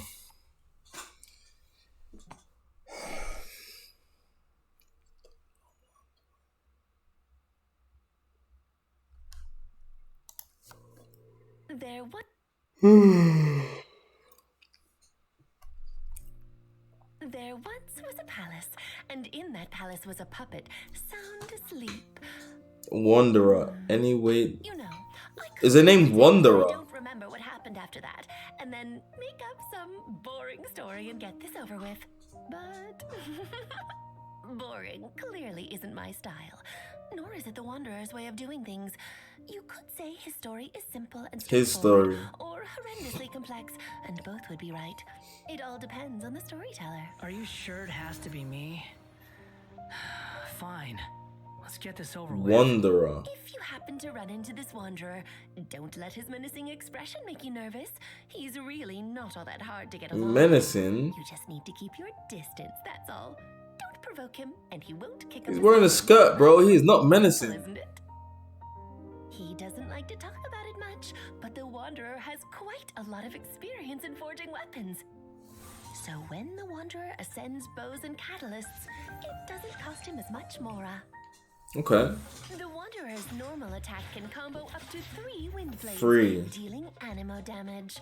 His charged attack consumes some stamina and creates a high-pressure wind blast in front of him after a short casting time, dealing AoE animo damage. That's needed, very candy. The Wanderer's elemental skill harnesses the power of the air all around as he casts off the shackles of gravity, dealing AoE animo damage and rising into the air as he enters the wind-favored state. He's kind of busted. The Wanderer is unable to use plunging attacks, and his normal and charged attacks are converted to Kugo Fushodan and Kugo Tofukai, which deal increased damage over a wider AoE. Using Kugo Tofukai will not consume stamina. The Wanderer hovers in midair while in this state, continuously consuming Kugo Ryoku points to remain Kugo Ryoku points. When the sprint button is pressed, instead of sprinting, the Wanderer He can fly. Kugo Ryoku points to fly through the air more quickly. Holding sprint maintains a faster flight. Oh, he's busted. He's broken. At a faster rate. Pressing jump raises the Wanderer higher into the air at the cost of Kugo Ryoku points, and holding jump does so continuously. The wind-favored state ends when all Kugo Ryoku points are used up. Kugo Ryoku points. The wind-favored state allows the Wanderer to do battle from midair, as well as explore difficult terrain more easily. That is that is so useful. His elemental skill again while airborne brings the wind-favored state to an end. After unlocking the talent Jade Claimed Flower, if the Wanderer's elemental skill makes contact with Hydro, Pyro, Cryo, or Electro when cast, Just all of them then. But it's not Geo. buffs depending on the element. Hydro increases the Wanderer's Kugoryoku point cap. Pyro increases the Wanderer's own attack. Cryo increases his crit rate. And Electro causes him to What about regain Geo? elemental energy when Kugo Fushodan and Kugo Bro, us Geos, we don't get no love, man. A limited quantity of energy can be regained per set time period, and a maximum of 2 buffs can be gained at any one time. This guy's good though. This guy's good. Don't sleep. He's actually a good character. He like, when I say good character, like he will be he's like the brink of OP, bro. Because I don't see how you can hit him in midair. Can you? I can't. Look at him moving around. Free. The descent effect. The next time the Wanderer uses his alternate sprint to fly at speed, the descent effect is consumed instead of Kugoryoku points, and several wind arrows are fired, each dealing No. Hella damage, bro. You see how quickly he attacks? Nah. If a Kugo Fushodan or Kugo Tofukai See the combos. descent effect, the chance of triggering the effect next time is even Nah. Behave yourself. He's busted. He's broken, bro. I can feel it. Casting the Wanderer's elemental burst compresses the surrounding air to form an animal plenum that blasts all sources of frustration away, dealing multiple Animal damage. Casting his elemental burst while in the wind-favored state brings the state to an end. He's Though busted. aimlessness is not his game, and he does not hesitate to take decisive action in pursuit of his goals. The Wanderer's elemental skill is his preferred means of doing battle. Once in the wind-favored state, he attacks from the air using his But I knew that already though. Why is it repeating? to deal increased animal damage Oh. with a wider AoE. By coordinating with his teammates, he can benefit from a range Can you of see damage, which this? makes him even more powerful in battle. This guy's OP. He's in the air getting his whole team buffs and stuff. More damage. His elemental burst, dealing several rounds of AoE animo damage in one fell swoop. Nah, behave, bro. Behave yourself, man. This guy's broken. I know he's broken. Story time. The world of Tevat has its own rules. Tevat. They aren't perfect, though, and in some cases they are as delicate and fragile as the human heart. That's why I've been tasked with the job I have now, a job which gives me certain special privileges. Like, I'm someone who likes having the freedom to live their own life, but I don't mind this job. It gives me the chance to see this I swear she just world and everything that lives in it from a lot of different perspectives. contradicted herself. People can find ways to but they can't undo what they've done, and there's no escaping the past. The Wanderer learned this the hard way. But what about his future? Which way will the wind blow? A lot of people crave the power to predict the future, but I doubt the Wanderer cares for that. With a past like his, he knows the only way is forward, whatever lies ahead, for better or for worse. Okay. Wanderer, you're weird, but you're definitely LP, so I'll respect you, bro, before you show up in my game and fry me. In the academia's early years, researching ancient mechanisms meant Faruzan. deciphering numerous documents. So even though Faruzan is a Faruzan. scholar, her mastery of runes led her to become one of the She sounded kinda pioneer bougie, scholars bro. in the field of ancient mechanics. But as the academic world progressed over the course of a century, Faruzan's dedication to this field was buried beneath the sands of got- time, just like her unusual. She got lazy? Faruzan, Hi there with your Anemo. youngsters.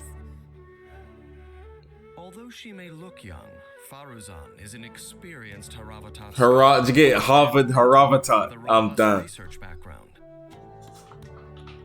Her control over the power of Animo grants many new potential uses to her ancient trinkets. She's gonna be busted. I'm suing it from now. Mechanisms and solving puzzles is a hands-on process, and one which has taken Faruzan all across Sumeru. Sumeru. Faruzan gains increased rewards when dispatched on a 20-hour expedition within Sumeria. So I'm curious, what's even an expedition? Just like a mission in the background, basically. Faruzan's normal attack can combo up to 4 consecutive So she got the low, she got 4 physical shots. Yeah. With a charged attack, Faruzan executes a more precise aimed shot that deals increased damage. While aiming, mighty winds accumulate on the arrowhead, and a fully charged arrow will deal animo damage. Animo means like it will affect them, like it will push them away or... Deploys a polyhedron device, dealing AoE animo damage and causing her to enter the Manifest Gale state. In this state, Faruzan's next fully charged shot will consume the Manifest Gale and turn into a hurricane arrow. Let me see. Oh, no, that's pretty good. That is pretty good. Animo damage based on the damage of her She's fighting humans. Parthian shot. The hurricane arrow will apply a pressurized collapse effect to the enemy or character. Yeah, no, she's pretty good. That's pretty useful. I don't think... Depends, though. On a defensive team, this will be good. No. On an offensive, I don't know, bro. If the arrow does not hit any enemy or character, it will create a pressurized collapse effect at its point of impact. The vortex damage is considered elemental skill damage. What? Repeats its course. Unleashing her elemental burst, Faruzan deploys a dazzling polyhedron. Dazzling gleam. A whirlwind pulse and deals AoE animo damage. Bro, if I hit animo damage one more time. Polyhedron persists. It will continuously move along a triangular path. Whenever it reaches a corner of that triangular path, it unleashes a whirlwind pulse. The whirlwind pulse will apply prayerful wind's benefit to all nearby party members. And this flying guy's still here flying. When the pulse hits an enemy, it will apply perfidious wind's bale to them, decreasing their animo resistance. After unlocking the talent Impetuous Flow, when Faruzan is in the Manifest Gale state created by her elemental skill, the charging time of her aimed shot is decreased, and she can apply the Perfidious Wind's Bale effect to enemies hit by the vortex created by pressurized collapse. Bro. As a veteran of academia, Faruzan never hesitates to impart her wisdom to the future generations. After unlocking the talent Lost Wisdom of the Seven Caverns, when characters affected by Prayerful Wind's benefit deal animo damage to enemies with a normal, charged, or plunging attack, or an elemental skill or burst, they gain the Hurricane Guard effect, increasing the damage dealt by a... Yo, there are so many effects, bro. Just call it wind plus... Like, I don't know, it's mad. It's kind of confused. It's a kind of overwhelming all to see at the same time. One day, you know? By the fact that her field of research is now considered outdated. On the contrary, it has inspired new grit and determination. Faruzan starts battle by casting her elemental skill and quickly firing a hurricane arrow to deal animo. But I've heard this already. Pressurized collapse effect, then pulls in nearby enemies, providing support to her teammates. When energy is full, Faruzan unleashes her elemental burst to deploy a dazzling polyhedron. We've heard this though. Why does it repeat? I don't get why. Creating whirlwind pulses and decreasing enemies' animo resistance, which effectively increases the team's animo damage. Make the most of Faruzan's carefully researched dazzling polyhedron, and the rest of the battle. Yeah, she's definitely broken though, 100%. Time is a relative concept and is perceived differently by different people. Boy, ask my aunt, bro. My uncle always late every time, every day, everywhere. Small wonder that they are fascinated by the idea of someone disappearing for this long, only to return looking not a day older than to Faruzan, those 100 years were exhausting and mentally taxing. Yet she balks at the idea of seeking sympathy or being the topic of other people's conversations. Only convincing the academia's new enrollees to address her as madam gives her experience some meaning. But if you ask me, age isn't much of a qualification. After all, time never really stops flowing. And although ancient wisdom should be respected, how long would it really take to erase it all?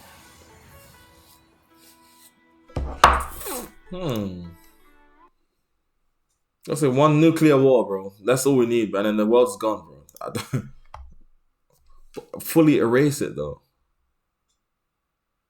Scribe Al-Haytham can be the easiest person in the academia to communicate with, or the most frustrating.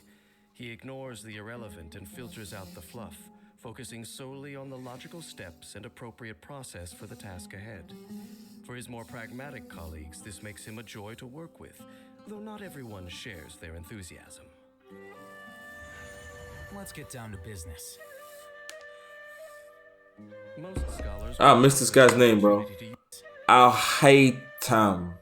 Most scholars would jump at the opportunity to use a vision to further their research. Al-Haytham. And I thought Al-Haytham. Al-Haytham. Yet to my surprise, he prefers to use his elemental powers not for research, but to deal with other issues that arise in life. Thinking a step ahead of everyone else is bound to reap benefits. Until you start overthinking, bro. Al-Haytham crafts from essential materials. He has a chance to receive double the product, boosting the party's adventure readiness. Al-Haytham's normal attack can combo up to 5 strikes with his sword, dealing physical damage. Using his charged attack, Al-Haytham consumes a certain amount of stamina and performs 2 swift slashes to his front, dealing physical damage. Physical damage. Tap Bro, this guy needs to like... skill to rush forward, dealing dendro damage. Oh wait, this is a Dendro Swordsman. We've had a Dendro Swordsman before. I don't think so. Most of the Dendro characters we've seen have been very like distancy, long range attacks. If I'm forgetting, I might be forgetting someone. Al-Haytham generates 1 Chiselite mirror, plus 1 additional mirror if he possessed no mirrors at the time of casting. Mirror. Up to 3 Chiselite mirrors can exist at one time. While he possesses Chiselite mirrors, Al-Haytham's normal, charged, and plunging attacks will be converted to dendro damage that cannot be overridden. When one of these attacks hits an enemy, the Chiselite mirrors unleash a projection attack that deals AoE dendro damage based on the number of mirrors on the field. Chiselite mirrors will disappear in turn over time, and will all disappear when like there's so many different names. Just say like Power Gauge 1 or like, you know what I mean? Why is it so... It's crazy complicated. Every single character has their own power gauge name. That's crazy, you know? Like 60 different power gauge names. It could be just like level 1, bro, I don't know. Attack boost 1, attack boost 2. Chisel light mirrors. I'm not gonna remember that. Did you see that? Shortly after this ability is finished, if no mirrors were consumed, then Al-Haytham will generate 3 new mirrors. For every mirror that was consumed by this skill, Al-Haytham will generate 1 less new mirror accordingly. His ultimate's crazy. By mirrors, it takes a perceptive eye to distinguish reality from reflection. After unlocking the talent Mysteries Laid Bare, each point of elemental mastery that Al-Haytham possesses increases the damage dealt by his projection attacks and elemental bursts. Look at this.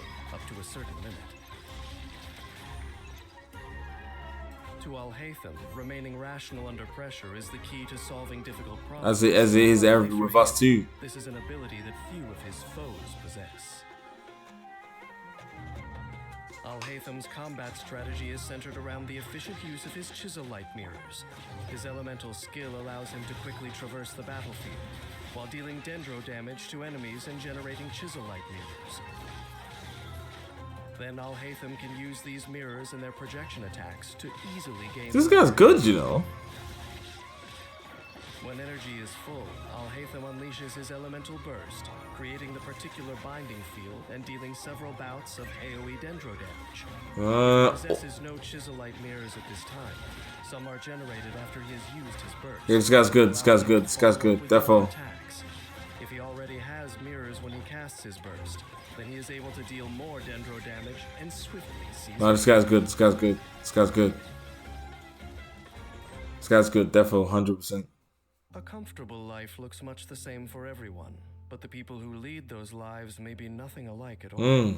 A sharp mind and a good attitude have benefited Al-Haytham immensely in his pursuit of the good life. I hear it. It is not my place to judge how other people live. If anything, the more I say, the more jealous I would say. The truth is, I have nothing against a laid-back lifestyle. It reminds me of a simpler Bro, but unfortunately, not all creatures are capable of being rational and logical in everything. 100%. Al-Haytham's approach only works in the context of his relatively simple existence. Rah. And that is completely fine by him. Interest. Al-Haytham. Come on.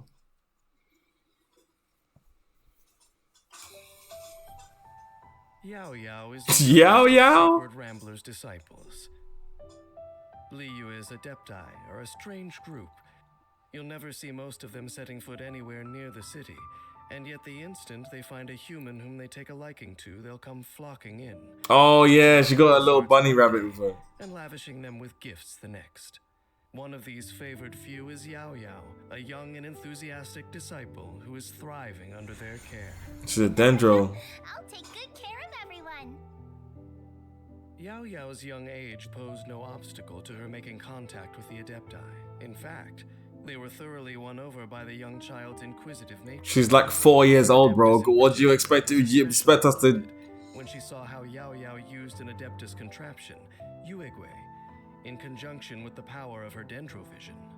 Even though the sound of bells follows Yao Yao wherever The sound of bells? life is never Oh yeah, her hair. I didn't even notice. Yao Yao is in the party. Your characters will not startle crystal flies, lizards, and certain other animals when approaching them. What? Yao Yao's normal attack can combo up to 4 strikes with her polearm, dealing physical damage. Using her charged attack, Yao Yao consumes a certain amount of stamina. But everyone can do that. Why'd you have to keep telling me that? So annoying, bro. Tapping her elemental skill summons the Adeptus contraption Yuegui throwing mode to assist Yao Yao in combat. That's new. That's different. Hold the skill to enter aiming mode and control Yao Yao's throwing direction. Yuegui throwing mode throws out white jade radishes that will explode upon hitting characters or enemies, dealing dendro damage to enemies within a certain AoE, and healing characters within that same AoE based on Yao Yao's max HP. If a radish does not hit either an enemy or a character, it will remain where it landed and explode on contact with a character or enemy, or after its duration expires. That's cool. Yuegui throwing mode will select the target for the Bro, I love the way all the enemies are guys, bro.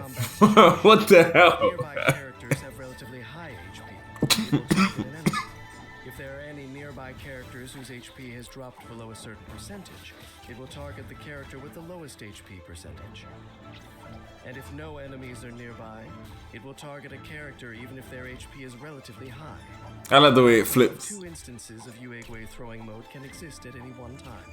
After unlocking the talent In Others' Shoes, when a white jade radish explodes, active characters within its AoE will regain HP at set intervals, based on Yao Yao's max HP. Oh. This effect lasts for a limited duration.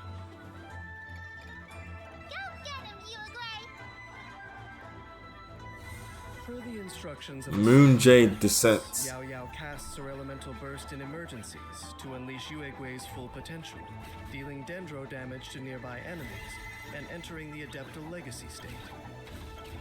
In this state, the white jade radish's healing and damage effects are modified. Oh, she can do multiple. Oh, but they don't last as long as she does multiple. Radishes now heal all nearby party members, and the dendro damage that they deal is treated as elemental burst damage. Yao Yao's movement speed and dendro resistance are increased while in the Adepta Legacy state. But why don't they get resistances to like other elements though? Like, Until the maximum of 3 instances has I mean, I guess it's a good thing because you can wall another. Oh yeah, true. You can wall another dendro type, I guess. That can be useful. Legacy state will end when Yao Yao leaves the field, and all instances of Yuegui jumping mode will be cleared when the state Okay. ends. In the eyes of a child, stars shining in the night may seem like little white fruits scattered across the sky. After unlocking the talent Star Scatter, when Yao Yao is running, sprinting, or jumping in the Adepta Legacy state, she will constantly throw white jade radishes at nearby enemies. Only 1 white jade radish can be produced in this way within a set duration. Radish. Radishes may not be a miracle cure, but they are always a healthy option. Well, I'm no expert, but Yao Yao will assure you that this is the case. In battle, Uruguay is Yao Yao's trusted Uruguay. providing flexible support to the team depending Man, just dashing it anywhere. Yao Yao's elemental skill summons Uruguay throwing mode to heal her teammates or assist them. No, Yao Yao's good. Yao Yao's good. Yao Yao's good. The Dendro's got some good, have some good support characters. And entering the Adeptal Legacy state. In this state, Yao Yao summons Uruguay jumping mode, generating more white jade radishes to help get her teammates out of a tight spot. Story time, story time. Pessimist? Refuse to believe that all children Some have gold. hearts of gold. Yao Yao certainly turned out well. Pure, innocent, and compassionate, she never fails to extend a helping hand to anyone in need. Bro, some people are good because they've been through some stuff, bro. Helping those around her is well within her abilities. She hasn't experienced many setbacks in her life. Ah. And given her positive attitude and the care and support from her Adepti Guardians, it is unlikely that any setback could ever Jeez. Humans may have their weaknesses, but that doesn't mean that they are easily broken. Okay. Now let's go. Let's go. Back in. Wonders the world will tell you that there's nothing like a dependable travel companion to make the journey easier and safer. Companion? Especially if it's someone like Dia, a mercenary. I remember Dia. She's a savage. As just one among many. She is no ordinary mercenary. Yeah. She's a savage. I remember. Bravery and honesty are rare qualities that truly make her a rose among thorns. Damn. Got a job for me? Raised among mercenaries, Dia has a wealth of experience under her belt and outstanding combat capabilities. She effortlessly combines swordsmanship, hand-to-hand combat, and the power of her pyrovision in battle. Pyrovision. She completes an eclectic range of jobs while keeping her client protected. By choosing the right moment to act, risks can be avoided and tasks completed more efficiently. What was that thing that came out the floor? Placing Dia in your party increases the movement speed of your own party members between the daytime hours of 6 a.m. to 6 p.m. This talent does not take effect in domains, trounce domains, or the spiral abyss. Dia's normal attack uses both her claim Dia, not Dia. I'm Caribbean, bro. I say Dia. Mr. Dia. Damage to enemies. Using her charged attack, Dia drains stamina over time to perform continuous rapid slashes, finishing with an especially powerful slash. Yeah, see what my guy's saying, especially powerful, yeah? Listen. Damage dealing, bro. When there is no fiery sanctum field created by Dia herself currently present in combat, her elemental skill will cast Indomitable Flame, dealing AoE pyro damage and creating a fiery sanctum field. If a fiery sanctum field created by Dia is currently present in combat, her elemental skill will unleash Ranging Flame, which performs a leaping attack that deals AoE pyro damage. Okay. Creating the fiery sanctum field at her new position. A field created in this way will inherit the remaining duration of the previous field. Ranging Flame can be used only once within a single fiery sanctum field's duration. Nah, she's OP. She's OP. When a fiery sanctum field takes damage, the field will unleash a coordinated attack, dealing AoE pyro damage to them based on Dia's attack and max HP. This effect can be triggered once per set time. She's like a combo character. I might have to play this game, you know, because I want to see the. I know I've said that like a gazillion times in this video. Take damage. A portion of that damage will be redirected into Redmane's blood. Dia will then take this damage after a time. When the redirected damage stored by Redmane's blood reaches or exceeds a certain percentage of Dia's max HP, no further damage will be redirected. Only one fiery sanctum, created by Dia herself, can exist at a time. After unlocking the talent Stalwart and True, when her HP falls below a certain amount, Dia recovers a percentage of her max HP. She's like a support offensive character. Recover a portion of max HP at regular intervals for a set duration. This effect can be triggered once per set time period. Yeah, she's like a supportive character who has mad damage potential though. Hold on. When Dia casts her elemental burst, she unleashes her burning rage, casts her unwieldy blade aside, and enters the blazing lioness state, increasing her resistance to interruption. In this state, Interruption. Dia automatically unleashes a series of Flame Mane's fists, dealing pyro damage. When the duration ends, So all of them. executes an incineration. Oh yeah. She got the damage, bro. Her damage dealing is up there. Flame Mane's fists and incineration drive is based on Dia's attack and max HP. Also, while in this state, I've got the green tea going right now. unable to use her elemental skill or perform normal, charged, or plunging attacks. Her normal attack and elemental skill will be replaced by Roaring Barrage. Using Roaring Barrage shortly after each Flame Mane's fist will increase the attack speed of the next Flame Mane's fist. If a fiery sanctum field created by Dia's own elemental skill exists when she unleashes her elemental burst, Dia will retrieve it, then recreate the field once Blazing Lioness's duration expires. The recreated field will inherit the remaining duration of the retrieved field. Okay. After unlocking the talent Unstinting Succor, I love how many characters there are, yeah? Because there's so many like different combinations available. It's like the longer Genshin goes on for, the better it becomes, and that's crazy. this effect can be triggered once per set time period. Additionally, for a short I can't help but feel like this is the new age Pokemon. flame, she will grant all party members the Gold Forged Form state. This state will further increase characters' resistance to interruption when they are within a fiery sanctum field. This state can be triggered once per set time period. Excuse me? Although her reputation as the Flame Mane has spread far and wide, Dia has never aspired to fame. Rather, her focus is on consistently completing each job entrusted to her and on protecting those around her. Dia's She's humble. combat strategy is centered around Be humble. elemental skill. Alright. She starts by using it to create a fiery sanctum, which assists teammates in combat. She's doing all of this, you know. Damage away from them and providing coordinated attacks. She's busted, bro. At an opportune moment, She went from good to busted really quickly. of AoE pyro damage to enemies. Look at that. When energy is full, Dia unleashes her elemental burst and enters the Blazing Lioness state. In this state, she uses Roaring Barrage to increase the attack speed. It's slow though. It is slow. It's not that quick. Finishing with an incineration drive. Like it's whoosh, whoosh, whoosh. It's not ba ba ba ba ba. Like you can get interrupted, bro. You know what I'm saying? Payments and completing commissions is a mercenary's bread and butter. But the commissions undertaken by mercenaries differ from those handled by adventurers. Mercenary commissions are more commercial in nature, and the tasks involved are more varied. Many criminals, heroes, and other larger-than-life figures emerge from this trade as the euphoria of strength and success goes to their heads. But not so with Dia, who knows that delusions of grandeur only make surviving in the treacherous mercenary Grandeur. world all the more difficult. As someone who began life in the desert, Dia has been confronted with issues of belief and forced to make difficult decisions on many occasions.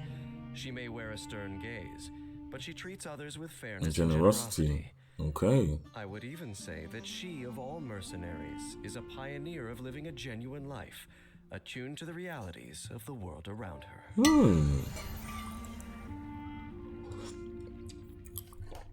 They are. But they are. Shout out to my Jamaicans in the chat, bro. I don't think there's any, bro.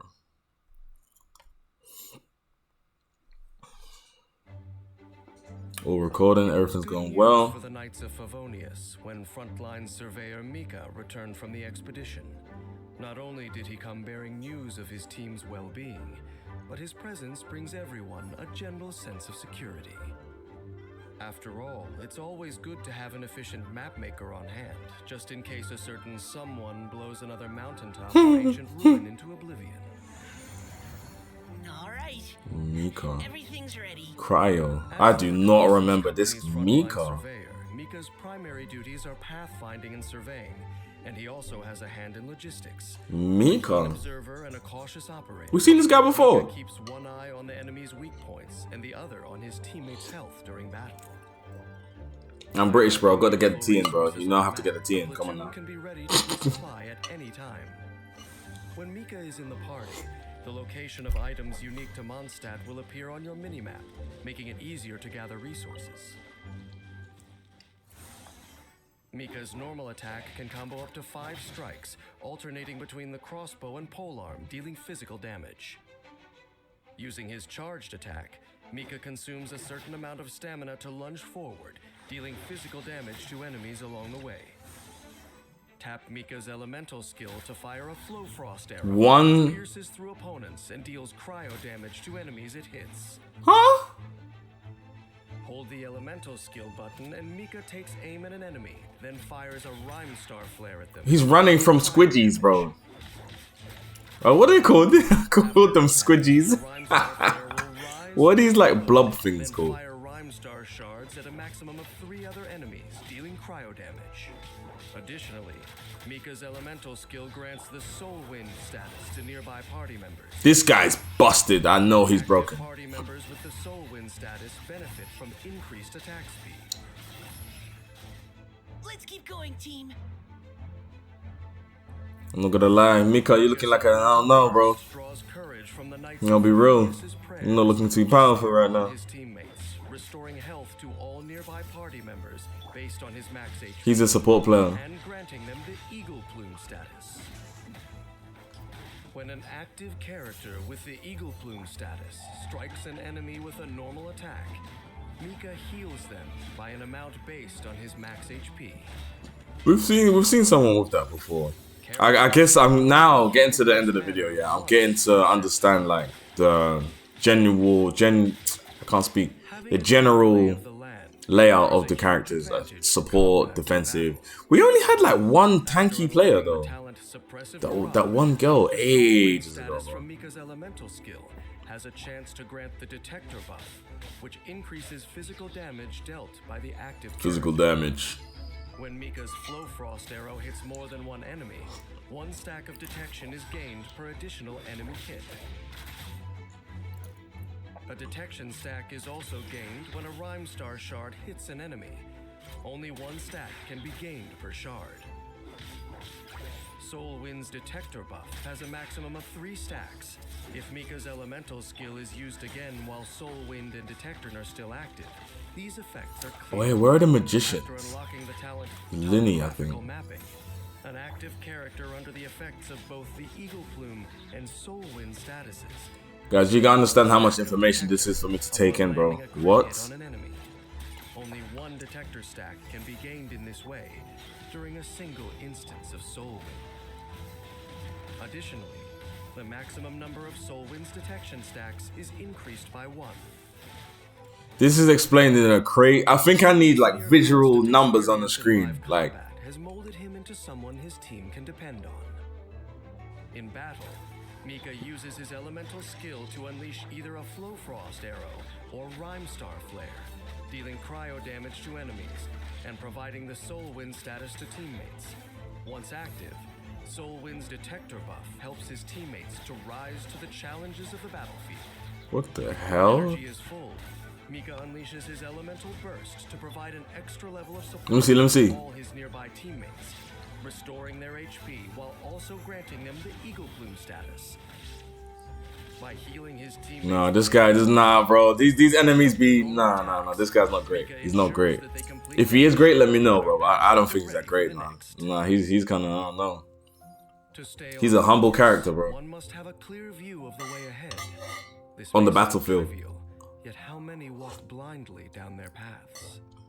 Mika may not excel at speaking, but nothing escapes his sights. As he matures and grows in resolve, he will develop great potential to lead others. Still, despite his remarkable talent, Mika could find his ability to command the respect of others undermined by his lack of self-confidence. But who knows what the future will bring? Maybe there really will come a day when Mika finally musters the courage to refuse the menial tasks that Varka habitually foists off onto him.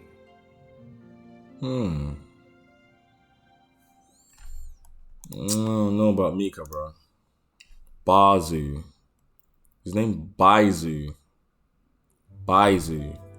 It's said that chronic illness makes a medical expert out of the patient. This would seem to ring true for Baiju. Baizu. I remember this guy. But delve a little deeper, and one is left questioning the true relationship between Dr. Baiju's ailments and expertise. What? He's Dendro. Get Dendro. Constellation to heal the was. sick is a doctor's lifelong calling. Baiju constantly monitors the well-being of those around him, treating ailments when the earliest symptoms arise. His dendro vision enables him to protect his teammates and provide a range of treatments to suit any scenario. I think he uses the snake on his medicinal effects of common herbs is useful knowledge during medical emergencies in the wild. When Baiju is in the party, interacting with certain harvestable items will heal the active character. Heal them. More time spent adventuring and less spent recovering. Ooh, that's very helpful. Baiju's normal attack can perform up to 4 frontal strikes. That is so slow though. His charged attack consumes a set amount of stamina to deal AoE. This guy is not a fighter, bro. After a short casting time. Even then, we're just chilling. Baiju sends a gossamer sprite to cruise and attack nearby enemies, dealing dendro damage. After it performs a certain number of attacks, or if there are no enemies nearby, the sprite will return. Does it get healed? No? Return, the sprite heals all nearby party members based on Baiju's max HP. After unlocking the talent 5 Fortunes Forever, Baiju's abilities are enhanced in different ways depending on the active character's current HP. If their HP is less than a certain percentage, Baiju's healing bonus is increased. If their HP is equal to or more than a certain percentage, Baiju's dendro damage bonus is increased. Dendro damage. Taking a turn for the better. When Baiju casts his elemental burst, he enters the pulsing clarity state, creating a seamless shield that absorbs dendro damage with increased effectiveness. While the pulsing clarity state is active, a new seamless shield is generated at regular intervals. While a character is under the protection of seamless shield, whenever the shield regenerates, expires, or is destroyed, the active character is healed based on Baiju's max HP.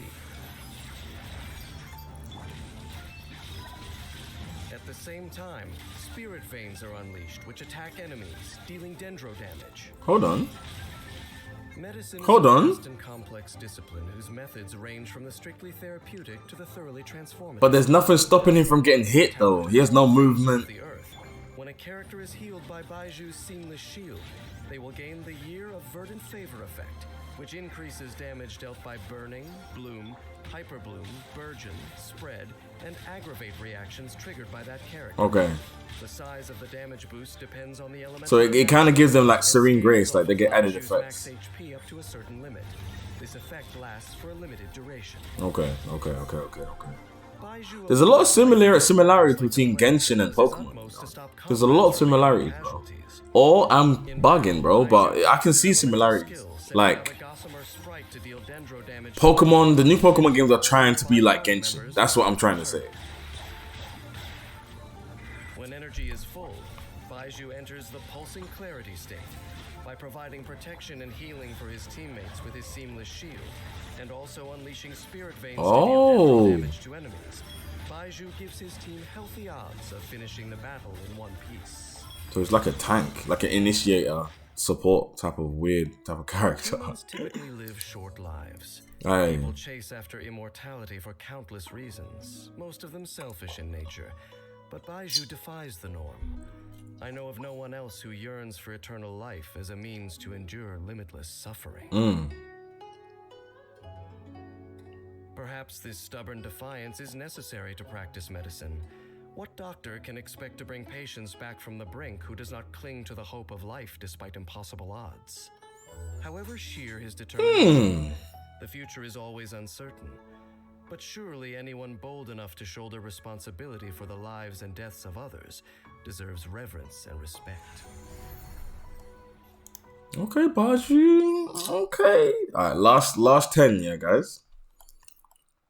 Not long left. Make sure you like, comment, subscribe. You know what I'm saying? Let me know, bro. Let me know if there's any other. I don't know. If you're still watching this point in the video, you're a real one, bro. Respect to you, bro. I appreciate it.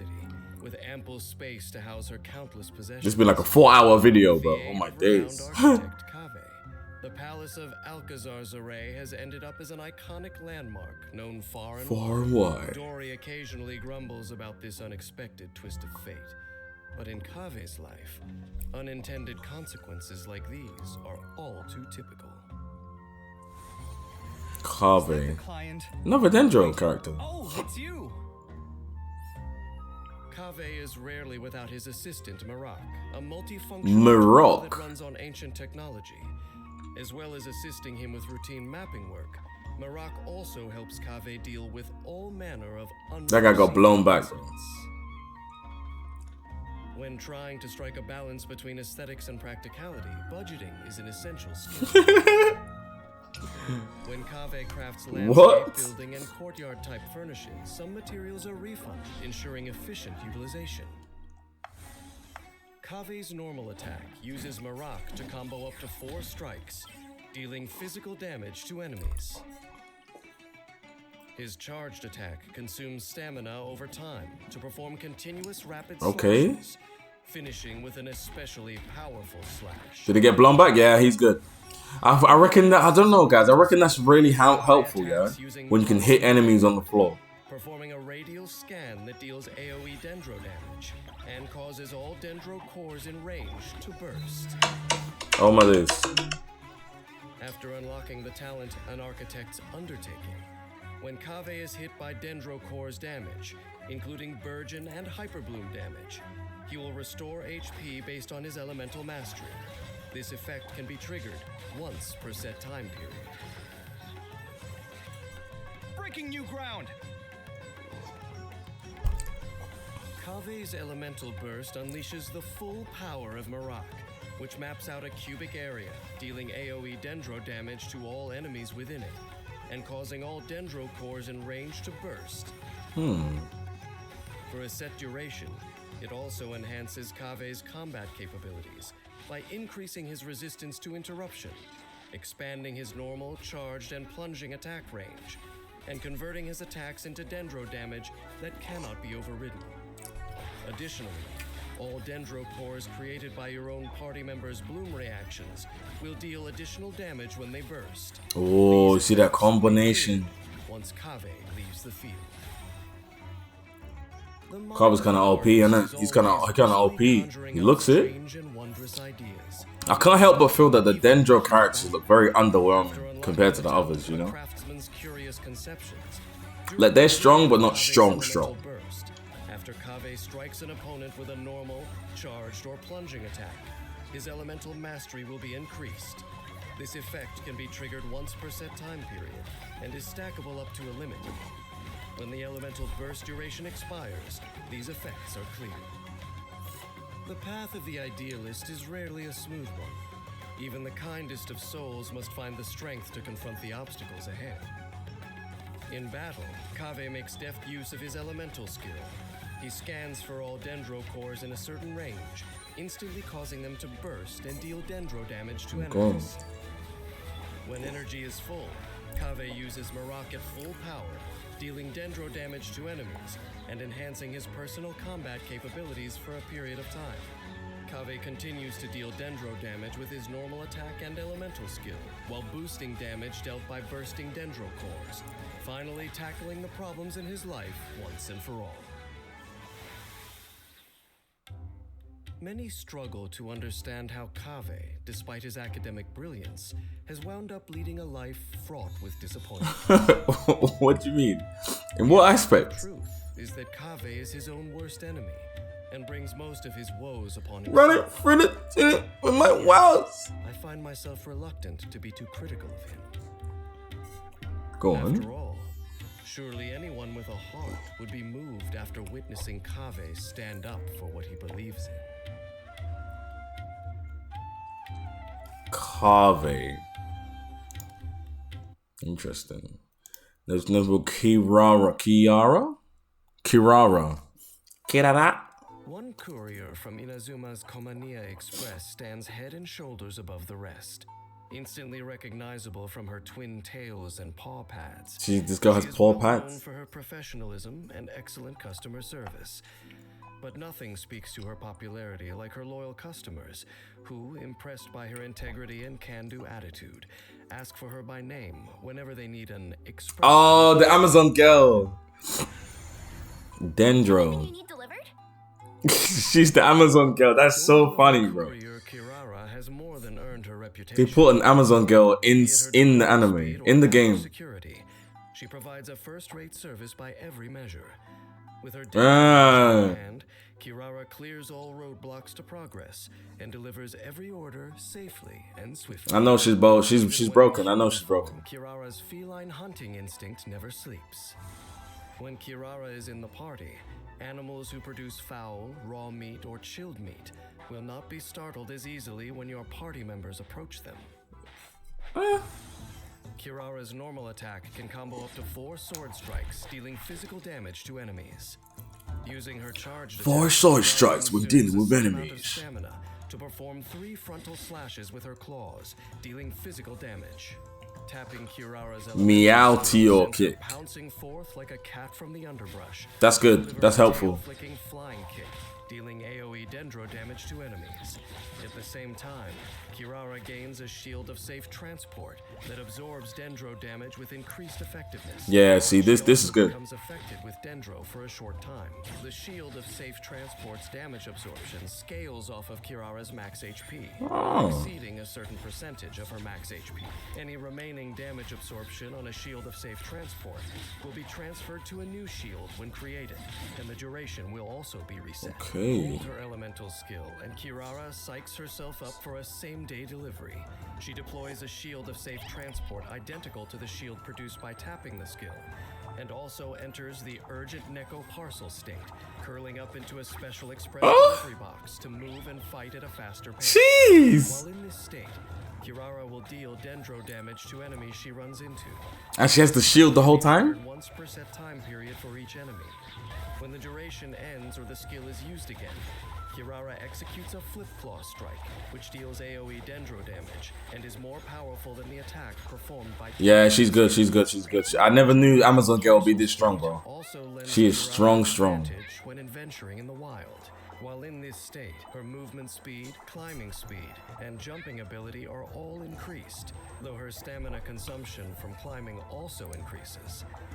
Sprinting or actively canceling climbing will end the state early. The urgent Neko parcel state lasts for a limited duration and enters a cooldown when it ends. The longer that the state was active, the longer the cooldown time will be. After unlocking the talent Bewitching Betwitching Tails, when Kirara enters the urgent Neko parcel state using her elemental skill, each collision with an enemy will grant her a stack of reinforced packaging. This effect will be triggered once per set time period for each enemy, and can be stacked up to a maximum of 3 times. We haven't seen that character yet. I think we have. Each stack of Ages ago, though. will create 1 shield of safe transport for Kirara.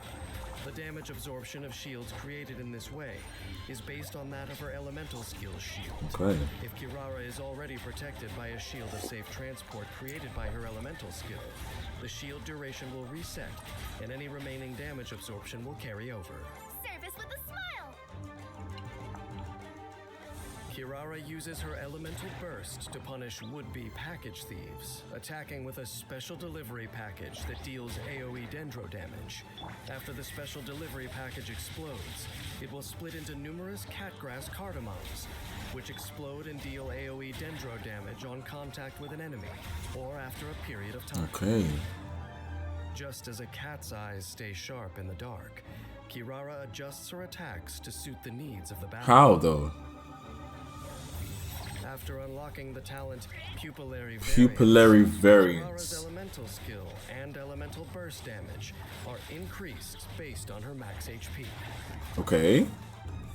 In her Nekomata form, Kirara possesses fearsome yokai powers. Yokai. However, she prefers to use her abilities to protect her customers' parcels from theft or damage. What? In combat, Kirara's primary means of support is the shield of safe transport she creates with her elemental skill.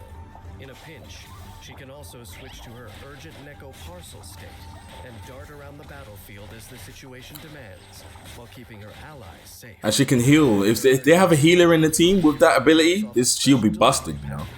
Which deals AoE dendro damage to enemies before splitting into cat grass cardamoms, turning package thieves into damaged goods. Being a courier can be very satisfying work. To Kirara, every package safely delivered to a satisfied customer is a huge accomplishment, and a job well done always leaves her in a wonderful mood. Of course, not all packages are fortunate enough to make it into the hands of the customers waiting for them, but I admire Kirara's persistence and patience as she treks far. Could you imagine being an Amazon delivery girl in this place? Every journey through to the end. She has no cars, bro. She runs everywhere. Perhaps this is the way things should be.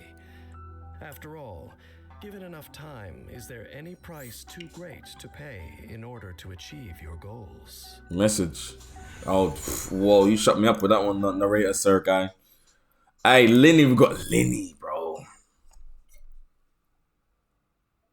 Magic is a kind of real illusion, and those few who excel at making illusions that shock and amaze will become renowned among magicians. From the performance posters adorning the opera house of Fontaine, where's Lenny, bro? Lenny's the magician. Conversations with citizens on the streets. It isn't difficult to guess who the title of most popular magician. We'll be a traveling magic trick. Pyro. Phyllis. I remember this guy, but this one got my favorite for the trailer, the character trailers. He's cold, man. If you were to liken the battlefield to a stage, Lenny's bow and arrows would be his props, while the talented magician himself creates surprises for anyone watching the show. Those who are keen observers are more familiar with their own blind spots. When Lenny is in the party, the location of items unique to Fontaine will appear on your minimap, making it easier to gather resources. Lenny's normal attack can combo up to 4 consecutive shots, dealing physical damage. With a charged attack, Lenny executes a more precise aimed shot that deals increased damage. The shot has different effects depending on how long the charge. Lenny's a sniper? At charge level 1, why did that take me like 5 seconds to really just digest this now? Pyro damage. At charge level 2, Lenny fires off a prop arrow that deals pyro damage. After hitting, a Grin Malkin. Yeah, I saw that weird thing. Grin Malkin hats can taunt nearby opponents, causing them to attack the hat. Each opponent can only be taunted periodically. When a is destroyed or its duration expires, it will fire off a pyrotechnic strike at a nearby opponent, dealing pyro damage. Only one Grin Malkin hat can exist at once. It inherits HP in proportion to Lenny's maximum HP. Oh.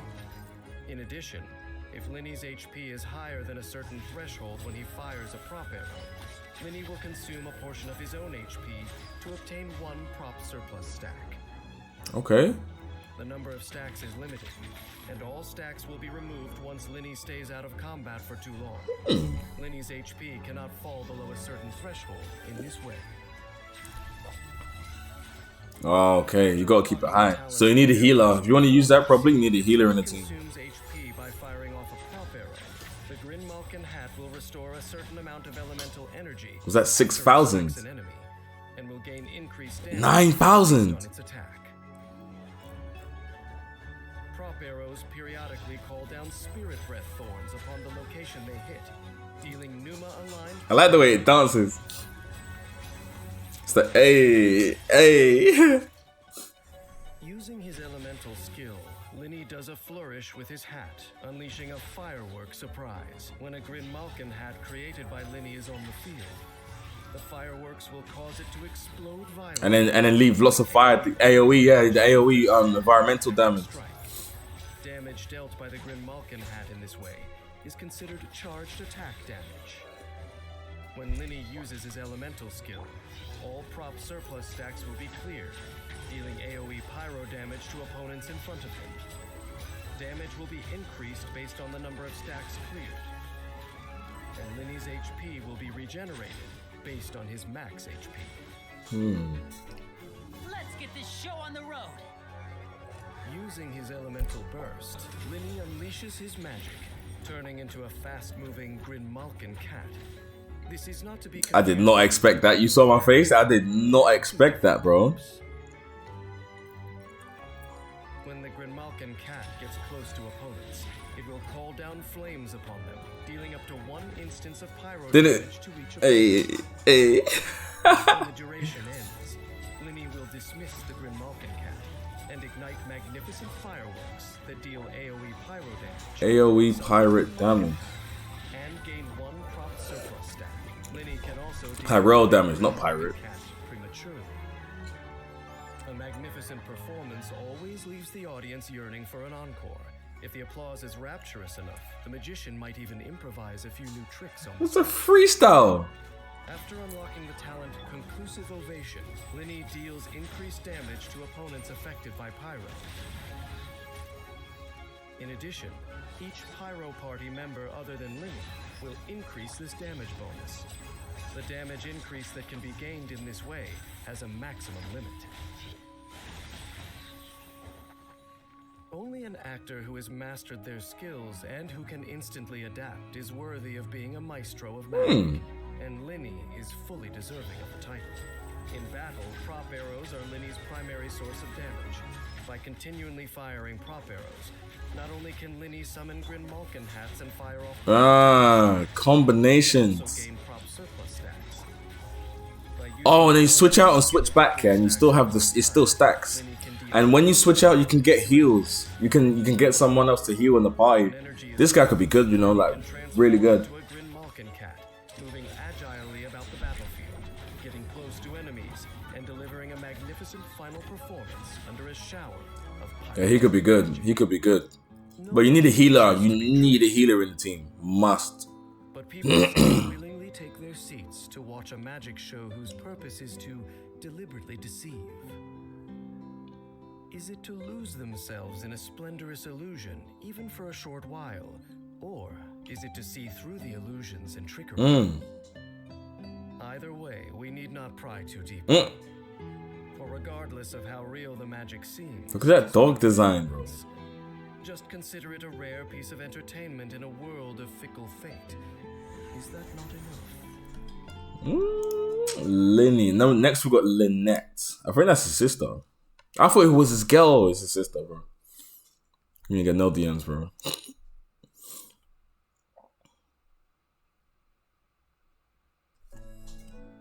Lynette likes to dub herself the multifunction magic assistant, resulting in a common misconception that she represents a new frontier in Fontaine's technology. But everyone who sets out to prove the theory that she's a humanoid mecha comes to the same conclusion. Perhaps you shouldn't take everything a magician says on stage literally. She's not a mecha, bro. Is it time for a magic show? Animal. Although an exceptionally keen perception isn't on the list of required skills for a magic assistant, it is what makes Lynette stand out from the crowd. Someone was saying, I think in one of the other videos, someone was saying Lynette's stronger than Linny, I think, something like that. There's a massive difference between them, or something like that. Often give people the impression of being afraid of water. If that's the case, they should make full use of resources and complete any underwater tasks swiftly and safely. When Lynette is in the party, the locations of nearby revival orbs will be shown on the minimap. Underwater stamina and HP gained from touching the orbs will also be increased. The orbs. She's Hydro. Can combo up to 4 strikes, dealing physical damage to enemies. Using her charged attack, Lynette consumes a certain amount of stamina and performs 2 swift slashes to her front, dealing physical damage. By tapping on her elemental skill, Lynette will swiftly use an Enigma Thrust, dealing animo damage. Holding the skill allows her to enter a high-speed pilfering shadow state and apply shadow sign to a nearby opponent. Lynette can control her movement direction during this state and can enter banners by using this skill again. When this high-speed state ends, Lynette will unleash her Enigma Thrust, dealing animo damage. If there is an opponent with shadow sign applied to them nearby, Lynette will flash to them before using That's Enigma Thrust. busted. A maximum of one opponent can have shadow sign at any one time. It's like targets, like. When this opponent gets too far from Lynette, the shadow sign will be cancelled. So you, okay. When the Enigma Thrust hits an opponent, it will restore Lynette's HP based on her max HP, and for some time afterward, she will lose a certain amount of HP per second. So she's all out guns blazing attack, like. Lynette will unleash a surging blade when she uses Enigma Thrust, dealing Usia aligned animo damage. Be amazed! I said, be amazed. Elemental burst. She raises her mantle high, dealing AoE animo damage, using skillful sleight of hand to make a giant Bogglecat box appear. The Bogglecat box taunts nearby opponents, attracting their attacks, and deals animo damage to nearby Look opponents. at that combination. When the Bogglecat box Bogglecat box. Hydro, Pyro, Cryo, or Electro, it will gain the corresponding element, and additionally fire vivid shots that will deal damage from that element at intervals. Yo, did Geo get taken out the game? No one combines with Geo apart from Geo. Or if they did, I missed it. After unlocking the talent Props Positively Prepped, after the Bogglecat box summoned by Lynette's Elemental Burst performs Elemental Absorption, damage dealt by her Elemental Burst will increase. This effect will persist until the Bogglecat box's duration ends. On the stage, Lynette is Linny's magic assistant, but when she's anywhere else, she uses her clever tricks to help other companions as well. After unlocking the talent Sophisticated Synergy, within a certain period after Lynette uses her Elemental Burst, her party member's attack will be increased based on the number of different elemental types in the party. The more elemental types there are, the greater the increase. Ever observant and supremely stealthy, Lynette is quick to adapt to the needs of the mission and the strengths of her teammates. In battle, Lynette uses her elemental skill to swiftly traverse the field, catching her opponents off guard with her Enigma. She's one of the better characters on this game. Energy is full. Lynette summons a Yeah, 100%. 100. Again, but if you have a healer in the team, she's doing dirt. Nah, she's busted. She's busted. She's busted. Did she do that? Overpowered nerf, please. But it takes extraordinary talent to stay hidden under the spotlight. Quick movements and silent footsteps. Even if you keep your eyes peeled, it may very well be impossible to track the target. Oh, you think that was about Lynette? What if I was talking about a cat? Bro, I'm a dog, bro. Dogs. Kittens at home. Perhaps even at this very moment, from a place you never thought to pay attention to, they're licking their fur and keeping a watchful gaze on your every move. Bro, I'm a dog person, bro. We growl at them. It's so dumb, I swear. Freminets. If you need someone to help you with underwater work, you'll surely hear mentions of Freminet. Though he's one of Fontaine's best divers, he rarely shows his face. Those familiar with him would say that's because he spends most of his time beneath the waves. This makes for quite an awkward situation. You see, any diver talented enough to swim down and find him for a job might as well do the job themselves. At your command. I do not remember this guy, bro. Freminet. Though Freminet lacks confidence, he's actually more adept at completing missions than I remember this guy. He's been walking on the ocean floor, bro. Come on. Freminet will wield his sword to protect his home, no matter how powerful the enemies may be.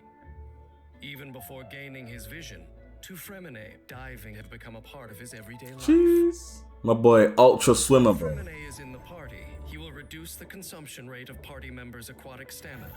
making it easier to explore underwater. But I'm guessing like other people have a bit greater effect than others though. Fremenay's normal attack can combo up to 4 strikes, dealing physical damage. 4. What is it wrong? It started at like 6. Now it's everyone has stamina over time to perform continuous swirling attacks, finishing with an especially powerful slash.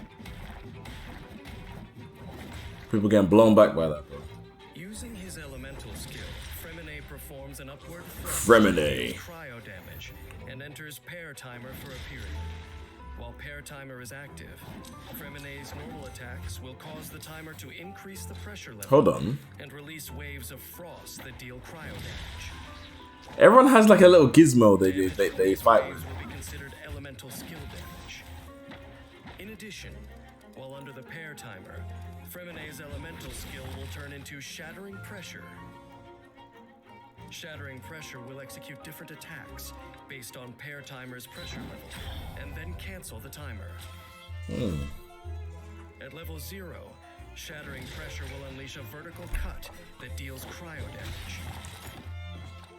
From levels 1 to 3, shattering pressure will unleash a vertical cut alongside Shattering pair pressure. to deal cryo and physical damage.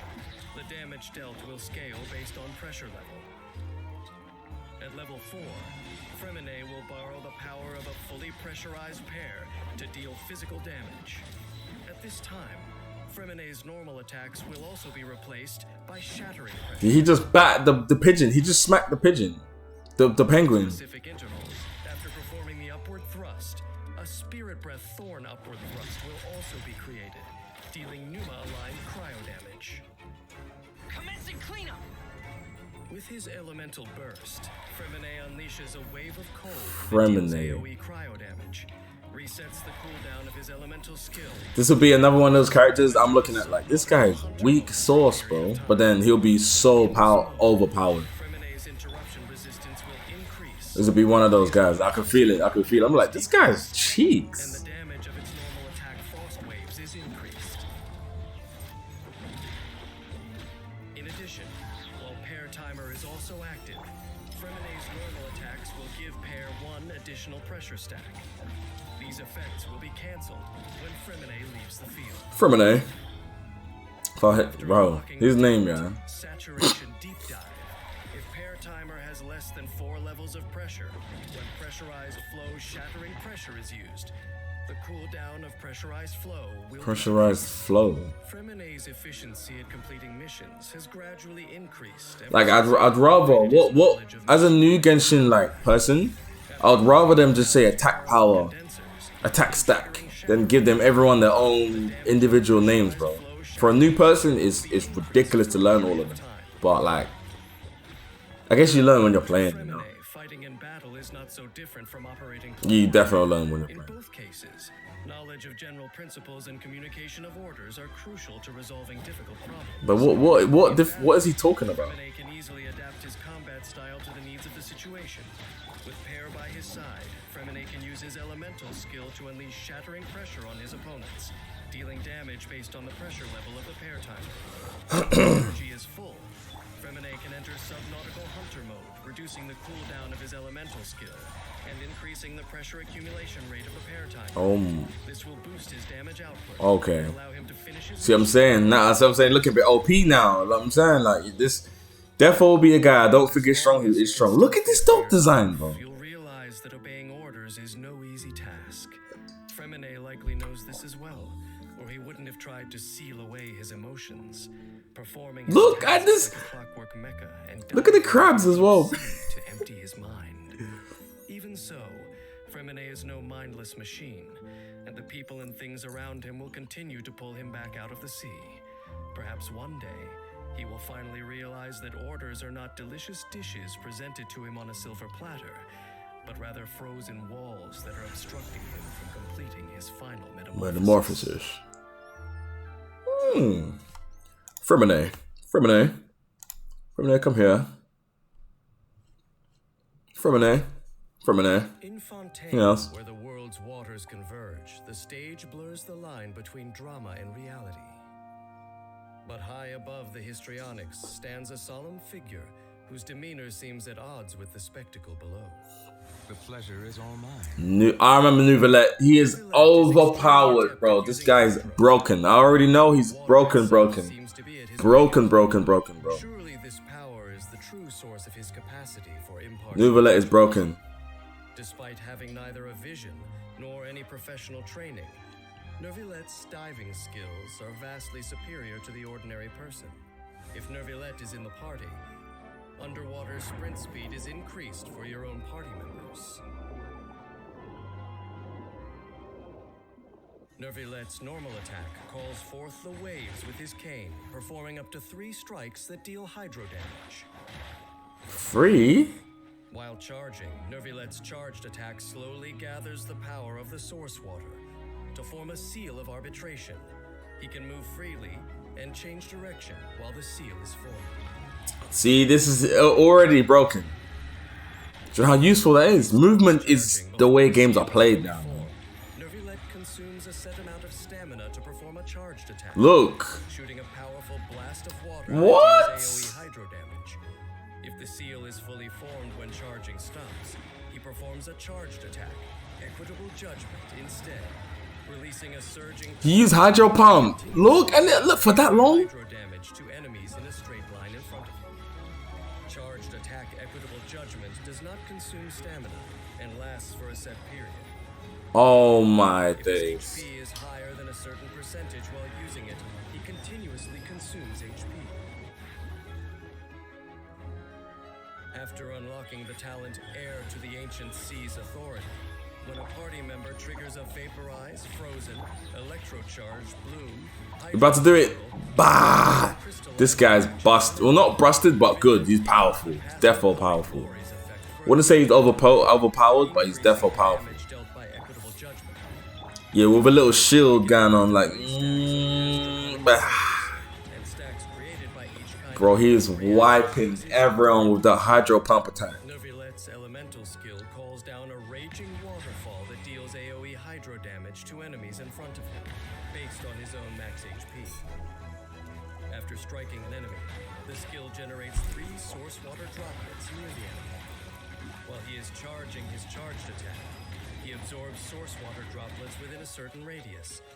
Each source water droplet absorbed restores HP and reduces the time required for the seal to fully form. At certain intervals, after the waterfall summoned by his elemental skill has descended, a spirit breath thorn appears that pierces enemies, dealing Numa-aligned hydro damage. Be sanctified. Using his elemental burst, Neuvillette unleashes rupturing waves that deal AoE hydro damage based on his own max HP.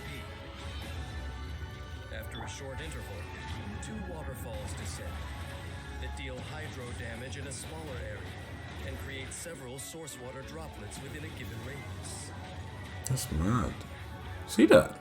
See Life that? is governed by its own natural law, and none who defy it will escape arbitration. After unlocking the talent Discipline of the Supreme Arbitration, Neuvillette receives a hydro damage bonus based on the amount of his current HP that exceeds a certain percentage. The size of the damage bonus gained in this way has a limit. As the Udex, Neuvillette's conduct is just and fair as the water itself. The innocent need not fear, but the guilty will be tried for their transgressions. In combat, fully charged attacks using seals of arbitration are Neuvillette's primary mode of attack. Source water droplets generated by his elemental skill allow Neuvillette to quickly Look charge at his this. charged attack Equitable Judgment and deal hydro damage to the enemies ahead. Yeah. He's cold. Yeah, Neuvillette's good. Neuvillette's defo good. Look at this. Look at that combo. Of his companions, the ensuing torrential onslaught of the tides shall ensure triumph. Yeah, Neuvillette is cold. From Neuvillette's position, every conflict in Tevat must seem like a comedy acted upon a stage. Fighting for territory that doesn't belong to them, singing the praises of overlords who imprison them, and committing sins that will long outlive them. Still, he does not seem to be an unfeeling spectator at all. In fact, he even tries to understand the causes behind this state of affairs. I rarely see such people, But lest you condemn me as ignorant or a loner for making such a statement, I should remind you that there is only one Udex. Are we ever gonna find out who the commentator, question mark? Oh, bro, collected miscellany. The fortress Roythlessly. Sitting on the seabed far beyond the reach of the I think I've seen this. I think I did this in a random Genshin video before I did it properly. I think I did this one. But this fortress, built of bronze and iron, is a bastion of order. Bastion. One can't help but wonder who's in charge here? who is in charge here. If you have a chance to meet the administrator, you really should go and see for yourself. You got a side job for me? Sure thing. No matter how talented a manager you are, it's difficult to convince people in the Fortress of Meripede without the ability to enforce the rules. Roythlessly. The intelligent respect the Roythlessly. Those who have faced Risley's naturally come to regret their previous. He's got the most drip. He's got the most drip so far, though. He's the best design, 100%. Apart from like the gold eye woman. He's the next best design. Rivesley. He has a chance to receive double the product, boosting the party's adventure readiness. This man's name is Rivesley. Attacks condense frost onto his gauntlets, and he strikes rapidly with his repelling fists, dealing cryo damage with a combo of up to 5. There you go, back up to 5. Also, for a short time after Risley uses his elemental skill or sprints, the counter on his normal attack combo will not reset. What do you mean? When using a charged attack, Risley consumes a certain amount of stamina and executes a leaping strike with his vaulting fist, dealing AoE cryo damage. When Risley uses his elemental skill, he quickly adjusts his breathing, rhythm, and pace. Sprinting. I gotta do his mindfulness when he's fighting. That's actually important. Resistance to interruption in order to deliver even more devastating attacks. While in the chilling penalty state, repelling fist is enhanced. Each strike does more damage, but if his HP is above a certain threshold, he loses a small amount of health with each hit in exchange for this power. This effect disappears when Risley leaves the field. After unlocking the talent, there shall be a plea for justice. When Risley's HP is below a certain threshold, he gains Gracious Rebuke, and his next normal attack is enhanced, becoming Rebuke Vaulting Fist. Rebuke Vaulting Fist does not consume stamina, and its damage is increased. After striking a target, Risley regains a portion of his max HP. The Gracious Rebuke effect can only be triggered once in a set period of time. Fly wanna be part of the video now. With his elemental burst, Dark gold wolf bite. unleashing a ferocious frosty. That looks cool. That looks cool though, I'm not gonna lie. Yeah, that looks cool. And one thing I have realized is that how as the characters get more new, like as they get more recent, the moves look so much better. So much better, man. And those actions have consequences. After unlocking the talent, there shall be a reckoning for sin. When Risley's HP increases or decreases, if he is in the chilling penalty state, after using his element, He's like more of the fighter, damage dealer type of character. Prosecution Edict, increasing his attack. This effect can stack up to a Yeah, he's a damage dealer. It's a good idea to avoid unnecessary battles, but for Risley, turning the tables on someone and throwing down can be quite the cool and refreshing experience. In battle, Risley quickly primes himself for the fight by using his elemental skill, before unleashing his repelling fist to attack. The HP lost at this time is exactly what he needs to enhance his charged attacks. In harmony with his own battle rhythm, Risley can unleash an even more powerful Rebuke Vaulting Fist, dealing a powerful blow to enemies while regaining composure. Cryo players, yeah. You need a cryo defense in your team, otherwise your whole team's gonna be frozen for the whole fight. If this is PvP though. I do think it is. Human lives are short, and their memories cannot be passed on. The origins of the Fortress of Meripede have long become shrouded in the mists of the past, and difficult to verify. But as the prophesized catastrophe looms ever closer, Risley pieced together the lost shards of history and revealed once more the silent secrets of the underwater fortress. The condemned willingly serve the gods out of their own sense of guilt. But have they ever considered that the gods may be unable to bring them the consolation they long for? Consolation. Lady Farina's dramatic Farina. twists never fail to amaze. You can never predict whether her next song will be a rousing soprano or a melancholy contralto, nor where her whirling dance will next lead the audience's gaze. Did you see that camera? This is a snippet from one of the most popular editions of the Steambird. I knew you'd miss me. Hydro. Farina has an entourage of hydro-proficient companions. Because she got Pokemon, bro. Tell me this is not like Pokemon. I think Pokemon copied Genshin. I don't think it's the opposite way around. Don't get me wrong. I think Pokemon saw Genshin and was like, oh my days, that's so cool. And made it like that. But I don't know what came out first though. So I could be chatting that Pocaria right now. So we'll see. Is in the party, the cooldown of xenochromatic Fontimer aberrant skills is reduced. Farina's normal attack can combo up to 4 back up to 4. dealing physical damage to enemies. She will be taking a bow middle of the fight, bro. Charged attack consumes a set amount of stamina to unleash her Pas Seul aura, dealing physical damage to nearby enemies. Very helpful. Changing Farina's Arca alignment. Periodically, when Farina's normal attack hits, a Spirit Breath Thorn or a Surging Spirit Blade Breath descends on the enemy, dealing Numa or Usia aligned Hydro damage based on her current Arca alignment.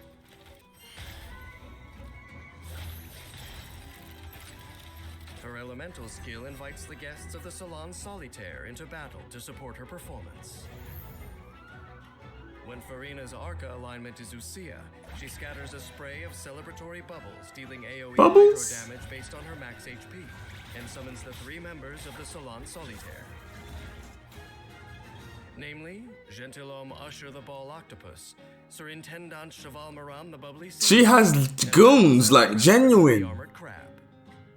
I thought they were just like Periodically attack nearby enemies, prioritizing the active character's target, and deal hydro damage based on max HP. Bro.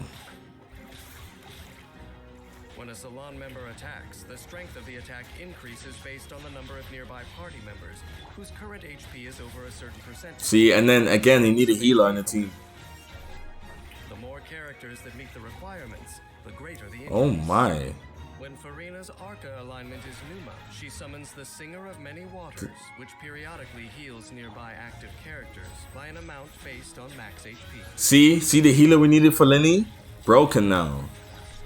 He could just stack up to 5 and just kill everyone. On the field when she uses a charged attack, the lineup switches to match her new Arca alignment.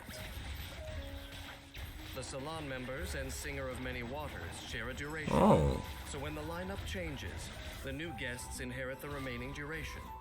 While Salon members or Singer of Many Waters exist, Farina can walk on water. What forever? Can she run on water though? Farina's elemental skill is enhanced in 2 ways. Damage dealt by Salon members is increased, and the interval between heals from the Singer of Many Waters is decreased, both scaling with max HP. Oh my. The maximum buff that can be obtained this way has a certain limit. Time to shine. Look, the people rejoice. The That's her ultimate. Look at that. Stage of bubbles and foam that deals AoE hydro damage based on her max HP and causes all That's her ultimate. That's what it looks like. Universal Revelry state. While in Universal Revelry state, Oh my days. The combination's crazy. Look at this. Farina gains 1 stack of fanfare per 1% of their max HP that is gained or lost. I'm not even listening to commentator anymore. I'm looking at the screen. That you will not survive this. Is what he's trying to say. Nearby party members will be increased based on Farina's fanfare. Bro. When the duration ends, all stacks of fanfare are clear. Basically, if you want to be good at Genshin, bring water defense, bro. Do not be in here with no water defense or hydro defense. You'll get blown so far back, bro. With people like, what's her name? Farina and New roulette here. I'm bringing water defense. Someone's gonna be hydro defense for me, bro. Farina will periodically heal a nearby party member by a certain percentage of their max HP for a short duration afterward. Oh my days. While Farina prefers the opera house stage to the theater of combat, she has some insight into the common ground between battle and acting. Just a little fanfare can turn an impromptu performance into a tour de force. Nice little play on words. The primary tool in combat is her elemental skill, with which she summons her entourage to assist her in battle. By switching between her guests with her charged attack, she can change her Arca alignment to suit the demands of the battle. Swear. Ah. When energy is full, bro, what the hell was... I didn't even see what it was. That kind of caught me so off guard. What is that? She bolsters their combat capabilities, building up to a glorious finale for the finest opera. Farina is good, bro. 100%. I have heard that actors often rehearse in front of the mirror. On the one hand, they need to immerse themselves in the character and the scene, and on the other, they must see themselves from the perspective of the audience to decide whether their act is emotionally compelling. I'm sure that Farina too has spent time adjusting her technique in front of the mirror all alone. But I wonder, who is it that she really sees looking back at her? We got identity issues up in Genshin. Okay. 2 more guys, last 2. Yo, if you made it to this point in the video, bro.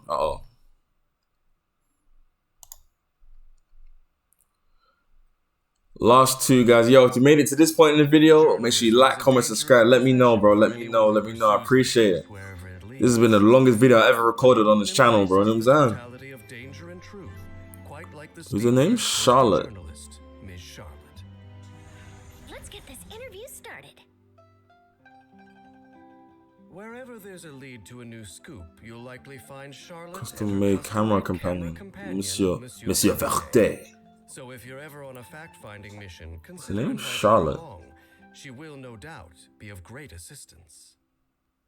Charlotte's normal attack can combo up to 3. Bro, she has a camera. Aim at targets with Monsieur Verite, then what? With her charged attack, she consumes a set amount of stamina and, after a moment's preparation, deploys Monsieur Verite, dealing AoE cryo. Oh my days, she's gonna be broken. What, she's gonna be so powerful. After Charlotte uses a charged attack, a Spirit Breath Thorn will descend, piercing enemies and dealing Numa-aligned AoE cryo damage.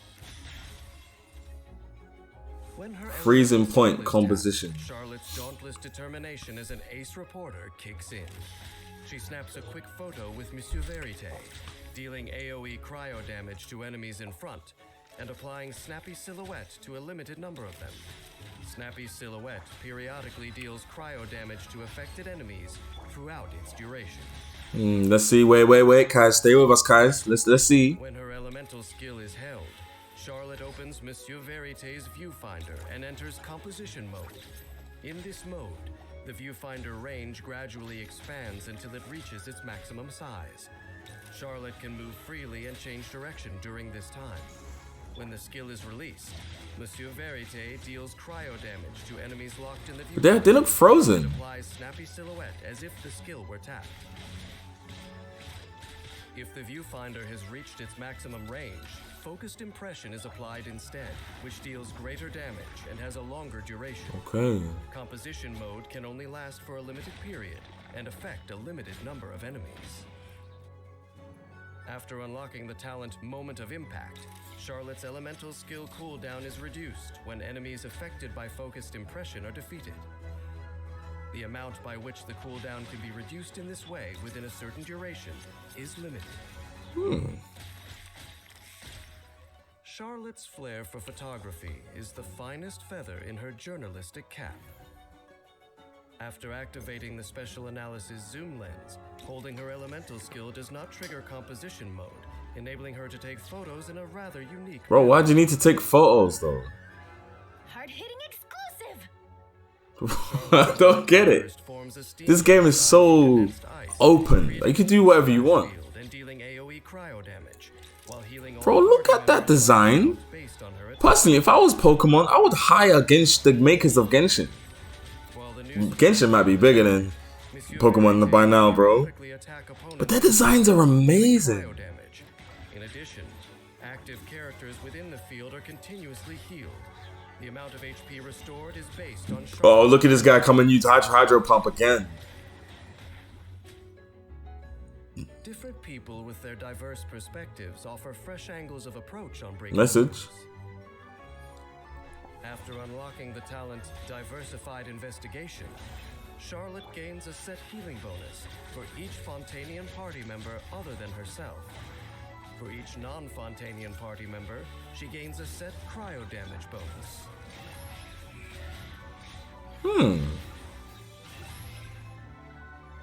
Reporting the news takes Charlotte right to the scene of unfolding. But you best be of experience, she knows to expect the unexpected. Yeah, you best be careful, bro. The goon's gonna pull up on you, bro. Skill is her primary means of assisting in battle. By holding the skill, she can target more enemies and apply focused impression to them, periodically dealing cryo damage and creating excellent opportunities for elemental reactions. When energy is full, Charlotte's elemental can quickly heal all party members, that's wavy. keep them battle ready, while also creating a new splash field.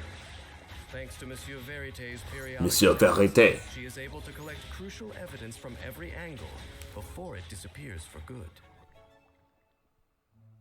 Journalism is said to have its roots in the business of intelligence trading, driven purely by profit. Message. In stark contrast, today's journalists are expected to hold themselves to a set of high I hope so. I wish it was like that. integrity, veracity, and impartiality. I do not believe people can be truly impartial.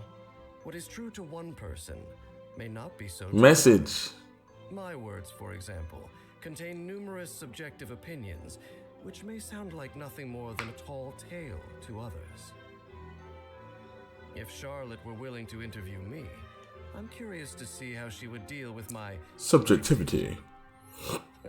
I'm only joking.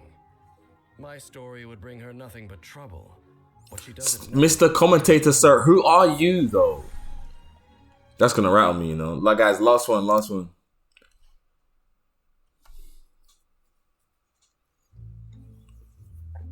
Hey, Whether Prince or Paul, this come out 2 weeks ago. reporter, any law-abiding citizen in Fontaine will find a warm welcome from the Spina. Suma Dirasuna. And there's no need to be too concerned about owing them a favor.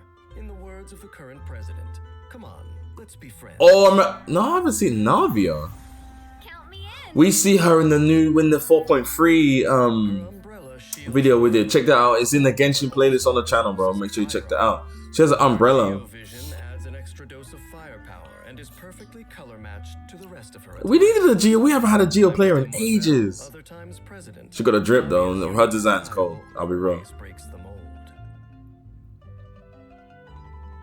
Those with the smartest methods always reap the greatest rewards. Navia gains increased rewards when dispatched on a 20-hour expedition within Fontaine. Navia's normal attack can combo up to 4 consecutive slashes, dealing physical damage to enemies. Her charged attack consumes stamina over time to perform continuous swirling attacks, finishing with an especially powerful slash. After tapping her elemental skill, Navia opens her elegant yet lethal Gunbrella, firing Yeah, she got a gun in there, bro. shots that can pierce enemies. Gunbrella, bro. Gunbrella. The more Rosula shard shots that strike an enemy, the more damage dealt. When a party member obtains an elemental shard created from the crystallized reaction, Navia gains... Oh, we see these crystals ages ago. The maximum number of crystal shrapnel stacks is... And like once one or two people had them in like their combo examples. Casting Navia's elemental skill consumes all crystal shrapnel stacks and enhances the skill based on the number of stacks consumed. It's that reload time though. 1 to 3 stacks are consumed. 10,000. Stack increases the number of Rosula shard shots fired. Shots fired. If 4 to 6 stacks are consumed, She a Geo character. She on my team, bro. We all Geos. Until we run into what's his name? to run into Nouvelle, we'll all get blown back, but you know what I'm saying? It'll be fun until then. Enter aiming mode while continuing to collect elemental shards from crystallized reactions. When released, Navia fires Rosula shard shots. Navia's elemental skill has 2 charges by default. At set intervals, Navia will unleash a surging blade when she fires her Gunbrella, dealing Usia-aligned geo damage. After unlocking the talent Undisclosed Distribution Channels, for a short time after using Navia's elemental skill, Navia's normal, charged, and plunging attacks will deal geo damage that cannot be overridden. The damage dealt by these attacks is also increased. I see. Proper send-off from the Spina with love. Did you see her ultimate? With her elemental burst, Navia gives the Spina President's order for a magnificent Rosula Dorada salute, unleashing a massive cannon bombardment. She has an airstrike, bro. Dealing AoE geo damage and triggering fire support, which periodically deals geo damage for a limited time. What the hell? When an attack hits an enemy, Navia gains 1 stack of crystal shrapnel. What the hell? Can be triggered once The per damage will be real. Di Rosula has to deal with people of all factions and affiliations. That's much easier when you keep everyone on friendly terms. After unlocking the talent Mutual Assistance Network, for every Pyro, Still recording, yeah, still recording. Cryo, and Hydro member in the party, Navia's attack is increased by a certain percentage, up to a limited number of stacks. She's powerful, bro. You can tell. Not broken, but powerful, definitely. Thinker. Only the few who can keep up with her train of thought stand a chance of dodging her Rosula salute. In battle, She might need to be nerfed, bro. I can feel it. I can feel it. which relies heavily on accumulating crystal shrapnel. Look how quickly she stacked that, though. Rosula shard shots. This is a team effort, as Navia gains crystal shrapnel stacks whenever she or any of her party members collect an elemental shard created by a crystallized reaction. By using her elemental skill with enough crystal shrapnel stacks, she fires more Rosula shard shots and deals greater damage to enemies. What the hell? When energy is full, Navia orders a Rosula Dorada salute, which provides continuous fire support and increases the efficiency of crystal It's shrapnel mad. position. She's powerful. Trust the last character I do to be the most powerful. She is powerful, bro. And when you do that little reload, I will swap out to a different character, man. Heal up, you know? People have many preconceived notions of what a good leader should look like. Mature and grounded, powerful, even austere. The young and vivacious Navia is perhaps not what many would picture. But it would be a mistake to underestimate her just because of her beaming smile. She remains staunchly optimistic about the future of Spina di Rosula, the court of Fontaine, and even the whole world, despite all the trials she has endured.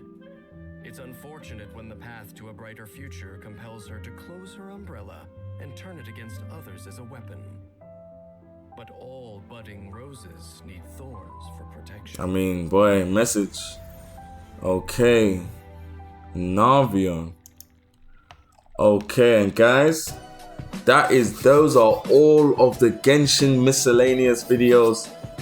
Oh my days, the Genshin is such a beautiful game. It looks so nice. I'll be real. I may need to. No, do you know what? You guys tell me. Let me know what Genshin content you would like to see on the channel in the future. Whether you like it more uploaded more frequently, let me know in the comments right now. But for now, guys, make sure you like, comment, and subscribe. I'll see you tomorrow night. Peace. Wait. Don't forget, click the like, subscribe, hit the notification bell, so when I upload, it goes ping on your phone. Boom. See you next time.